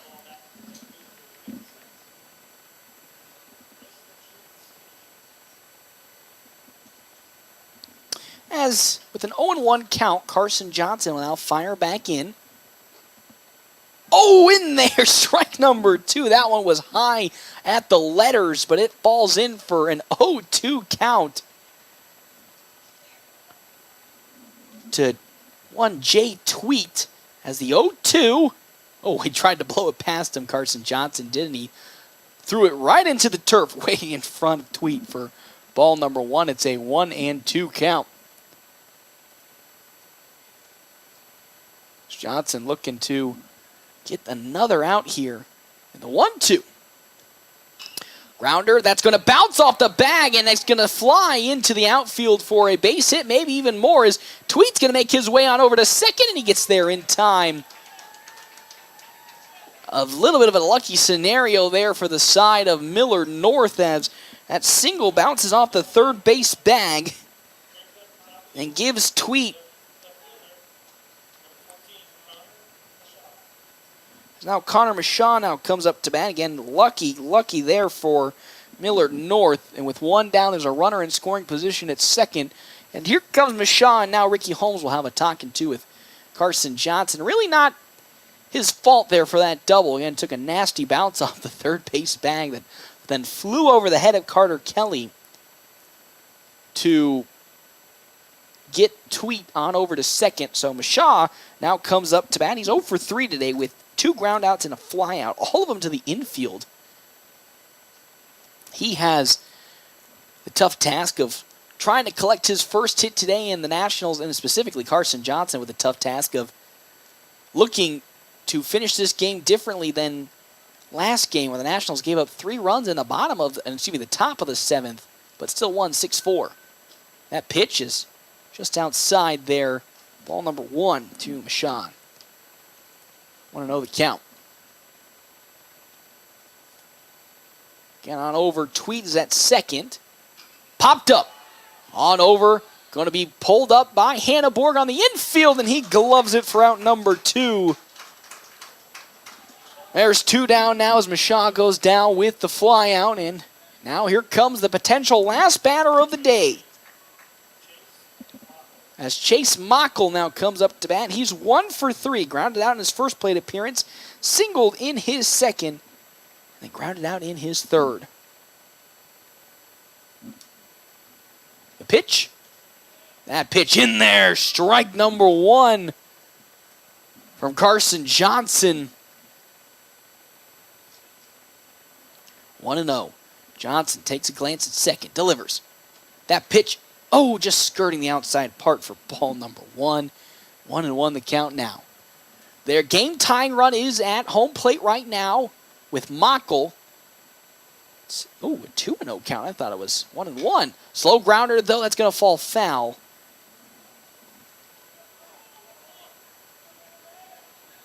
So, they're going to say now it's a 1-2 count into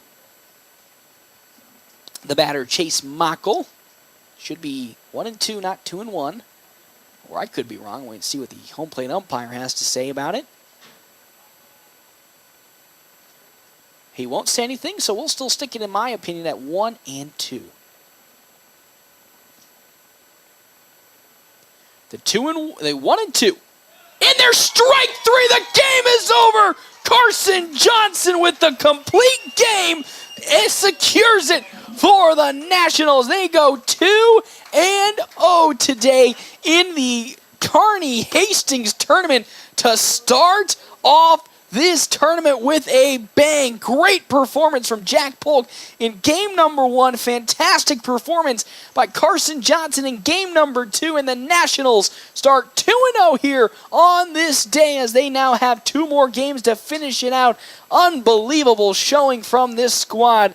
What a turnaround from a year ago when they went 0-4 here in this tournament. Turn it around to now go 2-0 in day number 1, looking to continue that momentum into the next 2 games. We'll step aside and take a break. When we come back, it is time for our Quick Stop post-game show here at FM 98.1, AM 1410, and live streaming NorthPlattePost.com. This is Kurt Carter with Red Willow Chemical. Red Willow Chemical is your one-stop shop for all your crop protection needs. We sell and support products from top manufacturers like Bayer, BASF, Syngenta, Corteva, and FMC. Call me today, 308-340-7751. Visit us online at rwchemical.com to check out all your options and make sure you're getting the right products to optimize yield. Growing relationships one crop at a time. Red Willow Chemical. Looking for a fuel stop that goes above and beyond? Well, look no further. Wicked Fast in North Platte is here to take your refueling experience to new heights. Jennifer and the crew at Wicked Fast believe that exceptional service makes all the difference. But they're not just about fueling your vehicle. If you're feeling hungry, grab a snack or drink at Wicked Fast on North Highway 83 in North Platte. Conveniently located across the street from Dewitt Center. And have you downloaded the MyPhillips 66 app yet? You're missing out on amazing savings that'll make your gas bills much easier on your wallet. Are you tired of lousy internet and faceless customer service? It's time to experience local, honest, hassle-free, and exceptional. That's the Allo promise. We not only provide crazy fast fiber internet, crystal clear TV, and dependable phone service, but we choose to become a part of the communities we serve and love when everyone calls or stops by our store to say Allo. So don't settle for mediocre. Settle for exceptional with Allo. Visit us at allofiber.com/local. Are you in the market for a new or pre-owned car, truck, or SUV? Look no further than Bill Summers Ford Honda Nissan Lincoln for your next vehicle. Look online 24/7 at BillSummers.com. Bill Summers is Western Nebraska's leasing headquarters, and they have aggressive financing to get you into the vehicle you've been dreaming of. Check out all the inventory at BillSummers.com anytime. Bill Summers Ford Honda Nissan Lincoln, where families are our business. Highway 83 at Walker Road in North Platte, and online 24/7 at BillSummers.com.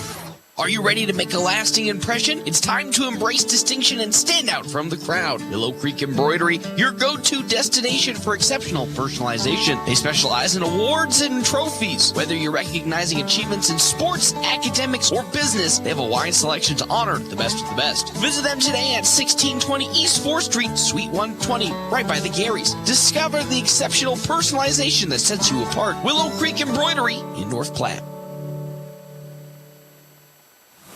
The game's in the books. Time for the post-game show on FM 98.1 and online at NorthPlattePost.com.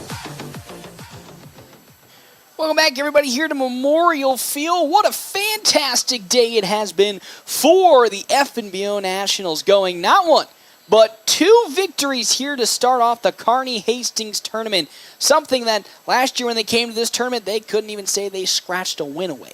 They got two here to start this tournament, and man, it was in some really dominant fashion. Again, game number one ended in a 6-4 victory for the Nationals, but really, the 4 runs that came across for Gretna weren't justifiable as how dominant this game was. There's 3 of them came in the top of the 7th inning, with the Nationals at that point held a 6-1 lead. It really was the end of the game. It really was entering the 7th, kind of like the end of the game. They just needed to get those final 3 outs, and they did so, even though it did get a little close at the end. It was just a dominant performance. Jack Polk almost went the whole complete game, just fortunately couldn't hold it together in the end for game number 1. And then game number 2, same thing. Carson Johnson comes onto the mound. He, exactly just like in the Kearney game, got off to a little bit of a sluggish start and then powered his way on to a complete game where the Nationals won 4-2. 4 runs on 6 hits, 1 error, and 1 left on base for the Nationals. That's really crazy to think that the Nationals in the second game only left 1 runner on. But for the side, unfortunately, of Millard North, it was a 2-run, 5-hit game where they left 6 stranded on the base pad. Man, they were really really just hoping, and I won't say hoping, but really, hitting themselves on that one, that they couldn't get any of those 6 that were left on to come on home. And the Nationals pick up the 2 victories on today, 6-4 in game number 1 and 4-2 in game number 2 to start this Kearney Hastings tournament. 2-0, and it's just felt like a really fantastic day for Nationals baseball in terms of they're finally, it seems like everything that's been leading up to this point finally kind of all came together, There's been some things every once in a while that we talk about with head coach Ricky Holmes about what they can work on during practice, and maybe there's one thing that we really need to continue to work on, like some of the base running, running against left-handed pitchers. What can they do in situations when they're trying to hit with with players on the base pads? And today just kind of felt like all of those things came together in the best way possible. They were really good on the base pads. They only had one incident that I can think of where they got caught out on the base pad. That was Tristan Byer in this game. But that was it. Only one time that they had that situation happen. Phenomenal.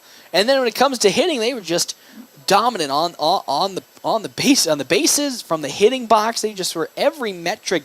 They dominated this game, not only against Gretna, but here against Millard North. Yes, they ended up with 2 errors on the day. One from Blaze Zeiler out in right field in the first game against Gretna, and then Carter Kelly here in this second game against Millard North. But really, that's the only thing that I can pick a blemish on and go, yeah, you know what, if that's the one of them. And it's not like those errors and blemishes really came back to bite the Nationals in the rear end, as they, again, picked up 2 victories on today and start this Kearney Hastings tournament 2-0 before they finish off their 2 games on Saturday and Sunday at Duncan Field in Hastings. Oh, love me some Duncan Field. I love that place. I'll always love that place. But we are here in the Quick Stop post-game show. Quick Stop, 27 locations, open 24 hours a day. Quick Stop, always open right around the corner. Head coach Ricky Holmes will be making his way back up here in a couple of minutes, so we'll step aside and take a break. When we come back, we will give you that coach's interview with head coach Ricky Holmes and then close it down for the last part of today's games. When we come back here, FM 98.1, AM 1410, and live streaming on NorthPlattePost.com. Better known and has over 40 years of experience in glass replacement and installation. Whether you need a new window for your home, storefront, or vehicle, they have the expertise to get the job done.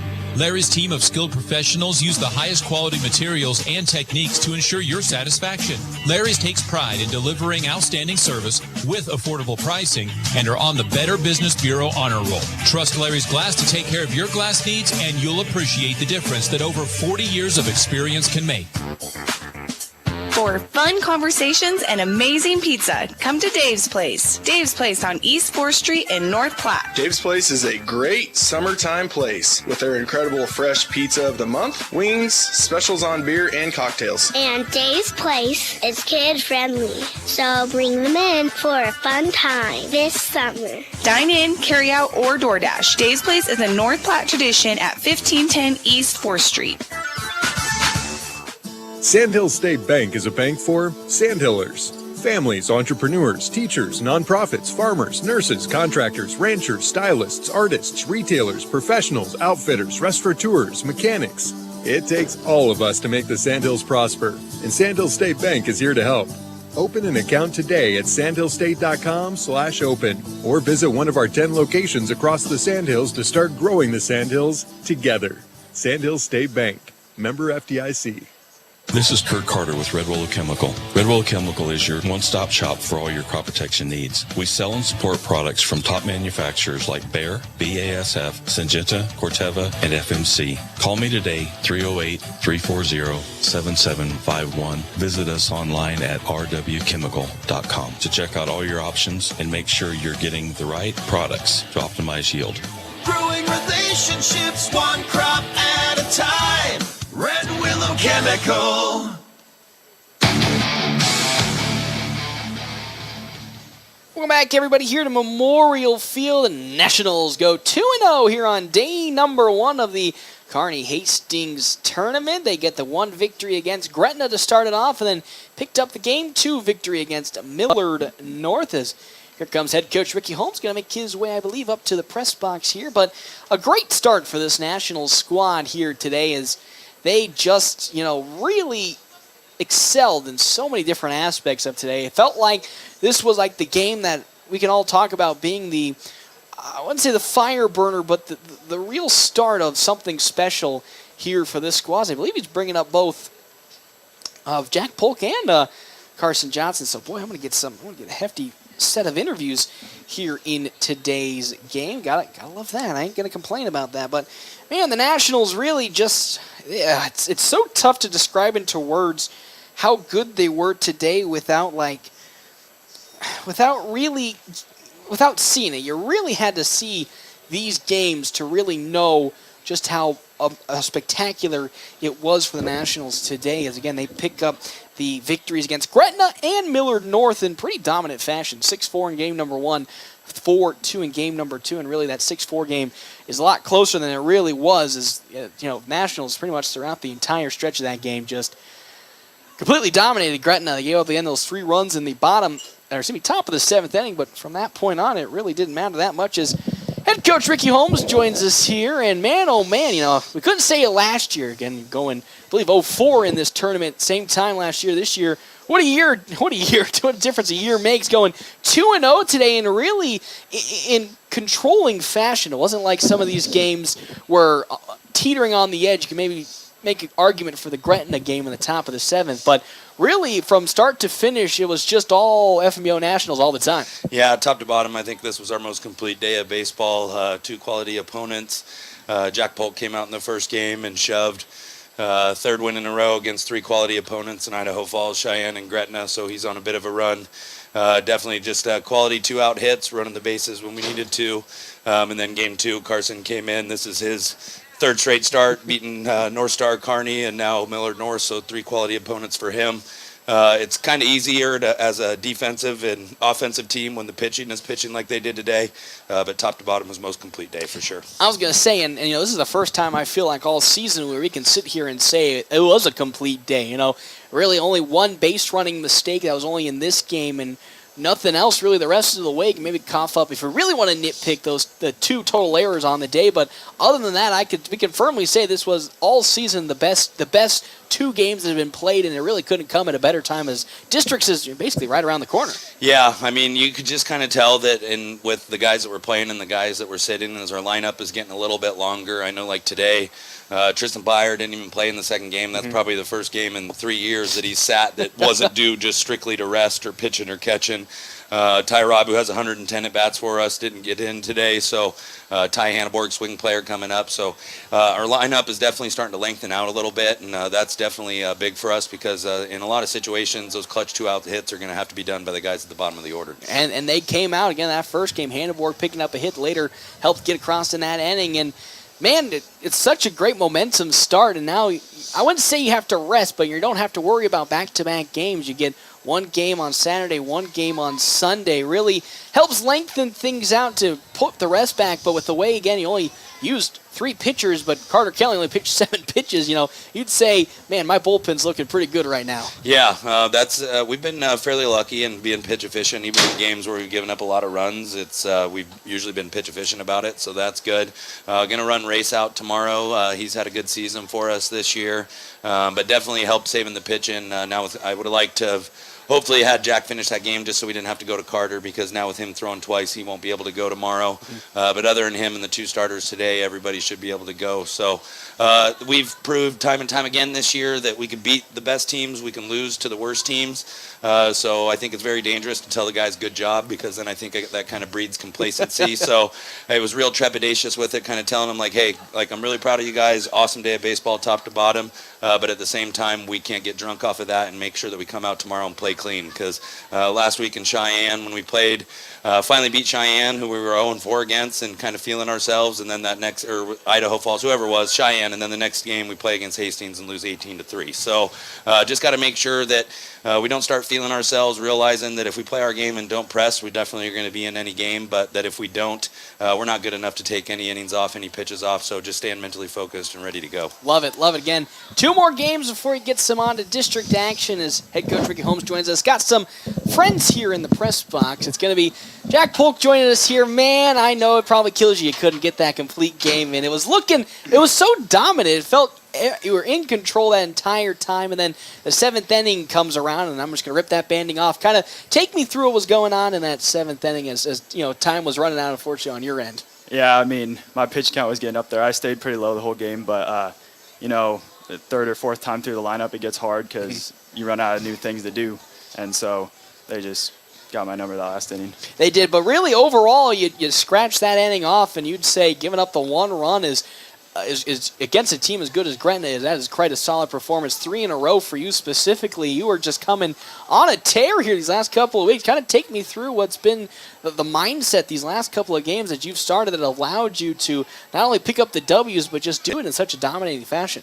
Yeah, I mean, just pound the zone, no free ones, try to limit the walks and make them earn it. And it's been working, so. I was going to say, they haven't really earned too much of it, so it must be getting some success out there. And it's not only the pitching that's really been catching back on, still contributing really well on the hitting side. 2 walks in that first game as well as a pair of hits. It just seems like, again, as the season has grown on and we're getting really close to district, not only you, but a lot of the guys are finally starting to really set in and get into a well-earned momentum at the right time. Yeah, exactly. It's nice we're catching heat right as district's coming up. I think we can make it far in state, so hopefully. That's the confidence I love to hear. Now, again, you still got 2 more games to finish out, 1 on Saturday, 1 on Sunday. What are you doing not only just for yourself but for the team to make sure that, as Coach said, you're not really taking today's 2-0 start really for granted and still are going to go out there and push it pretty hard? Yeah, it's a new day tomorrow. Anything can happen.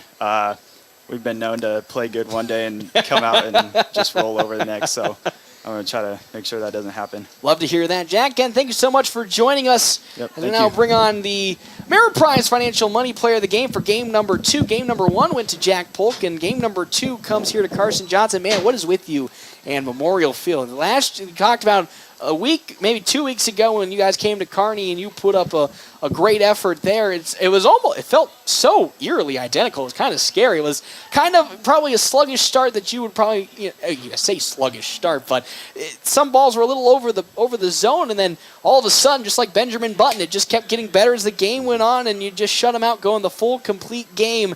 Is there something in the grass, something in the air here at Kearney that just makes you kind of take over this field? I don't know what it is. I honestly, at this point, would give it all to the field, honestly. I don't know why. I've always loved this field ever since I was a freshman, my first game, I just always loved this field. But, I don't know what it is, kind of started slow at first, but then, I'm kind of known for, getting up to that pitch count nowadays. It kind of sucks, which I wish I wouldn't, but, I think if I remember correctly, you're up to 32 pitches by second, maybe third inning, and I made the comment too. I was like, we're a little high there, but after I said that, and I don't know, you must have said the same thing too to yourself. It just was up, 3 down, 2 up, 2 down. It just kept going super quick the rest of the way, and it never felt like you were not out of control, but it felt like your control was slipping at any point. It seemed like as the game continued to go on, Millard North just could never really find a solution to what you were throwing at them.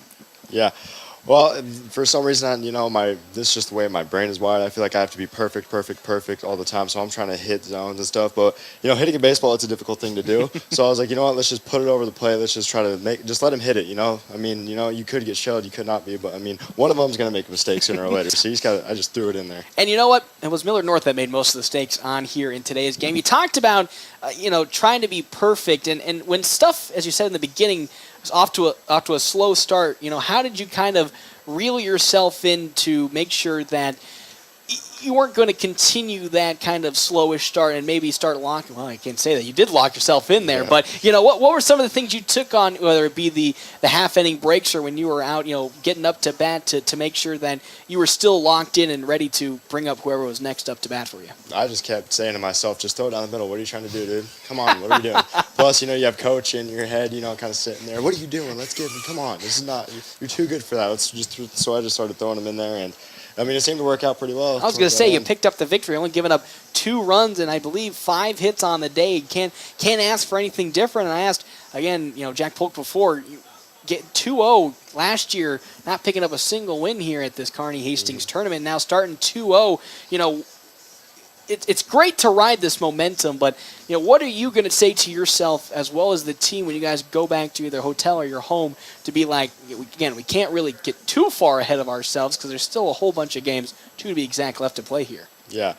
We are known for that, which kind of sucks. It's not a good thing to be known for specifically, but, we just got to, we're on this momentum train, and we're just going to all make sure that we're talking, in the hotel room. We're not giving this up. We're going to go out there and do the same thing. So we're going to stay on it. That's what I love. Again, Carson Johnson here is our Ameriprise Financial Money Player of the Game for game number 2 as Jack Polk in game number 1. When Money Matters, talk to Marshall Doty and Mark Tillman, Ameriprise Financial Advisors in North Platte, Nebraska, about professional financial services. Ameriprise Financial Incorporated, member FINRA and SIPC. We'll step aside and take a break. We come back, we'll give you our Eeks Office box score, final box score, and head you out for tomorrow's game when we get there. We'll have more here from Memorial Field live on FM 98.1 AM 1410 and live streaming NorthPlattePost.com. Thank you, sir. With a whole lot of things being so expensive these days, you'll be surprised to know you can buy an RV for under $20,000. The Sunray Travel Trailers at Larry's RV in North Platte. Sunrays give you the opportunity to enjoy the outdoors while still enjoying some home comforts like AC, water, heater, refrigerator, and stovetops. Just some of the features you'll find in a Sunray. Plus, Sunrays are lightweight and most can even be pulled with a car. Stop in today and see the Sunray 129 and 149 models and the Sunray Light 16 HB at Larry's RV in North Platte.